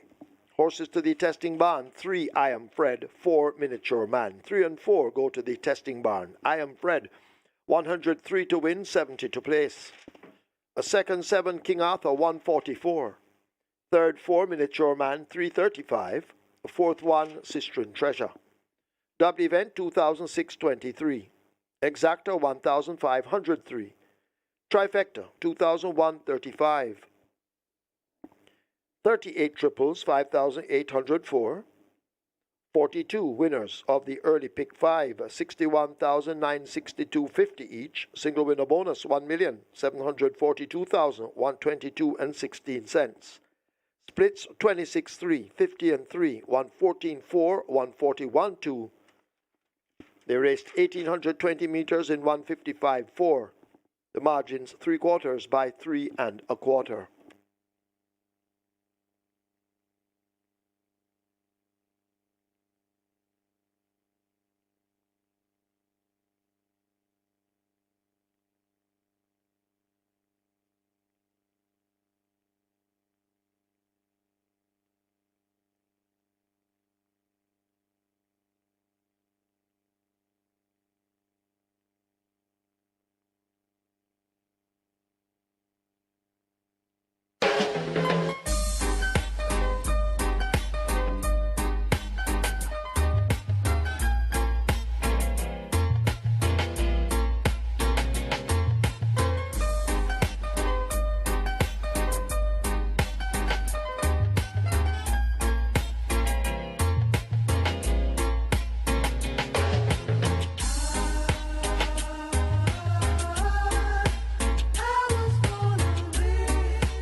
Well, so much for handicap in races, and look at the scales. 47 kilos of She's by Destiny, 57 kilos of I Am Fred.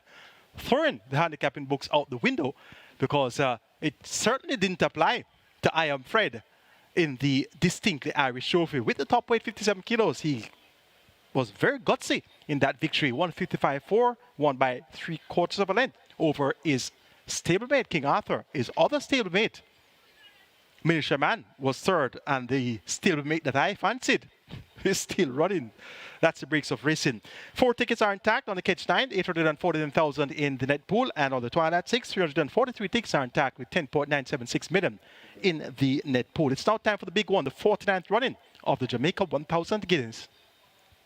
My top choice is number 12, Thalita, based on that convincing victory in the Portmore and the fact that she has worked extremely well since. 126 flat for 7 furlongs. That came on the 28th of May.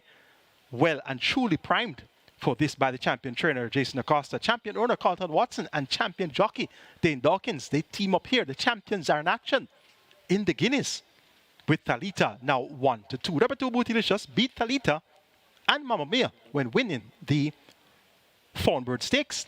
That was her 3rd win from her 3rd start. She tasted defeat for the first time in the Portmore when allowing weight to Thalita, Mamma Mia, and All and Sundry. Finished 5th by 8 3/4 lengths. Back at the races now, and she's now trained by newly licensed trainer Peter John Passard, son of trainer Ian Passard. So he's looking for his first win in a classic. Would that be a great achievement or not? Interesting training pattern though by the newly licensed trainer with Bootylicious. 3 gallops in 1 week. On the 21st of May, 128 for 7 furlongs. Came back 4 days later. Galloped 6 furlongs with 118 flat. Came back 3 days later on the 28th of May and galloped 4 furlongs in 48.2. I don't recall seeing 3 gallops for any one horse in 1 week, ever. So we'll find out in a short while if it's a great training feat or not. Number 3 is Mamma Mia. She gets odds of 6-1. Ran a big race to finish 2nd in the Jamaica 2 Stakes event at a mile last December. So she has the capabilities of getting the job done, and she has looked well oiled at exercise. Philip Parchment, he's a bustling rider, and he's in the saddle for Jason Acosta and Carlton Watson. So the champion trainer and owner also have Mamma Mia, and she'll be firing from all cylinders early in the contest. Number 5, All for Love. If they all go too fast too early and dissipate each other's chances, look for the staying type, All for Love, to be coming at them in deep stretch. Make it 12-2-3-5 in the 49th running of the Jamaica 1000 Guineas. Thalita over Bootylicious, Mamma Mia, and All for Love.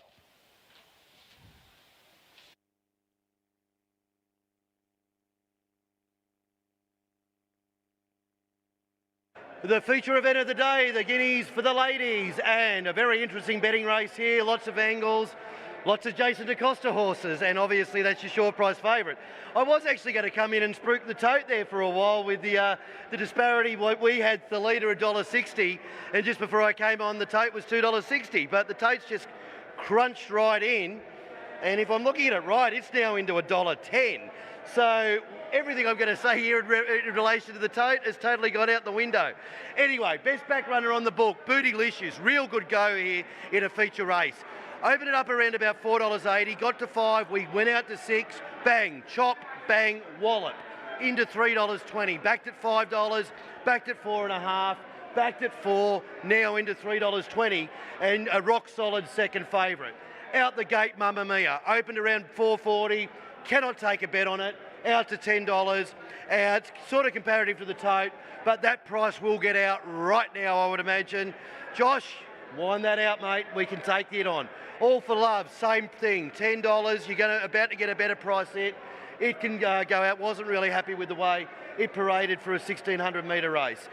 Outside of that, we're taking money. We have taken money for it. We've taken money for Essential Quality at 30-1. Brown Skin Girl's getting some money. Lovely staying type. May not have the class of the other ones, but 1,600 metres is definitely in her wheelhouse, if not longer. But then your favourite, the leader. Parading brilliantly. Jason DaCosta does such a good job for these horses. You couldn't have it better prepared for a race like this. $1.60 is probably a good price. She should be, it could be a class above them. But as I said, the totes bounced around too much from when I came on for a huge amount of money coming in for the leader. She's a solid enough favourite on the book, but the best back runner is clearly the PJ Prasad runner, looking for his first winner as a trainer. Bootylicious, $3.20. Rock solid, $6 all the way down. That's a big go in a feature race. Good luck to everybody. This is the Guineas for the girls coming up very soon at Caymanas Park.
They're closing up the front of the gates. High five with a carryover in excess $157,000, approaching $400,000.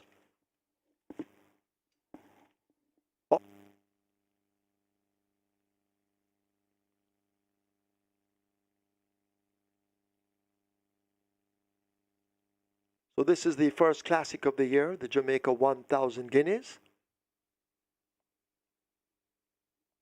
1,000 guineas and 2,000 guineas, the first legs of the Triple Crown. This one, of course, for the ladies. As they begin to load, Mamma Mia is in at 3. So horses loading for the 1,000 guineas. First classic of the year. Mamma Mia, the first one in. Jason DaCosta having a strong hand here. Gali Gali Lynx is in at 1. Bella Bella loads at 4. Rider aboard.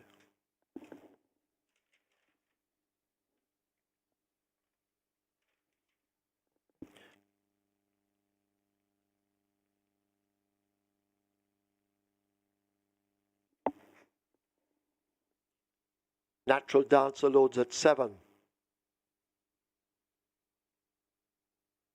Brown Skin Girl coming into 8.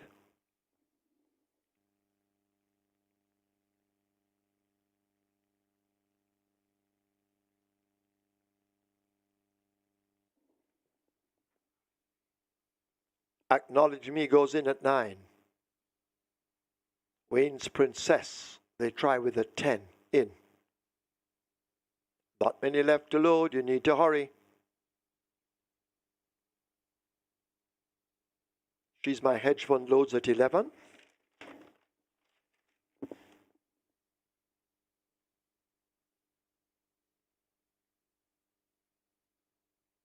Essential Quality and Bootylicious, along with Thalita, not yet loaded.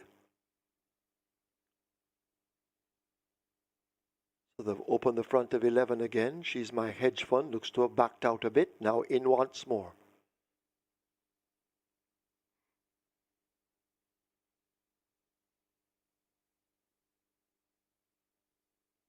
They'll try with Bootylicious at 5-2. Thalita is the 1-5 favorite. And that's who we wait on. Thalita up to 12, backing away.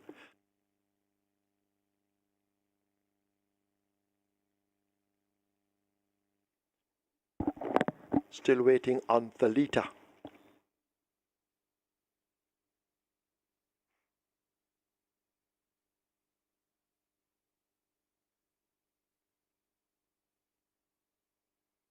So 1 to load in the first classic of the season. Jamaica 1,000 guineas. It's an all-girls event.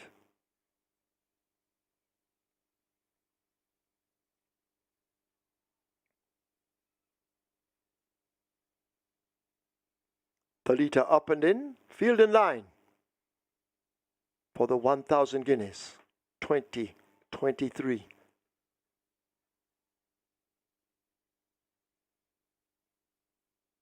Starter ready. 1 mile the trip. They're off for the 1,000 guineas. Gali Gali Lynx and Bella Bella a bit slowly out. Thalita got a good start with Acknowledge Me showing speed. Mamma Mia is also running quickly in the early stages as we have a tight group of horses all bunched up on the run toward the 6. They make the way now toward the 6, and it's a Mamma Mia. Essential Quality has moved up quickly. Acknowledge Me and Thalita, these in a very tight cluster. Bootylicious waiting in behind them, running in their slipstream as they head away toward the 5.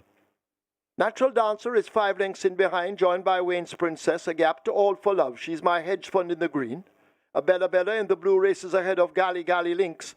And at the back of the field, it's Brown Skin Girl. As they charge up toward the half mile, the tempo should now increase. Mamma Mia tackled now by stablemate Thalita. These two going at it, and now Thalita points over Mamma Mia as they leave the 7/16th. Bootylicious asked to close the gap, along with Acknowledge Me fading back into 4th. A gap opens up to Essential Quality. Then Wayne's Princess joined by All for Love. She's My Hedge Fund races up next. Gali Gali Lynx is there. Natural Dancer and Brown Skin Girl now begins her late run, and Bella Bella at the back, but they've turned for home. home in the Guineas. Thalita on the outside. Stablemate Mamma Mia not giving an inch down against the rail, but Thalita looks to have a slim lead. Mamma Mia continues the battle over against the rail. They drive toward the furlong pole. It's an old Jason da Costa affair. On the inside, it is Mamma Mia. On the outside, Thalita. Mamma Mia now looks to be gaining the upper hand, driven by Philip Parchment. This is the 1,000 guineas, and Mamma Mia upsets Thalita to win it. All for Love has finished in third. Gally Gally Links is fourth, close between She's My Hedge Fund and Bootylicious.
And what an exciting 1,000 guineas that was. It's a trainer, owner, champion trainer, champion owner, exactor in the 1,000 guineas.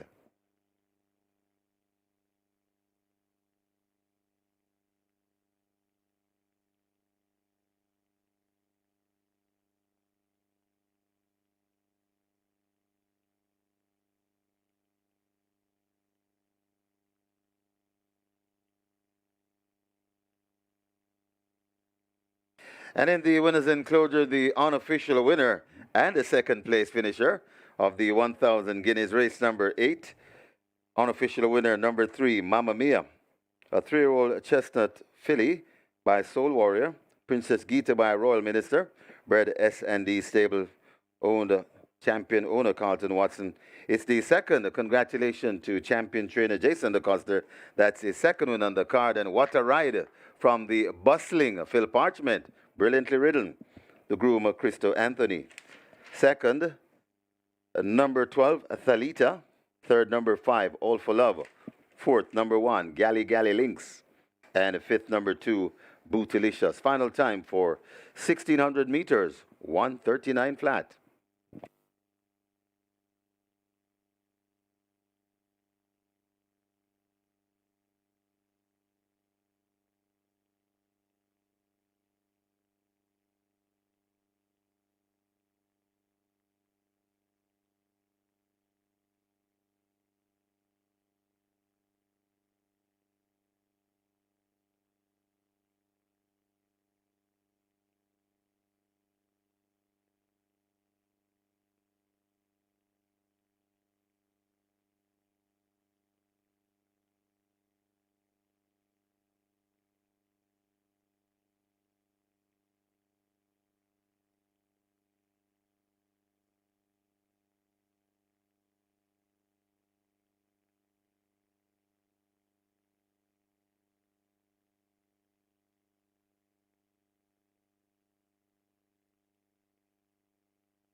In the winner's circle again, and surprise, surprise, guess who's here?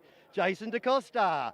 Not only the winning trainer, another winning exactor, as you did in the previous race, mate. Congratulations. Thank you very much, darling. Let's talk about the race. You obviously had Toledo, who was a deep odds-on favourite, turning for home.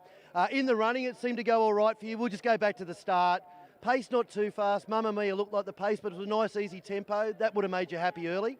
Oh yeah, when I saw the pace, it was pretty easy, you know. I always thought if Mamma Mia got an easy lead, it should be really tough because she's always been a class horse, and she's had her little issues, and I think we finally figured her out now. So you know, she has tons of ability. So. Well, we'll fast forward from the start of the race to when the field separated and turned for home. You do have the twos-on favourite in Toledo that's just cruising up inside it. Stopping the race at the 500, 400 metre mark, turning for home. It was one horse, wasn't it? Toledo. Yeah, it looked like Toledo was going to blow by and win easy, but Mamma Mia really dug in deep, and you know, both of them did tremendously well because they beat the rest of the field pretty good. So both of them ran their hearts out, and you know, I'm very happy with how both fillies ran. And moving forward, obviously going up in distance, Mamma Mia was speaking before the race. She's a little bit stirry. Are you going to be able to channel her energy to get up into distance, or does that fall back into Toledo's more wheelhouse? Well, she's maturing and she's settling down, so hopefully she'll settle down a bit more and we can get her to stretch out a little bit. Yeah, lovely, cool. And that obviously is the goal, is it? With a filly like this, you always push forward to the classics. Definitely, you know, probably the Oaks, and you know, we'll see how it goes. We didn't speak to you about I Am Fred. Absolutely airborne, Jace, flying. What can I say about him? He's done tremendous this season. I mean, more than I could ever have expected. You know, I'm happy. You know, he has his issues, and you know, it's just a matter of maintaining him and keeping him happy and healthy.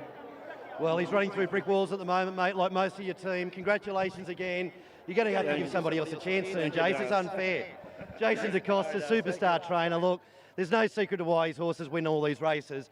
He just presents them in such a great manner and places them beautifully, and that's why he's a top trainer. Philip Parchment, congratulations. Thank you very much.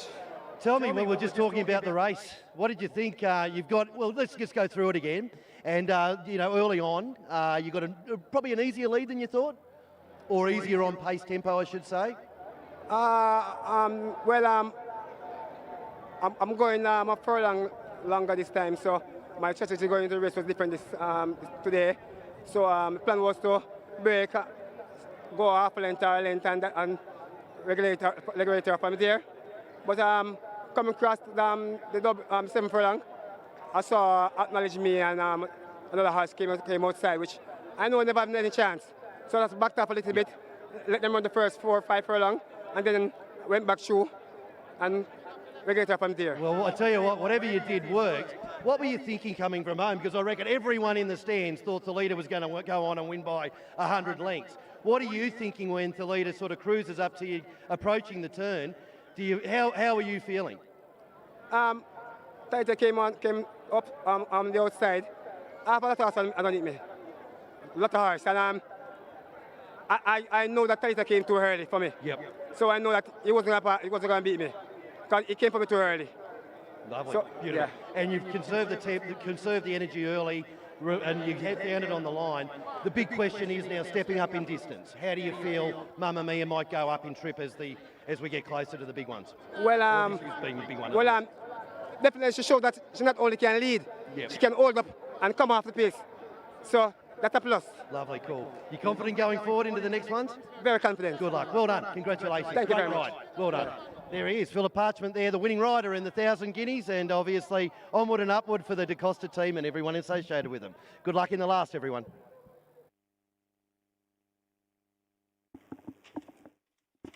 Result of the 8th now official. Horses to the testing barn. 2 Bootylicious, 3 Mamma Mia, 6 Essential Quality, 12 Thalita. So that's 2, 3, 6 in 68 to place. Second 12 Thalita, 54. The third 5 All for Love, 74. Fourth 1 Gali Gali Links. Fifth 2 Bootylicious. Double event 1,367. Quinella 474. Exacta 759. Trifecta 1,071. Superfecta 8,077. 19 high fives $28,089. 30 triples 9,366. Splits 23-1, 45-1, 110-3. They raced a mile in 139. The margins are 2 by 14. Starter ready? 1 mile the trip. They're off for the 1,000 guineas. Gali Gali Links and Bella Bella a bit slowly out. Thalita got a good start with Acknowledge Me showing speed. Mamma Mia is also running quickly in the early stages as we have a tight group of horses all bunched up on the run toward the 6. They make the way now toward the 6, and it's a Mamma Mia. Essential Quality has moved up quickly. Acknowledge Me and Thalita, these in a very tight cluster. Bootylicious waiting in behind them, running in their slipstream as they head away toward the 5. Natural Dancer is 5 lengths in behind, joined by Wayne's Princess, a gap to All for Love. She's my hedge fund in the green. A Bella Bella in the blue races ahead of Gali Gali Links. And at the back of the field, it's a Brown Skin Girl. As they charge up toward the half mile, the tempo should now increase. Mamma Mia tackled now by stablemate Thalita. These two going at it, and now Thalita points over Mamma Mia as they leave the 7/16th. Bootylicious asked to close the gap, along with Acknowledge Me fading back into 4th. A gap opens up to Essential Quality. Then Wayne's Princess joined by All for Love. She's My Hedge Fund races up next. Gali Gali Links is there. Natural Dancer and Brown Skin Girl now begins her late run, and Bella Bella at the back, but they've turned for home in the Guineas. Thalita on the outside. Stablemate Mamma Mia not giving an inch down against the rail, but Thalita looks to have a slim lead. Mamma Mia continues the battle over against the rail. They drive toward the furlong pole. It's an old Jason DaCosta affair. On the inside it is Mamma Mia. On the outside Thalita. Mamma Mia now looks to be gaining the upper hand, driven by Philip Parchment. This is the 1,000 guineas, and Mamma Mia upsets Thalita to win it. All for Love has finished in 3rd. Gali Gali Links is 4th, close between She's My Hedge Fund and Bootylicious.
Ladies and gentlemen, your attention called to the winners enclosure for the presentation of the 49th running of the Jamaica 1000 Guineas, kindly donated by Supreme Ventures Racing and Entertainment Limited. First up will be the winning owner.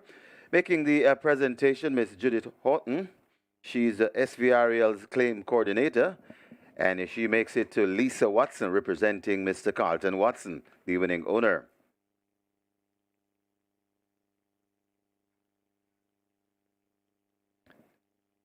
Next up on the podium, the presentation to the winning jockey, a representative, Mr. Hugo Douglas, will collect on behalf of Philip Parchment. And the winning jockey is also in the present. Next up, Ms. Orton will also present to the winning trainer, Jason DaCosta. And a champion trainer, Jason DaCosta, taking the first classic.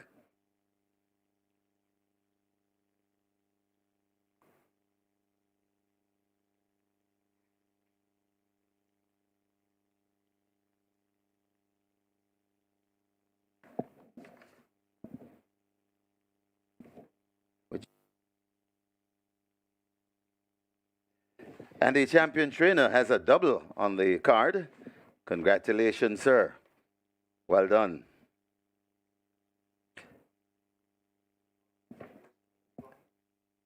And to the winning breeder, representative Matthew Hepburn, collects on behalf of S&D Stable.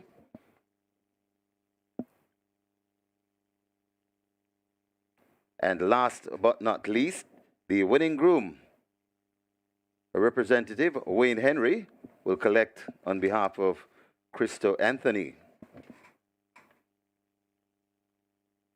At this point, we'd like to say congratulations to the winning connections of the 49th running of the Jamaica 1000 Guineas. Congratulations all.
Horses take the track for the 9th, named for Marlene My Love, a maiden special weight for native-bred 3-year-old fillies over 1,100 meters. Number 2, She's a Mirage, make the weight 52.5. 3, Atomic Energy, 51.5. Scratch 6, Glittering Star 6. 7, Lady Ramdolari, 52.5. Wagering on Exacta, Quinella Trifecta, Superfecta High 5. 2 minutes to get your bets on.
Mamma Mia proves that that second place effort behind Mojito last season in the Supreme Ventures Limited sponsored Jamaica Tour Stakes event on the 27th of December would be good enough against fillies only at a mile.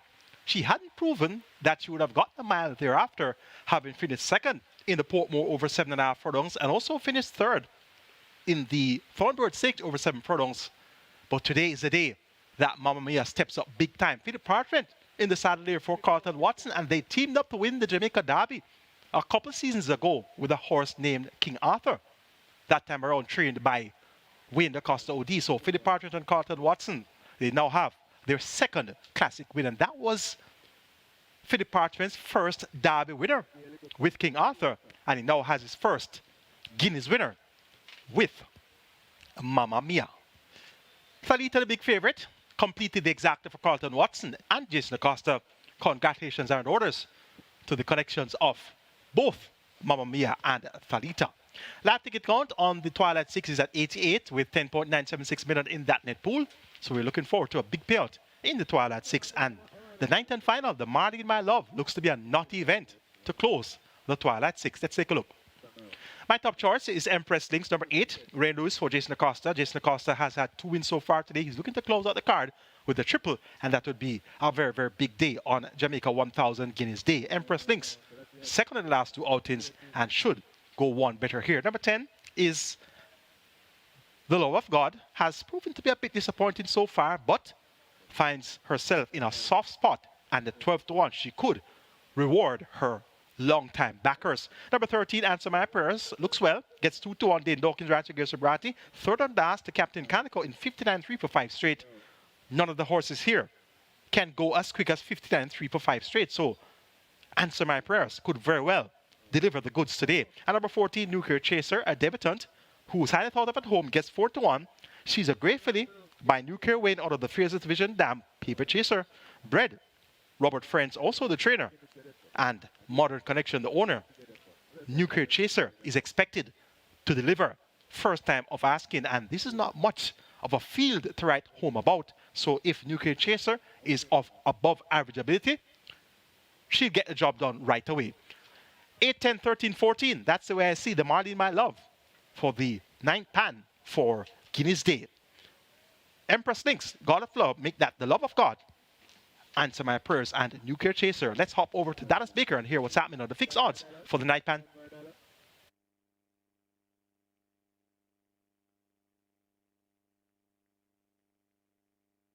And the lucky last at Caymanas Park on 1000 Guineas Day.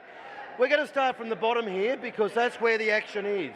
The first starter, Nuclear Chaser, as we always say, where there's smoke, there's fire for first starters, and there's definitely a lot of smoke. The question is whether there's going to be fire. We'll see that soon. $21 we open it up. How would you like that now? $4.60. Basically came in, it's been coming in the whole day, it's developing into one of the better back runners of the day, not just at those fat odds of the $21, but also around 7, 6, 5, enough to make it $4.60 and rock solid. Answer My Prayers is taking a lot of money as well too. $3.20 compared to about a $3 tote, and is the next best back runner in the race. Probably equal best back actually, between 13 and 14. Very strong money for that. As they've come in, Empress Links sat around about the $2.20 mark most of the day, but worked its way out to $3 on pretty much the same tote call, $3.50. We have it a bit shorter than the tote. Expected it to be pretty well backed actually, but at the moment being left alone with the money coming for the bottom two. But what you have here is some really good value on the tote, or compared to the tote I should say, particularly number 4, Glittering Magnum, and others down the board as well too, but particularly number 4, Glittering Magnum. So if you wanted to play it, you're talking about a $15 price on a $7 tote call, so better than double the odds there. Plenty of value around. She's a Mirage, another one. Excuse me, $7 versus $10. But the story of the race really lies at the bottom two, 13 and 14. Very heavily backed, bad results for the book, and 14, the debutante. Lots of money for that to say. It is game day for it today. Race 9 at Caymanas Park, very good betting race like the last usually are. Good luck to you, and we'll see you tomorrow for the boys' version of the Guineas. Good luck.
They've closed up the front of the gate for the 9th and the final. This one is the Marlene My Love. Horses loading, last chance to make your wagers. Mystic Scat, the first one in. So the runners are loading. Last chance to make your wagers. High five. Getting close to 350,000. Rider comes down from She's Stylish.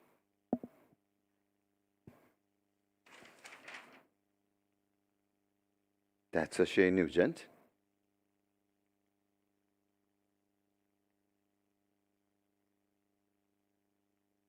Atomic Energy heads to 3. Goes in.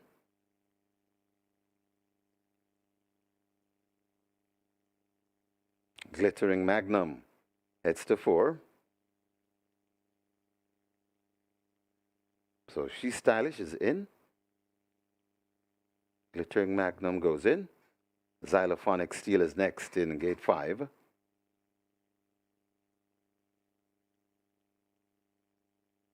So horses loading, last chance to make your wagers. And we have a big high five pool. It's now approaching 400,000. Lady Ramdulari, that's the next one. Goes in.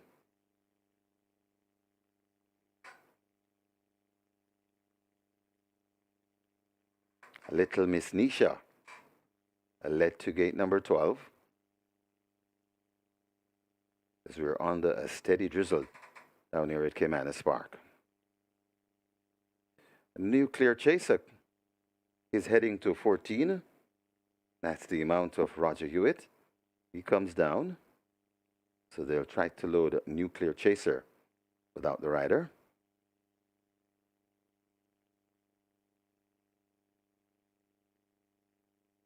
Nuclear Chaser. Flipping over.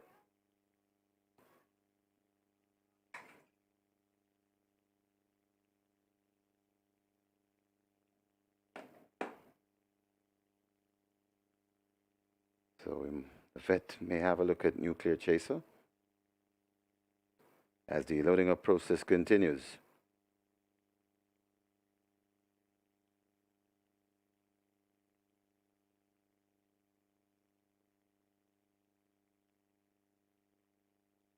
Veliki Viki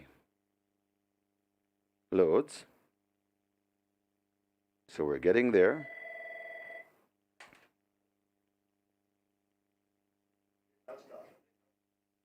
Scratch number 14, Nuclear Chaser. Nuclear Chaser is scratched at the gate on the advice of the vet.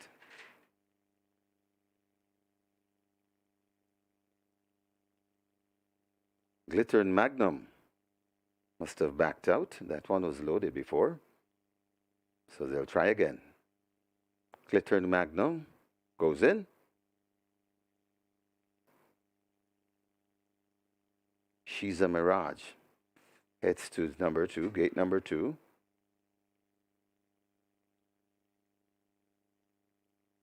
From the camp of champion trainer Jason DaCosta. He has 2 already. And Samaya Perez loads at 13. So we're down to 2. The Love of God heads to 10. And the final one, Empress Links, gate number 8. 5.5 furlong the trip. Michael Sims is ready. And we are ready for a start. They're off and racing, a very good line. Right on the outside, that is the Love of God. The Love of God right against the rail, that's She's a Mirage. In between horses, that's Lady Ramdulari. As they head toward the 4 furlong point, She's a Mirage and God of Love mixing it up. Left out of in third, that's Lady Ramdulari. Veliki Viki comes next as they pass the 4. Xylophonic Steel is next. Then comes Empress Link. Answer My Prayers comes next as they come towards the 3. It is in front. She's a Mirage, skipping away by 2, maybe 2.5 lengths from the Love of God racing in second. Veliki Vicky is right there in third. Empress Links begins to make progress and begins to come forward. They're at the top of the lane, and it's She's a Mirage in front. The Love of God still fighting on. Also coming on, that's Empress Links. She's a Mirage is in front and traveling nicely. The God of Love is right there too. The Love of God is right there too. But She's a Mirage in front and doesn't look for catching today. But the Love of God begins to cut into that lead. She's a Mirage in front. The Love of God is still trying, but it's getting late. She's a Mirage goes on to win by about 4. The Love of God is second. Kiviki is third. Empress Link is fourth. It got tied for fifth between Xylophonic Steel and Answer My Prayers.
In the winners' enclosure, the unofficial winner of race number 9, the Marlene My Love.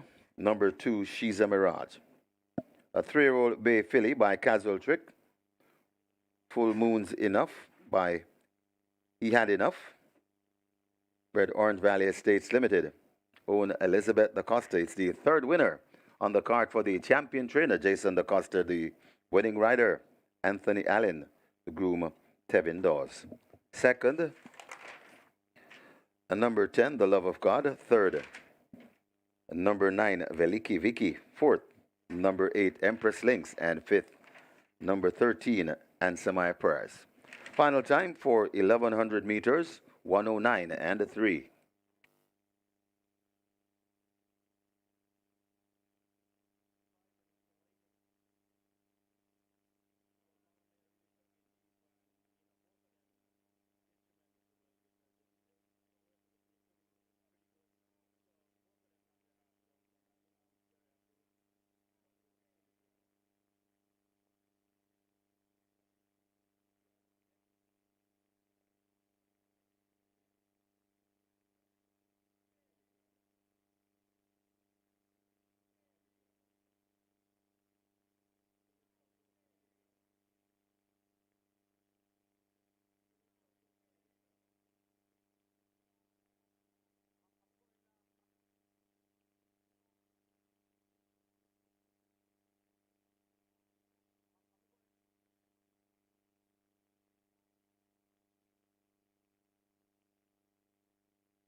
They're off and racing, a very good line.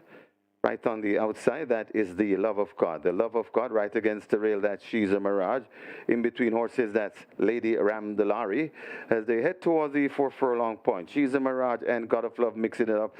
Left out of in third, that's Lady Ramdalari. Veliki Vicky comes next as they pass the 4. Xylophonic Steel is next. Then comes Empress Link.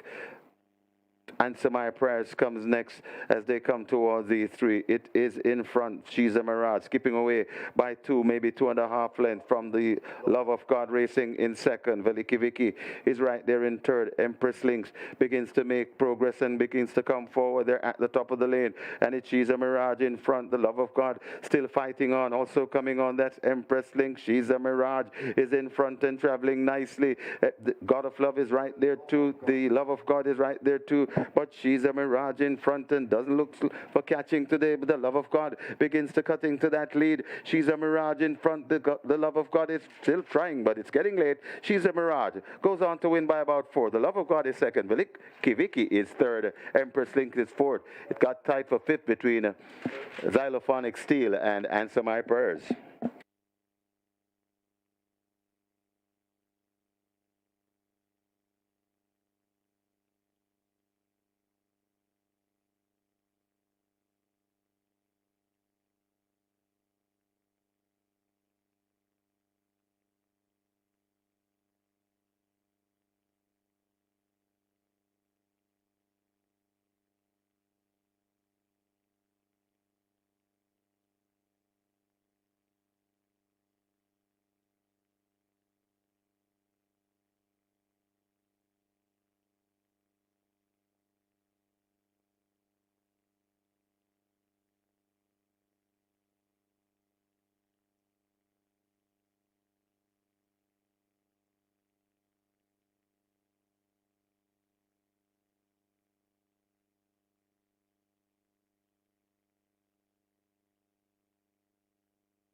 Ladies and gentlemen, your attention call to the winners enclosure for the presentation of the Marlene My Love.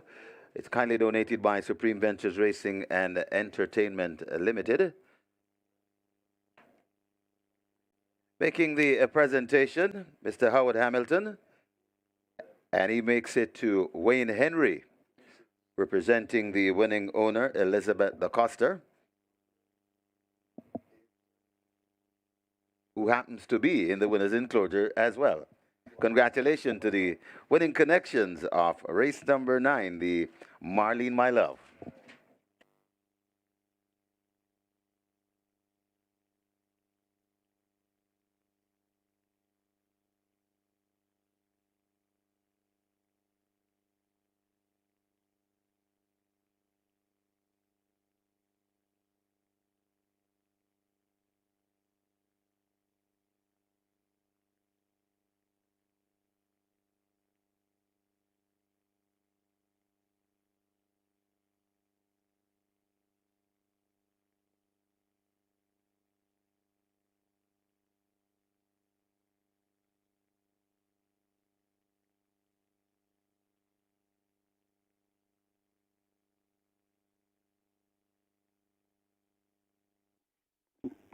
Result of the 9th, now official.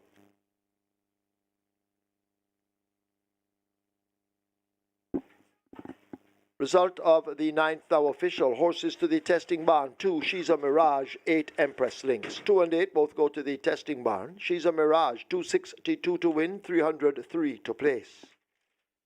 Second, 10, The God of Love. 169. Third, 9, Veliki Viki. 147. Fourth, 8, Empress Links. Fifth, 13, Answer My Prayers. 14, Nuclear Chaser was a very late scratch with a special double of $317. Double event, 1,721.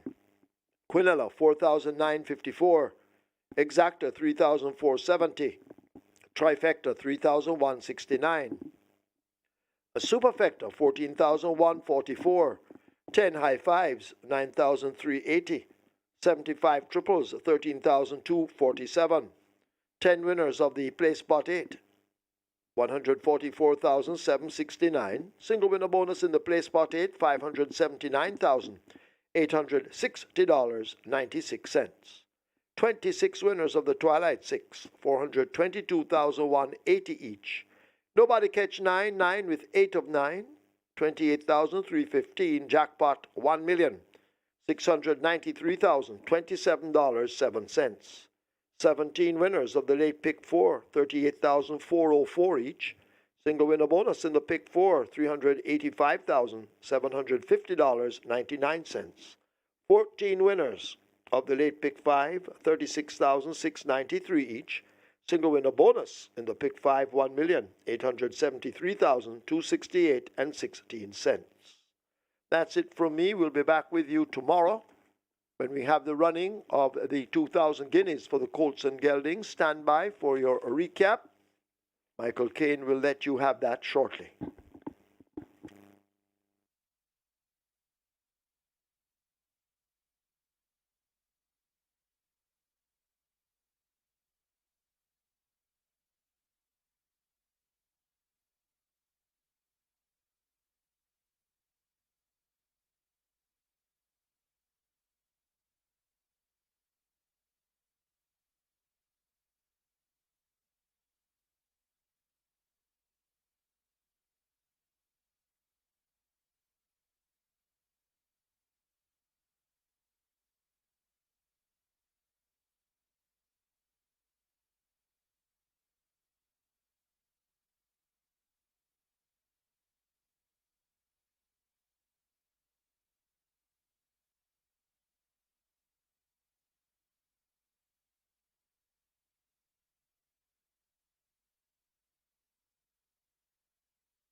The season first classic is in the history books. The Jamaica 1000 Guineas, the 49th running of Jamaica 1000 Guineas was today. And our big feature was indeed the 8th and penultimate event. 12 finishes went postwards and they raced for a purse of $3.75 million. Don't forget to that though. Let's do a quick summary of the high achievers today.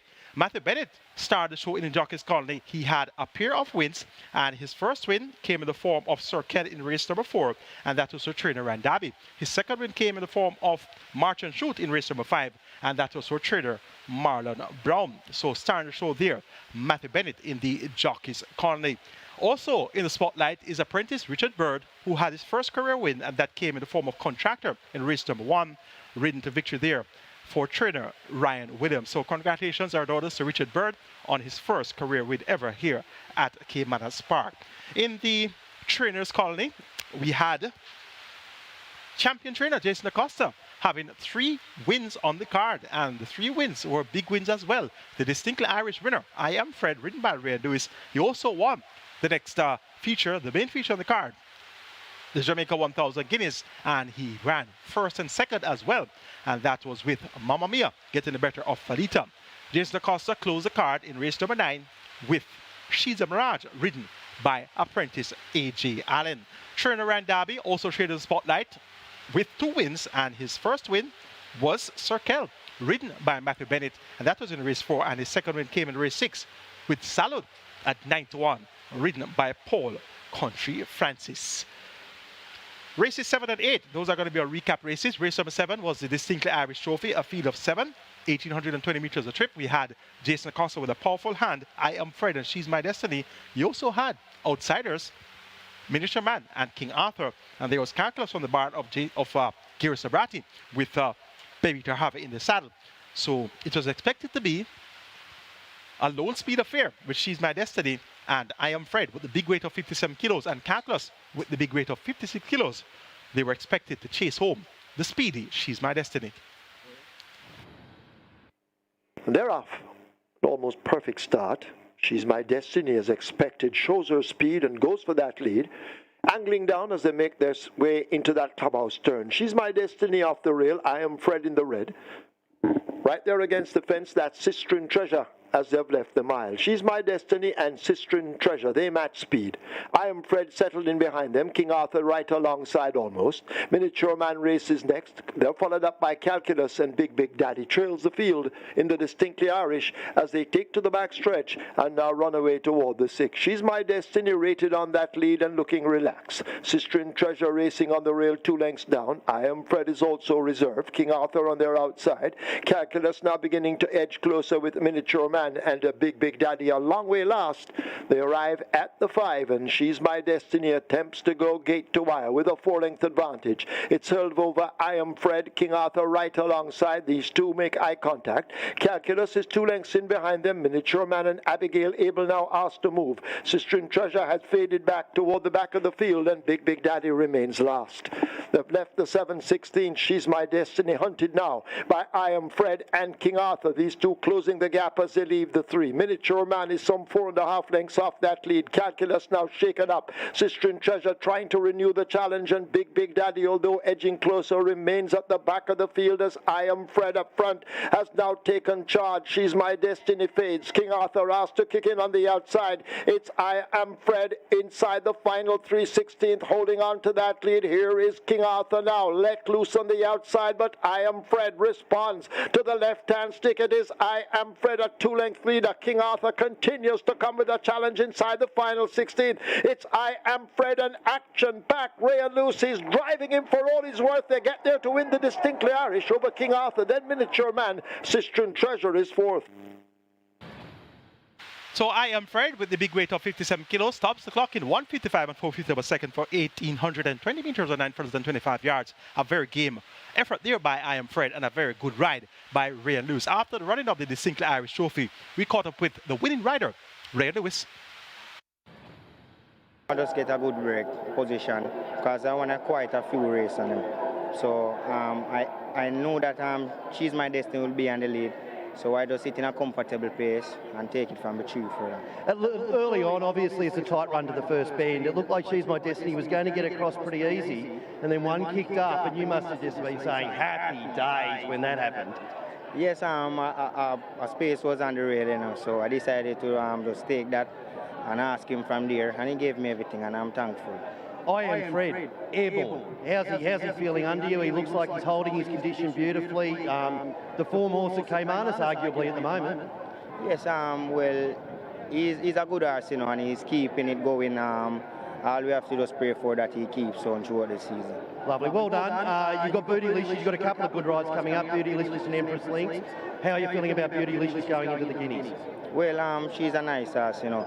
Was carrying the weight for them in the last race. So I'm expecting a good run from her today. And can you bring it home on Empress Links in the last? Well, I'm coming to do that. Yeah.